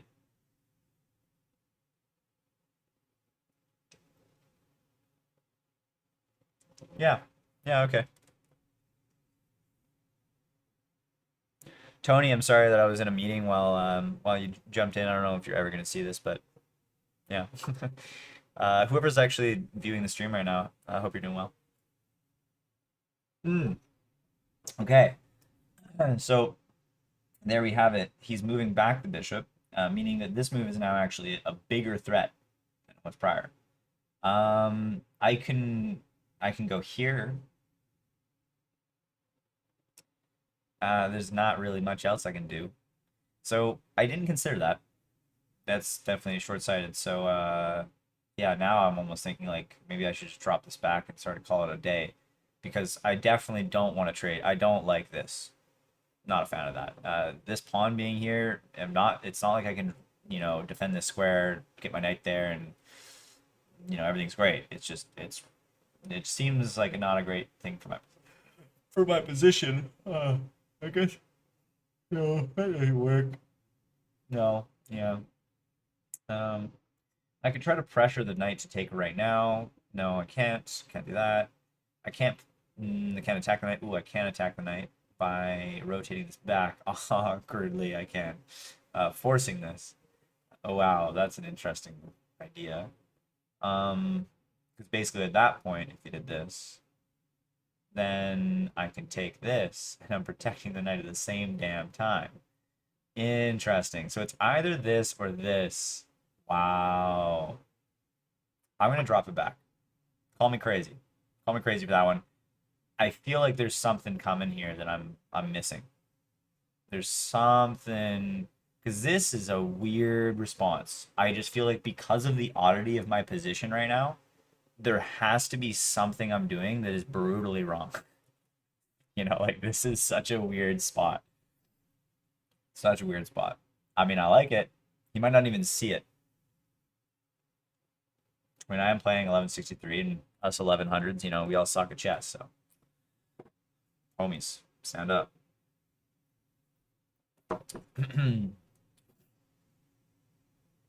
No, he's gonna see it, right? He must trade. I'm 5 minutes down though. Yeah, there it is. Okay, so he saw it, which is all dandy, and now my position is actually what I ended up wanting in the first place, right? I can come back here. All right, so this weakens what? This square. Can't really do much with that now, can I? It also weakens this. He actually only has one defender of this pawn right now. So how can I take advantage of that? Can't really, not in one move. This is still locked in the corner. And then again, these are all kind of locked in the corner. I almost think like maybe I should be sort of pivoting all my efforts to the queen side and sort of somehow trying to... Oh. It's an interesting idea, actually. Because if I do this and then this, I can actually sack the knight. Oh, but he doesn't have to take with a pawn. He can take with the queen. But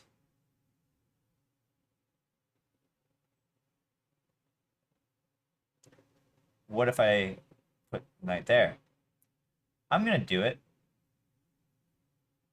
It might be a bit ambitious for this early in the game, but the fact that he has all of his pieces here just undeveloped, it seems like I should be doing like my gut tells me that I have a lot of firepower over here.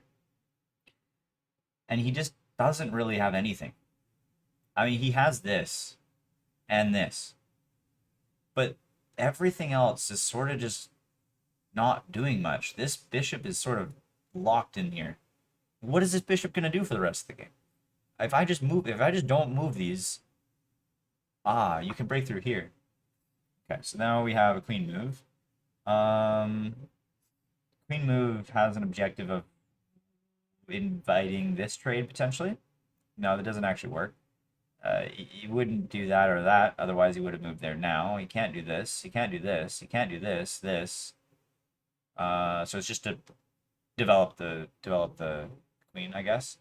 There's no sort of crazy shit that I'm missing here. This all seems fine.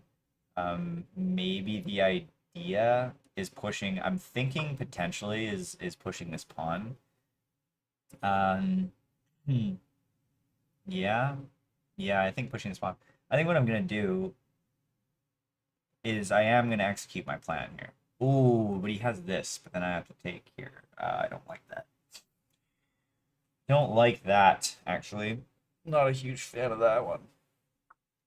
Oh, wow. Okay, he's really going for the queen side attack here.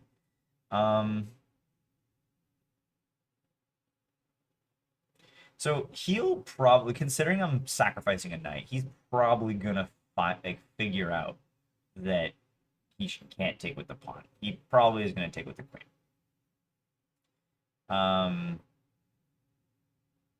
Yeah, and then I'm just down material. So I actually need to deflect the queen. But if I can deflect the queen in literally any direction, things look decent. What if, in a hypothetical world, I went here and he didn't take? Let's try it. The worst case scenario is I take back with the queen. The best case scenario is I can pull off this move and actually go with a cheeky checkmate. Ambitious, I know. Hopeful, maybe. But it's not that bad. Not that bad. He's putting together a nice queenside attack here that is fully pawn based and not backed by pieces in really any remote way at all. He did this for the sake of doing it. I don't see any immediate threat. He's got a lot. Yeah, there it is. All right, that's too bad. I mean, we sort of expected it, right? But it is sad to see. We're still in the same position, though. I mean, if the queen goes anywhere, I will still try to attempt this. I might try to develop a piece here. Yeah, I don't know. I could go here, here. I could go here, here, here, maybe. Then this, and then I can't really win this. There's no friggin' way I'm winning that.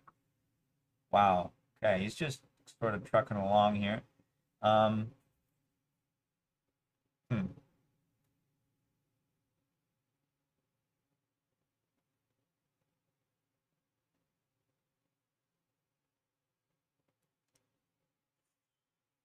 I kind of want to do this, and then this, just to slow this side of the board. Um, okay. I guess idea is probably this. If I do this, takes, takes, or push, lock it, it's fine too. If takes, takes, I can slide here or here. This is actually no longer defended, right? So I could do that right away. In fact, that's probably actually a good move, though he can do this. So maybe it's not a good move, which he defends it again. And so maybe, just maybe, I do this crazy move and just sort of not let his knight go there, and then I try this. Still keeping in mind that I really want to play this move after he moves his queen. So deflecting the queen would definitely be a nice idea for me.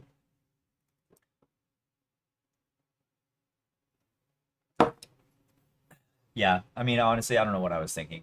My hopes and dreams for checkmating the king early with his pieces sort of locked up. What the heck is this knight doing? Where do you want to go now? Here? I guess if this it blocks, so this is nice. So I guess I do this in response to that. This is a safe move to make. I'm not dropping any pawns. I don't expose myself to any weird stuff. He really kind of has to push this, and now I'm realizing, I don't really love that. I should have done this first, because then it threatens the rook, which would have been a much better situation. Ooh, darn, I don't have anything here, actually. I don't think this is a very good... I think I should have done this first. Oh! Wow, he likes the idea of not having his bishop active. Interesting. Huh. Okay, plot twist. Um, what if... Do you think I could sacrifice here? Go here? No, no, I can't, because if he doesn't take, it's hopeful chess, and I have nothing to go from after that. It's just done. I can, yeah, no, there's nothing I got, I could potentially go here right away. It's not the worst thing in the world. Yeah, it's not too bad. Forces him to push, though. I don't really want him to push. Though, maybe... Huh. Okay, I got 6 minutes. I'm ticking right now, and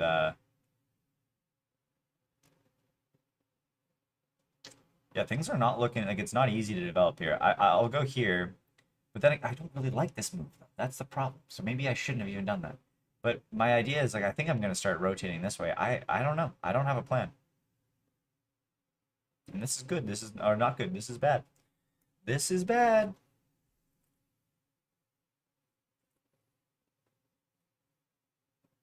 If I'm gonna lose, though, I mean, it'll be time. It'll be because I've spent too much time. So I really gotta speed this up. I just gotta start playing moves that are reasonable. Yeah, there it is. So this doesn't actually win any material because I lose the knight. This doesn't win any material because it's defended. So I'm pretty much completely screwed. There's nothing I can do about this because this freaking knight is undefended. Fork with knight. Oh my gosh. You see, like, ah, ah, I'm in sort of an ethical dilemma here because, like, if I continued to evaluate the position, I would have seen this. I'd like to think, but the problem is I can't prove it. So I feel like I shouldn't play it because it's technically like outside help. And I don't want to cheat. So it's like, damn. Um, Yeah. Yeah. Oh, I appreciate that though, Niaz. I appreciate you trying to help out. Um, yeah, yeah. I'll play something adjacent to that. I think I'm gonna end up playing this move, which threatens the knight, and then eventually might allow me to take this because the knight. Oh yeah, yeah. The knight has to go there maybe, and then I can actually take this. If he defends, he can't really defend. Where can he go? He can't really defend now, can he? I guess he can go back here.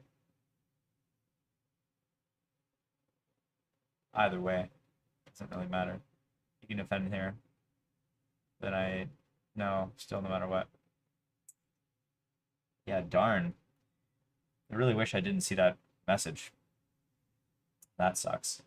Okay, what I'm gonna do.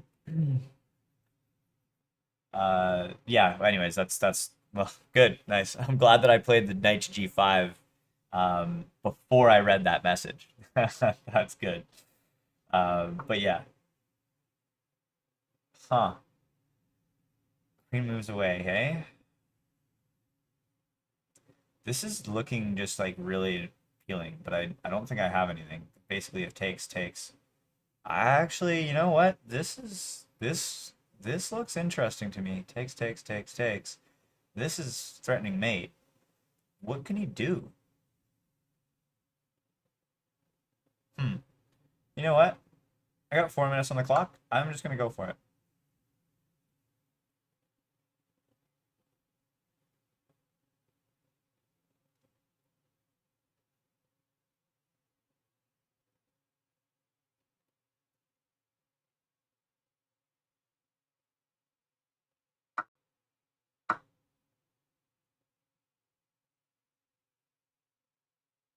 I don't have it. I don't have it. Yeah, there it is. Absolute miss.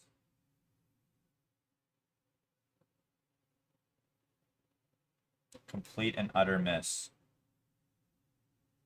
Damn. Uh, hmm. Basically, this pawn is now hanging. If I push this pawn with the idea of going here, or here, pardon, this check runs into this. I don't have any, I got nothing here. Like, absolutely nothing. That was a terrible move. Okay, well, I should have thought that one through, but didn't. That's fine. Takes, takes. I can take here. I can't take there still. I can protect here. Maybe I just do this.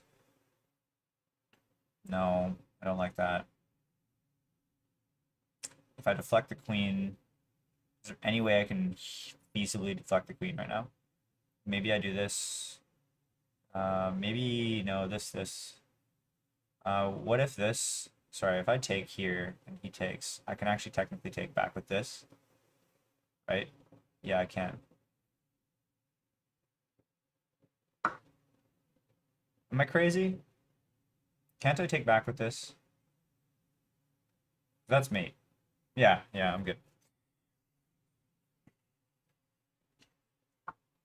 Aha, he sees it. Nice. I can go here, threaten this. Then he wouldn't do that, now would he? That would make no sense. Um, Pretty surprised that he didn't see that, or that he saw that. Okay, I'm just gonna go here.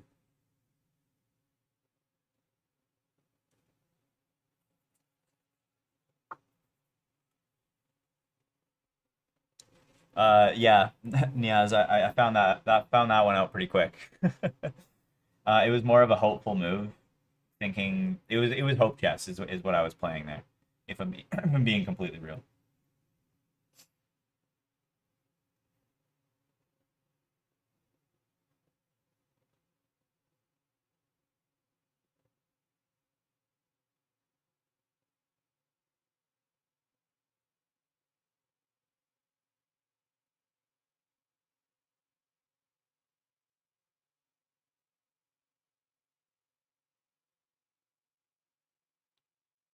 Hmm.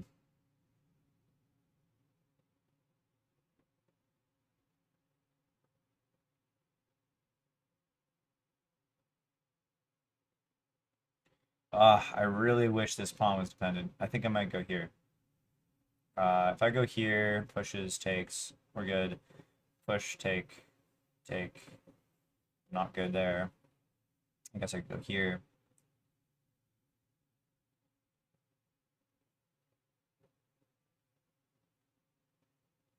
It's funny, I'm actually we're equal right now in terms of material. In terms of time, I think I've lost this game. I mean, I'm gonna try my best here, but I'm definitely not feeling too confident about this situation at the moment.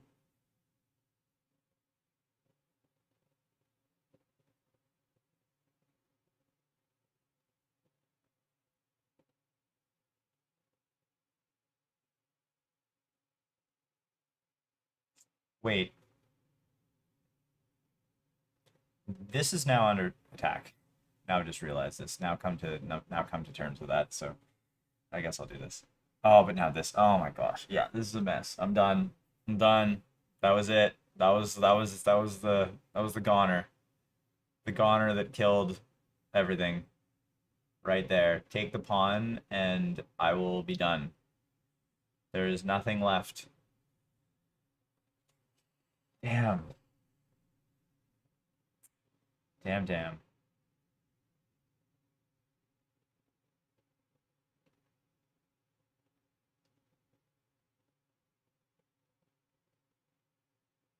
It's gonna be a long journey to 1200. Yeah, there it is. Yeah, there's I honestly think that there's very little hope left in this situation. Oh my gosh, this thing is under attack too. This is now this sees this because I pushed this. Oh no.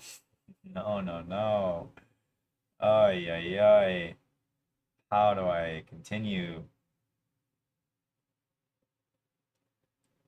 This just seems so hopeless. Um, goddamn. Uh, I guess I'll just take the pawn, and then I'm just gonna take this pawn. I guess. Wow, didn't decide to take the pawn. Interesting. Um, okay.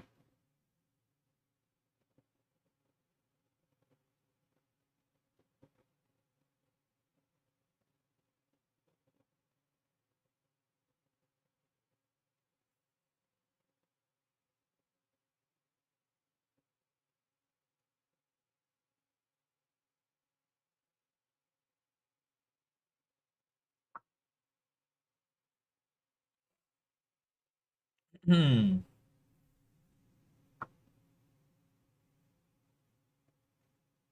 Hmm.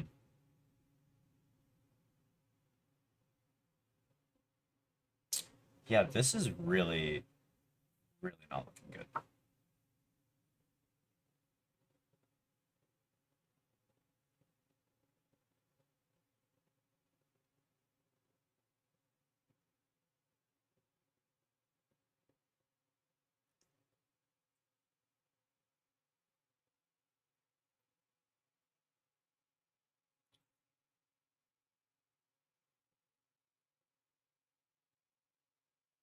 He takes, take back with the rook, acknowledging that this is like very, very high risk scenario. And if he takes here, okay, things are a bit different. Go here.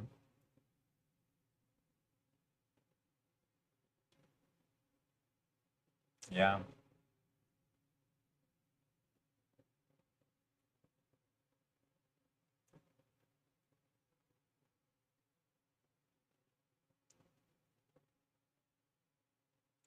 Taking here would be really nice, actually. It would be really nice, but seemingly not going to happen. Not going to happen.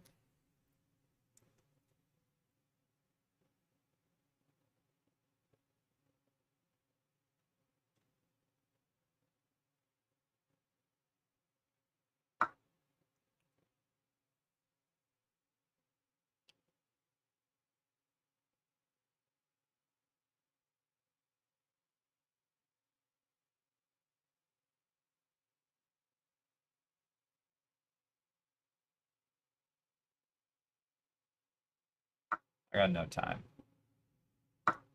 No time, no hope.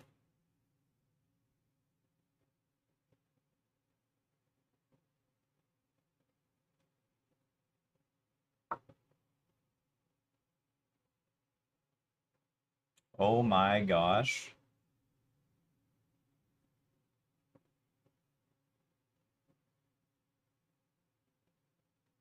Take the pawn. Take it and end me.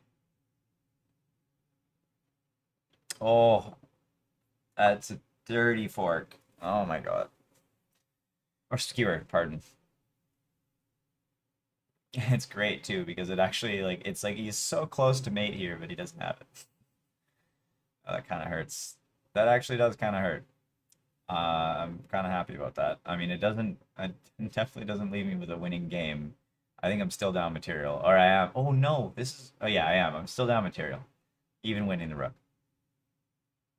And positionally, this is terrible. Though, this is actually, how did I not see that before? Oh, because sorry, pardon, never mind. It only makes sense because this is going to be gone pretty soon here. So this is actually a decent situation for me. Of course, okay, he sacrificed king. I'm just gonna do this and then check, and then he gets out of trouble. Is that the plan? Yeah. That totally makes sense. Like, I would do that. That gets you... Yeah, there it is. Nice. There it is. Is there any way for me to, like, kind of... If I do this, he has check. Yeah, there's no way for me to, like... Oh, yeah. Yeah, so now he brings this here. I'm kind of screwed. Well, not entirely, but...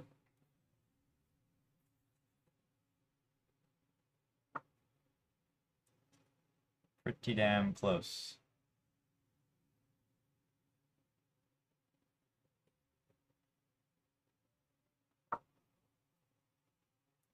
This is ridiculous.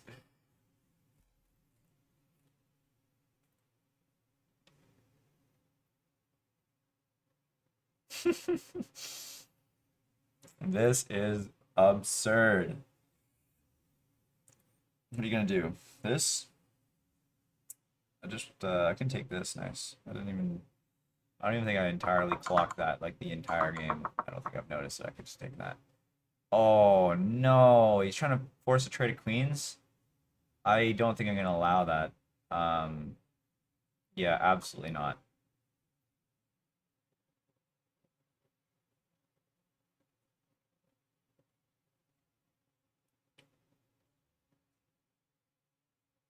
That's a no-go for me, dog. Absolutely no. No way. 12 seconds left. Am I trading queens? I gotta just keep on grinding. This is a really terrible diagonal for my queen, though. I mean, I can't really do anything on this diagonal at all. Yeah, this is terrible. Oh man. I hope that he just somehow moves this rook, and then I just get a glorious check here, and I just take this, and everything flips around for me, and we have glory days again. Okay, so he hits my queen. I have no way of avoiding it other than just taking it. Are you kidding me? Why? Oh my god, 1200 is so funny. This is why you don't resign. This is why I didn't resign. Just, geez Louise, man. Okay, so now we're like completely okay. In fact, I should actually trade. I only have a few seconds though, so I shall not. But I'm fine now. We are chilling now. No, I think I just lost a rook. As long as... Oh shit! Oh my gosh, I almost freaking lost on time. Oh my god, he missed the rook. He missed the rook. I have check. check.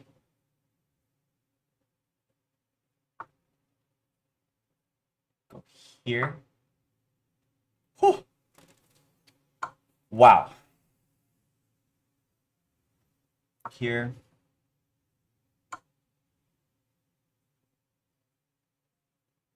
Here.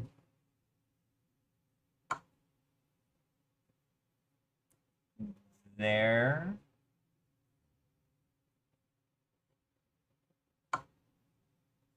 Ah, counter check. Love that.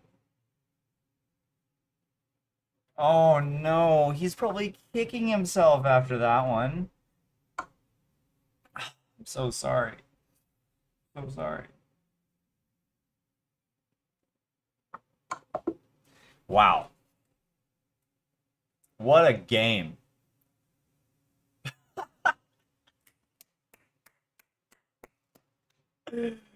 Oh my God. Wow. Okay. Let's review the heck out of that one.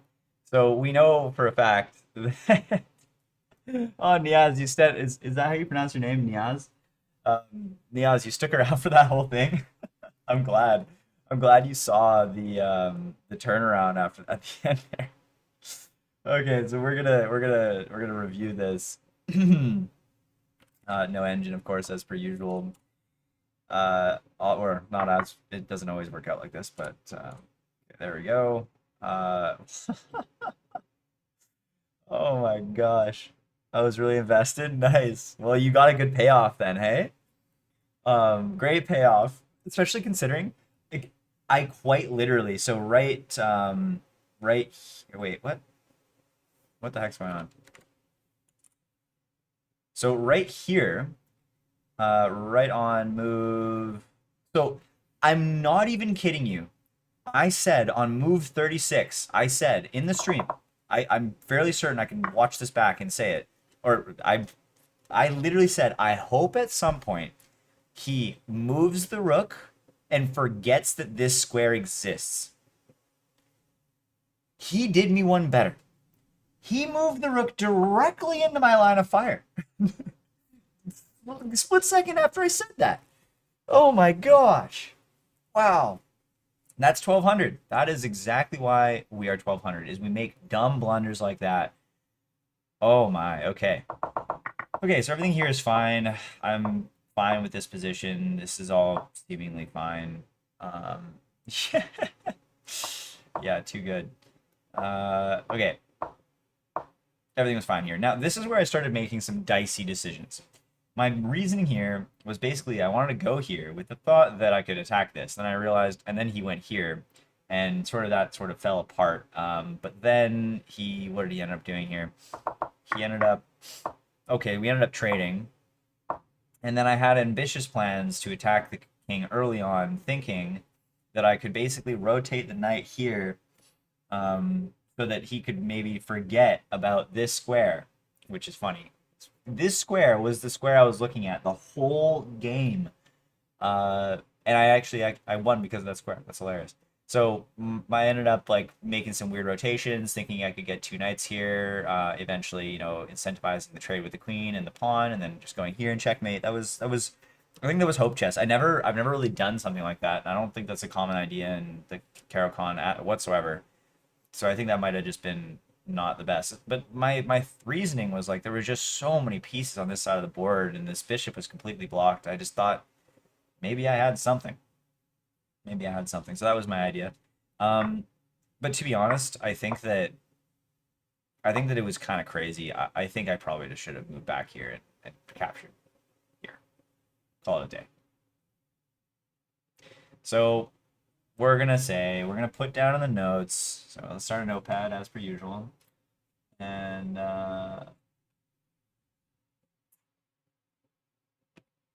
paste the muse. And we're going to, oops. There we go. All right, so we're gonna write down move 10. We're gonna do bishop to g6. All right, move 10, bishop to g6 instead of that weird knight maneuver, which ended up not working out. Oh, I mean, I don't know if it didn't necessarily, it's not like it didn't work out per se, it just was kind of a weird. Why did I do this again? Oh yes, to force this and allow me to get my knight here, and then eventually allow me to get my knight back here, or queen out and then knight here. Actually, I think I still agree with this plan. I didn't want this. That was the whole reason I moved this knight back, was to expose this, because I did not want this, because then it would have forced this and then this. Yeah. Yeah, I don't really see any other way to avoid it. This doesn't work. This, I could have still done this, I guess. Oh yeah, okay, hold on. That was still an option. You take chess really seriously.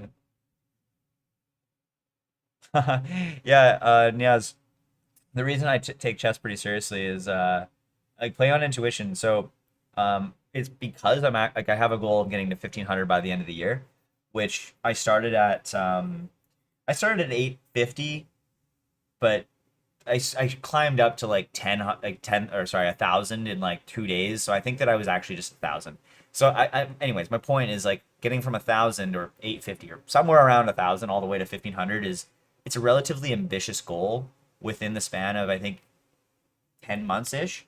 So that's why I take it so seriously, is that, you know, I really try, or I'm really trying to like learn the game and go deep into it. Like I like playing on intuition, and I play 5-5 games all the time for that reason. Like basically the games that I play on stream is typically 15-10s, because these are the ones that I'm counting as like to 1,500. But I play 5-5s all the time, like on my phone, you know, in bed, and just like kind of casual whenever I'm like chilling. I play 5-5s. Like these are kind of like my intuition games, and I really like this. It's just I typically just do 5-5s for that. The 15-10s I treat a little bit more seriously, and those are the ones that I review. Like the 5-5 games I don't even review. Like they're just sort of fun. They're quick, they're fun. It's like whatever. 15-10s, those are the ones I treat seriously. Anyways, okay. So if you want to play, I'd be happy to play. A quick 5-5 just on intuition. Okay, so yeah, I still actually, I mean, the whole plan here was to incentivize this, but I guess in theory I still had this move. But the knight is just sort of awkward here. It just make me think like, well, hell was the point of putting it there if I can't go here? Yeah. Yeah, okay, sure. Oh, wow. 1+0. Like okay, bullet chess. Like that's like that's crazy nothing. Okay, yeah, sure. Yeah, send me over or you can send me over your username, or send me over a request and like let me know when it's there. I'd be happy. I'd fine be playing. I'd fine if you want to play bullet chess. But if you're playing 1+0, could you at least give me an increment? I swear by increments in general. Increments are my crutch. And I would prefer 1-1 or 1-2. But whatever. I mean, it's 1-0. It's not a big deal. It's whatever. Okay. So, anyways, I think that yeah. Okay, this move is still fine. This is all fine. Okay, now this queen move. My reasoning here was I wanted to get the queen out before I did this.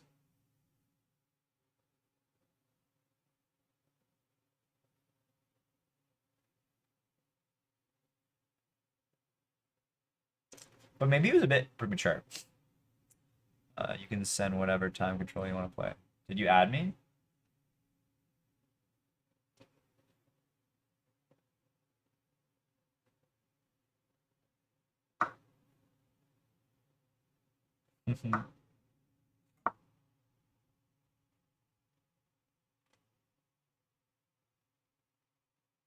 Oh,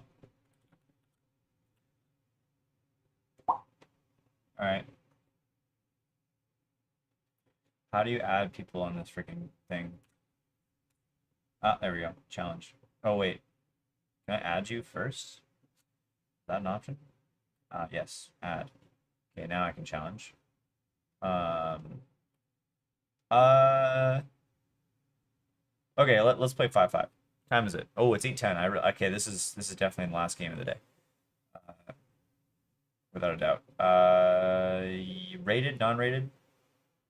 What rating are you? Oh my gosh, you are amazingly good.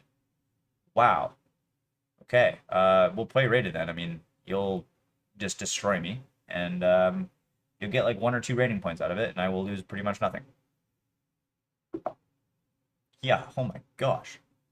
You play on, how long have you been playing chess? That's like, that you have a phenomenal rating. Like, wow.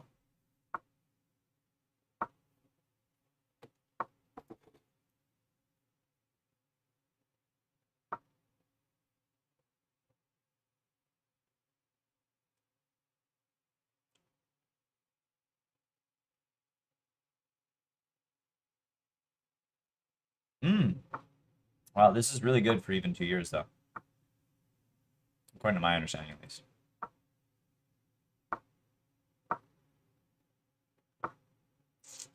There it is.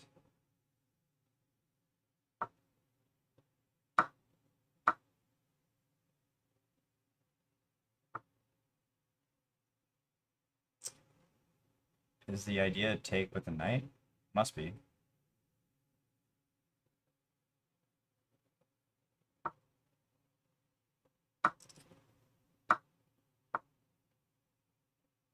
Hmm.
These are some pretty crazy bishops right now if you're still in the stream.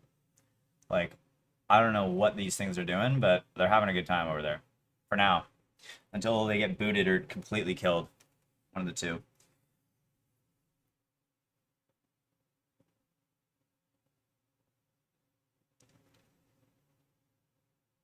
Yeah, I'm not convinced that they're great.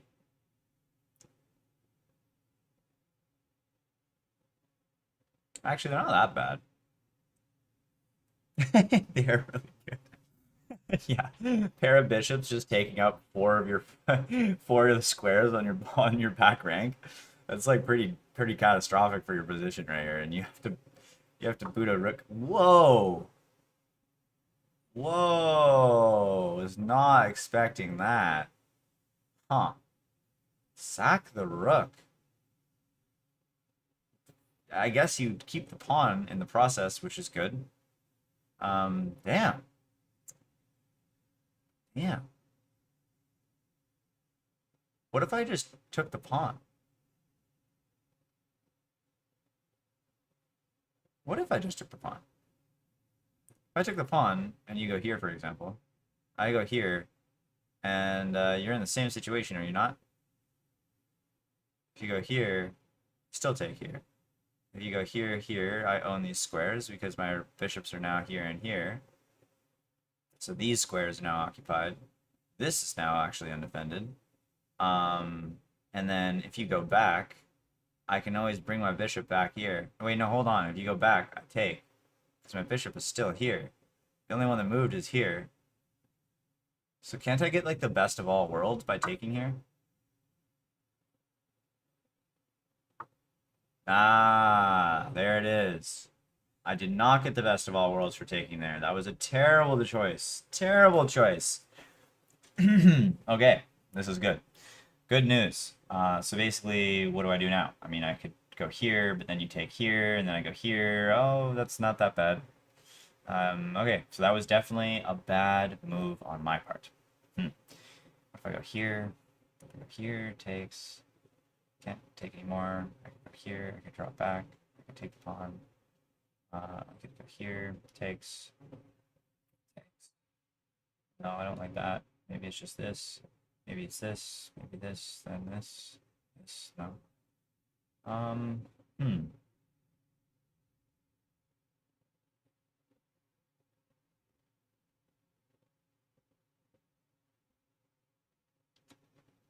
Oh, this is actually kind of sad.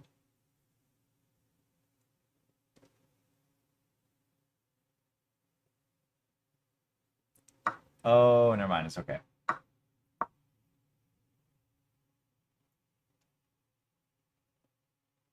It's a nice bishop there. It's a very nice bishop. I like that bishop a lot. I will lock it in with this pawn, and it's just not going anywhere. It's going to just be a thorn in your side the whole game. I'm going to castle, and I'm going to bring my rooks up on. Oh, shit. Then you give me check. No! Aw, oh, damn. Well, GG on that one. I got absolutely nothing now.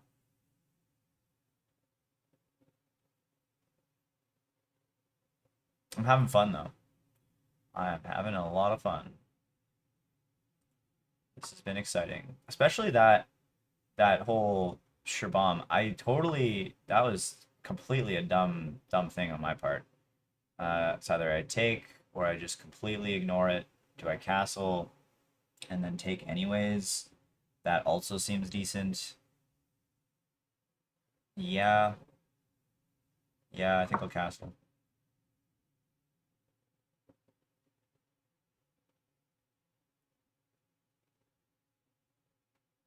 Yeah.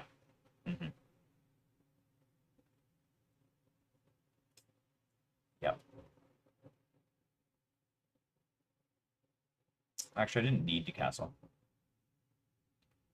I really did not. What's your profile picture? Oh, wow, you let me take. I'm a bit surprised by this. I'm hoping that I'm not missing something.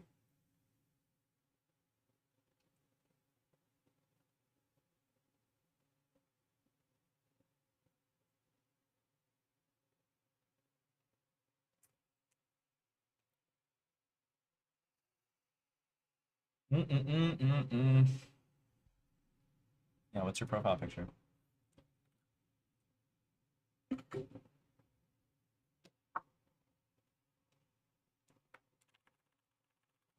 Oh, I got your friggin' username in there, so we didn't get a representation that's accurate. What did you just do? What was the move? I didn't see. Ah, you moved that to attack. I can pin it, or I could not. Um, I can't go there, can't go here, can't go here, can't go there. Or, yeah, wow, okay, I could go here, but then it trades. I don't really like that too much. I could go back technically and put my knight in the corner of the board. Can't go here. Knight's pretty blocked off. Kind of need to rotate this way. That's a decent idea, I guess, but I will do this. Okay, let's see what this freaking position is. What is, let's see, let's go like this too. Okay, so no more pin. Didn't like the pin too much. What is this?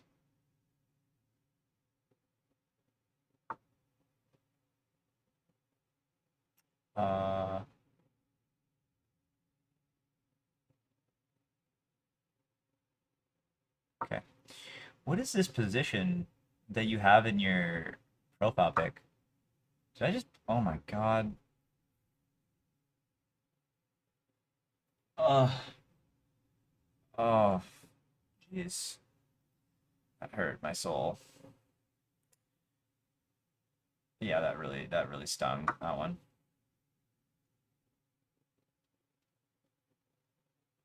That really stung.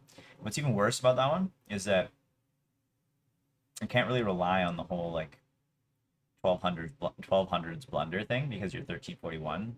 So I feel like, oh, but then again, you blundered in the opening. And I fumbled the blunder. I didn't even take advantage of the blunder. You ended up destroying me and I lost pieces. But you did blunder in the opening. And I would have ended up with 2 points of material if I played that correctly, I think. Or maybe one, no, 2 points of material. So I guess it's still possible, even at your level, which is nice to see.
Oh my gosh, you're 1700 rapid.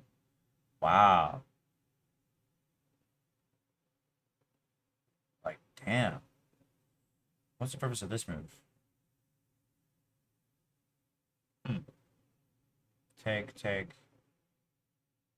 Is it this? I guess, maybe? I don't know. I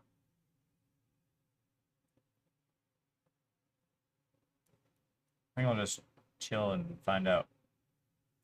Protect myself from back rank mate while I'm at it. What am I missing?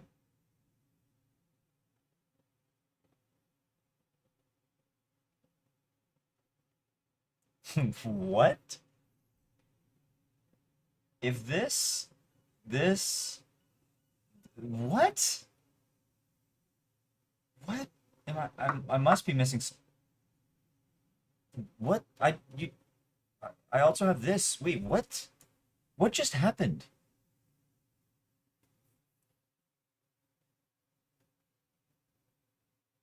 Really?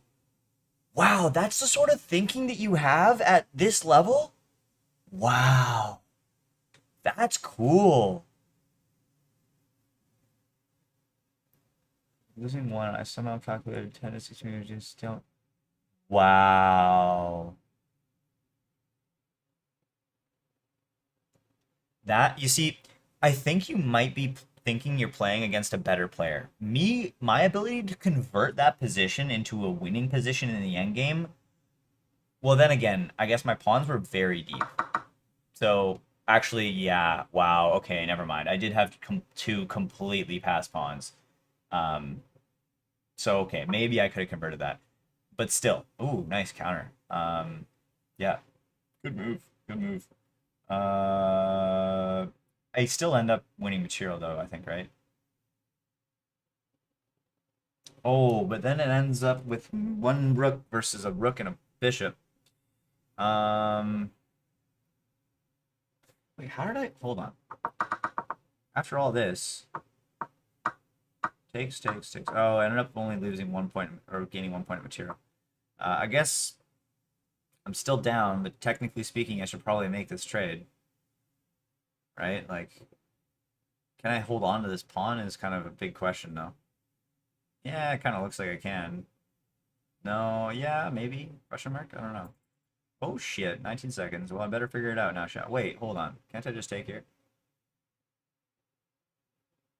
I'll just take there. Why the why yeah, that was kind of dumb. Dumb on my part, not yours. I drop back. Okay, this is what I do best, I guess. There's a bunch of like fast moves that should not be played, but I play them. Oh no! Damn it! Oh, you didn't catch the drop pawn. Oh shoot. Oh no. Oh no, it's not very good. This is some sketchy stuff. These bishops are absolute monsters right now. I mean, it's understandably, I guess. Yeah, there it is. Can't even go for a trade. I have no time. I can't even do anything. What do I even do? Like drop this back, I guess, but then you have this. Oh, you also have this. Oh no. Oh no. Oh no. Oh no. Oh no. Oh God. Golly gee. I think I'm probably done here, aren't I? Yep. Wait, no. Yeah. No. Oh no. You can actually go here. Couldn't you checkmate me there? I think you could have checkmated me there, if I'm not mistaken.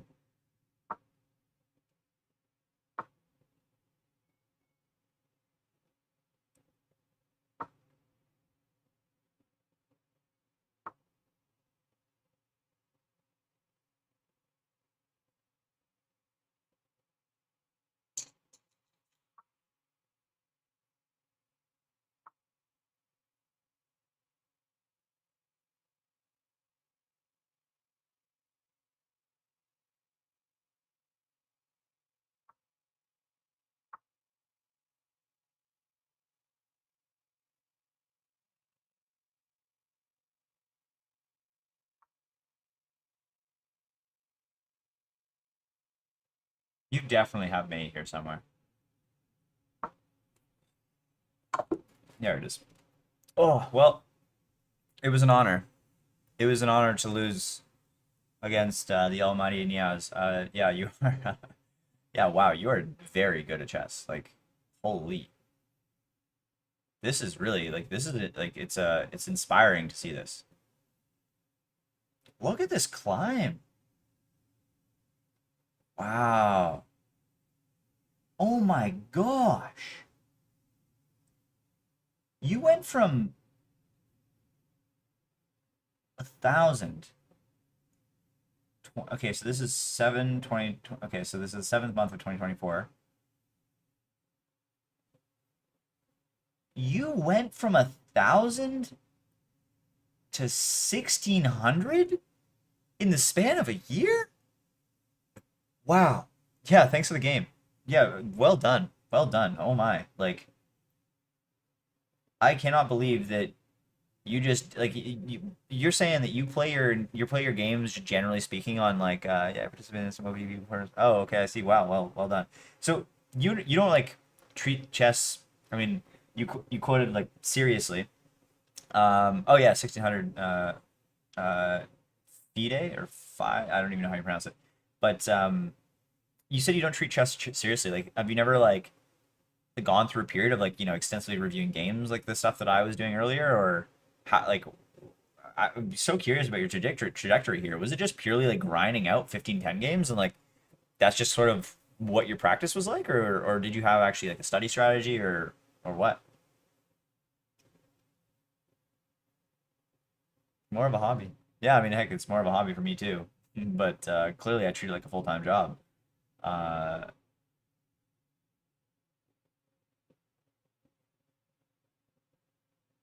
yeah, like this is an insane rating curve to see. 3 years from 300 to 1,800. Play, sleep. Not really analyzing stuff. Huh. How many games do you think you got? Well, I guess I can calculate it. 2,700 games. 2,700 rapid games? That's it? Oh, you must be like a borderline genius. How old are you? If you don't mind me asking, of course, don't feel up pressure at all to answer that question. Yeah, no pressure. Absolutely no pressure.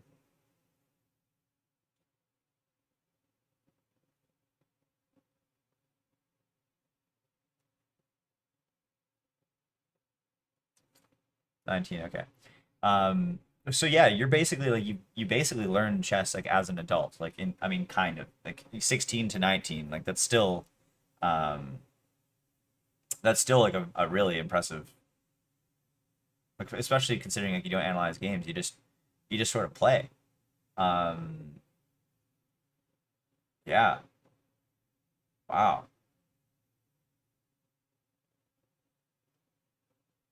Huh. Makes me think, maybe I should just start playing. Stop analyzing.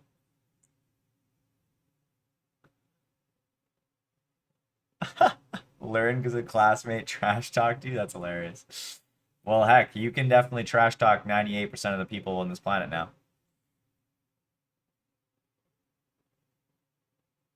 Oh, wow. Yeah, you can definitely show up like anyone on the street.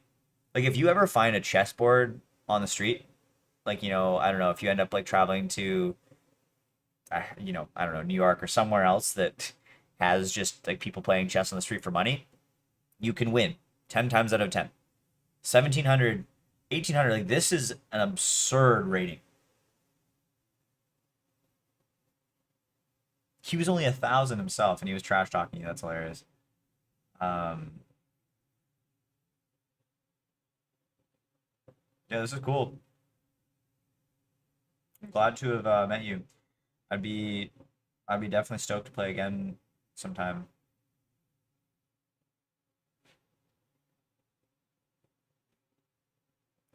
Okay. Although, yeah, I'm not gonna actually review this game entirely because I want to go to bed here, but I am gonna quickly take a look at this game. I'm at 1191. This is exciting. I hope that I get to 1200 tomorrow.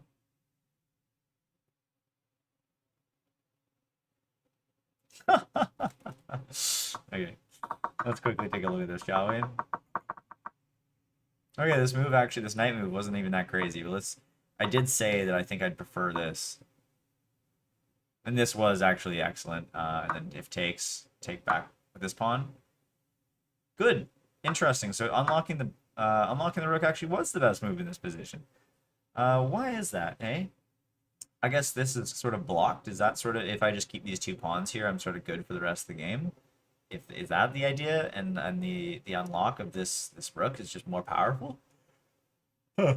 I guess the rook hasn't moved outwards, right? So I think maybe that's it. Maybe that's the key there.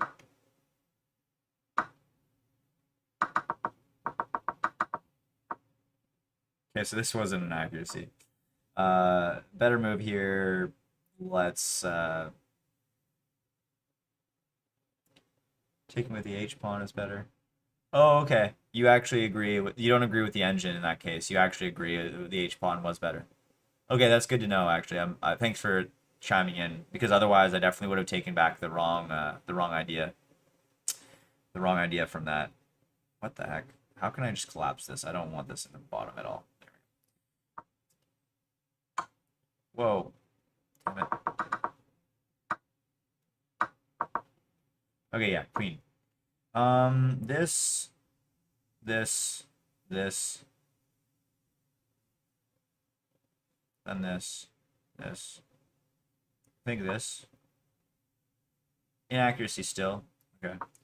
I'll play my knight then. Good. What was the best move here?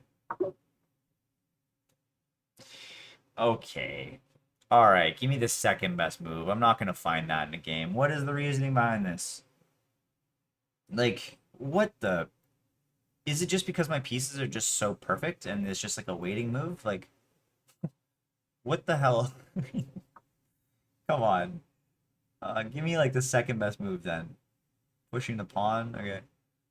Never playing that king. Yeah, yeah, no way you're ever playing that king move. Like, that king move with the board that you see right now, like, no way in hell that king move is being played.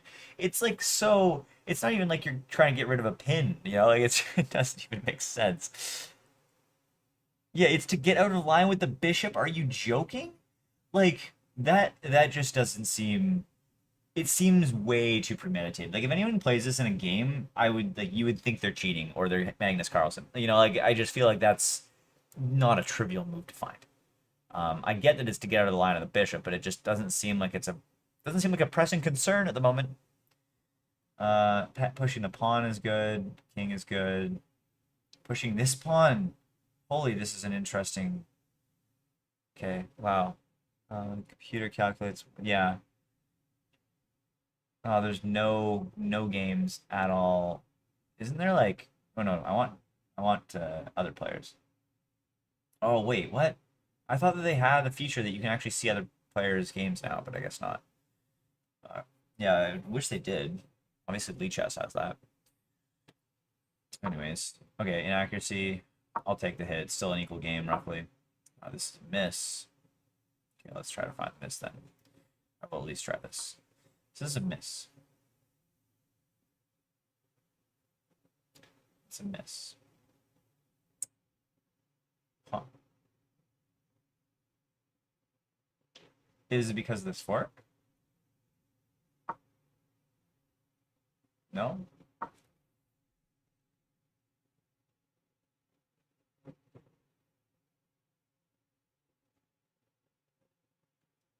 He doesn't have any pieces hanging. It's definitely something I need to do here. Uh, can't push the pawn. I lose the pawn.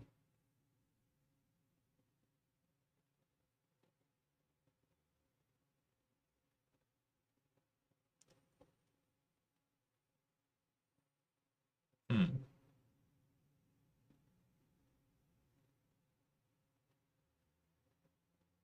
Yeah, I don't see this one. Come on.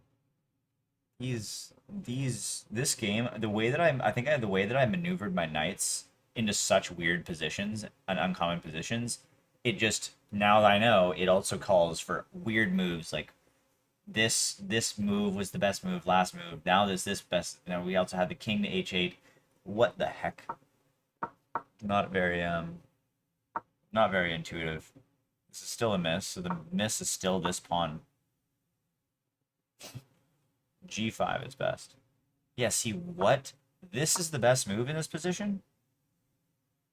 Is it to... Oh. Oh, it helps me complete my idea. I see. I was obsessed with sacking the knights, so I could have just got help with the pawn. Oh, that makes sense. I mean, it's definitely a computer move. There's no doubt about it. And I would need to play very precisely in order to meet that. But it makes sense conceptually. I'd assume this is why. Because basically you can't take, if it takes with the queen, I take with the knight. If it takes with the pawn, that's game over. So, I mean, is the best move to sack the bishop here? No, it's not. So what is the best response? Bring the knight to the defense. But then this. Can't I go here? What does he do? Ah, he pushes this. Interesting. Yeah, this doesn't seem very good for for white at all. Yeah, I can see that this is a problem. There's no doubt about that. I could go here even maybe. What's his next best move?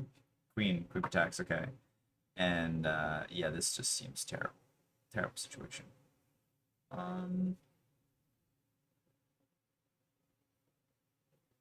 I honestly think I just drop back. Yeah. Yeah, but this is just overall, like, there's a lot of pressure. I mean, my king has this weird pawn in front of it, but it seems generally okay.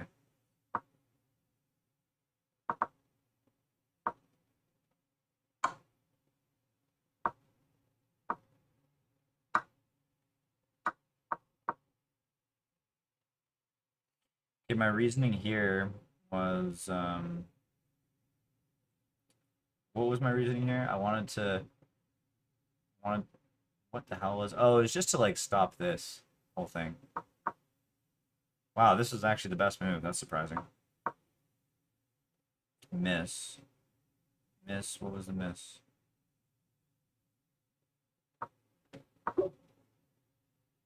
Ah. Okay. It's a pretty good fork.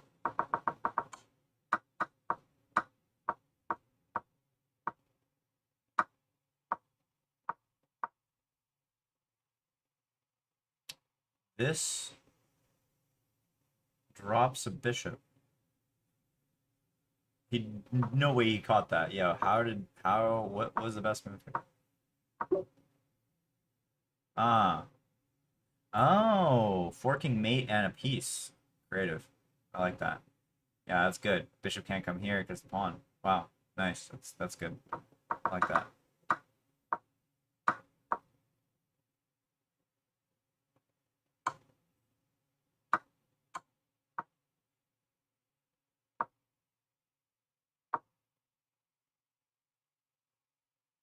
Was it just to move the king back, eh?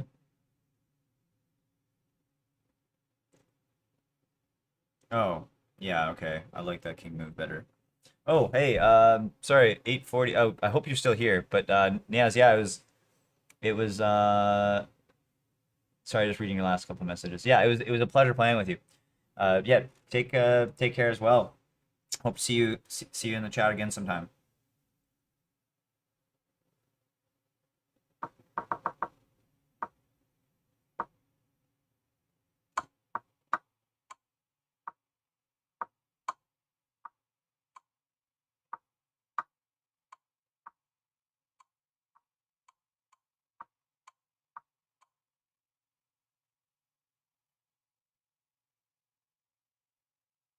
I don't feel like I deserve that win. What a clutch though. Came in minute left. All right, it's 8:40. I really got to get to bed here. So, oh, was there anything exposed on that? This is my personal email. Let's just quickly check. I will do. No. No, there was nothing personal exposed on that. We're good. Cool. All right. Well, that's a wrap, folks. That's day 56. What do we get accomplished today?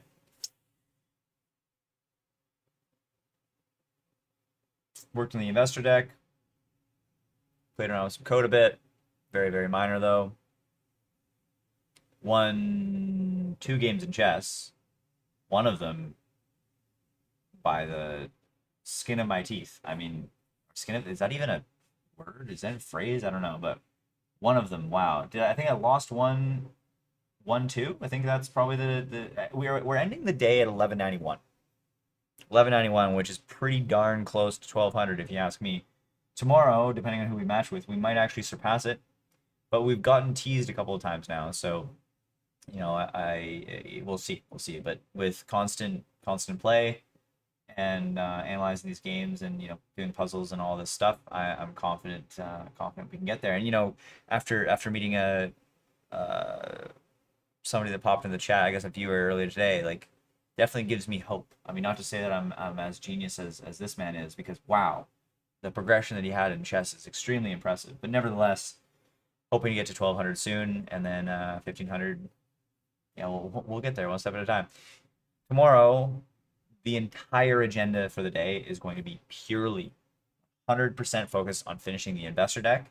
So yeah, that's pretty much about it. I mean, I will dip into code a bit tomorrow because I do want to test some things, maybe review some of the campaign related stuff I've been working on and sort of tinkering with for the last little bit. But no, I really don't want it to deter my focus away from the investor deck. Investor deck is very important. I need to get that finished.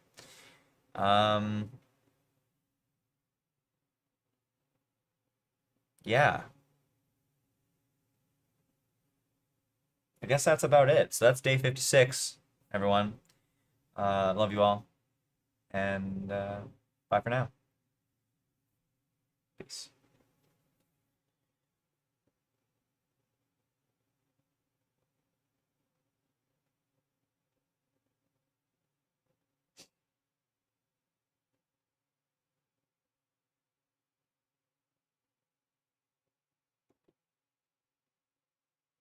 Man, I love this.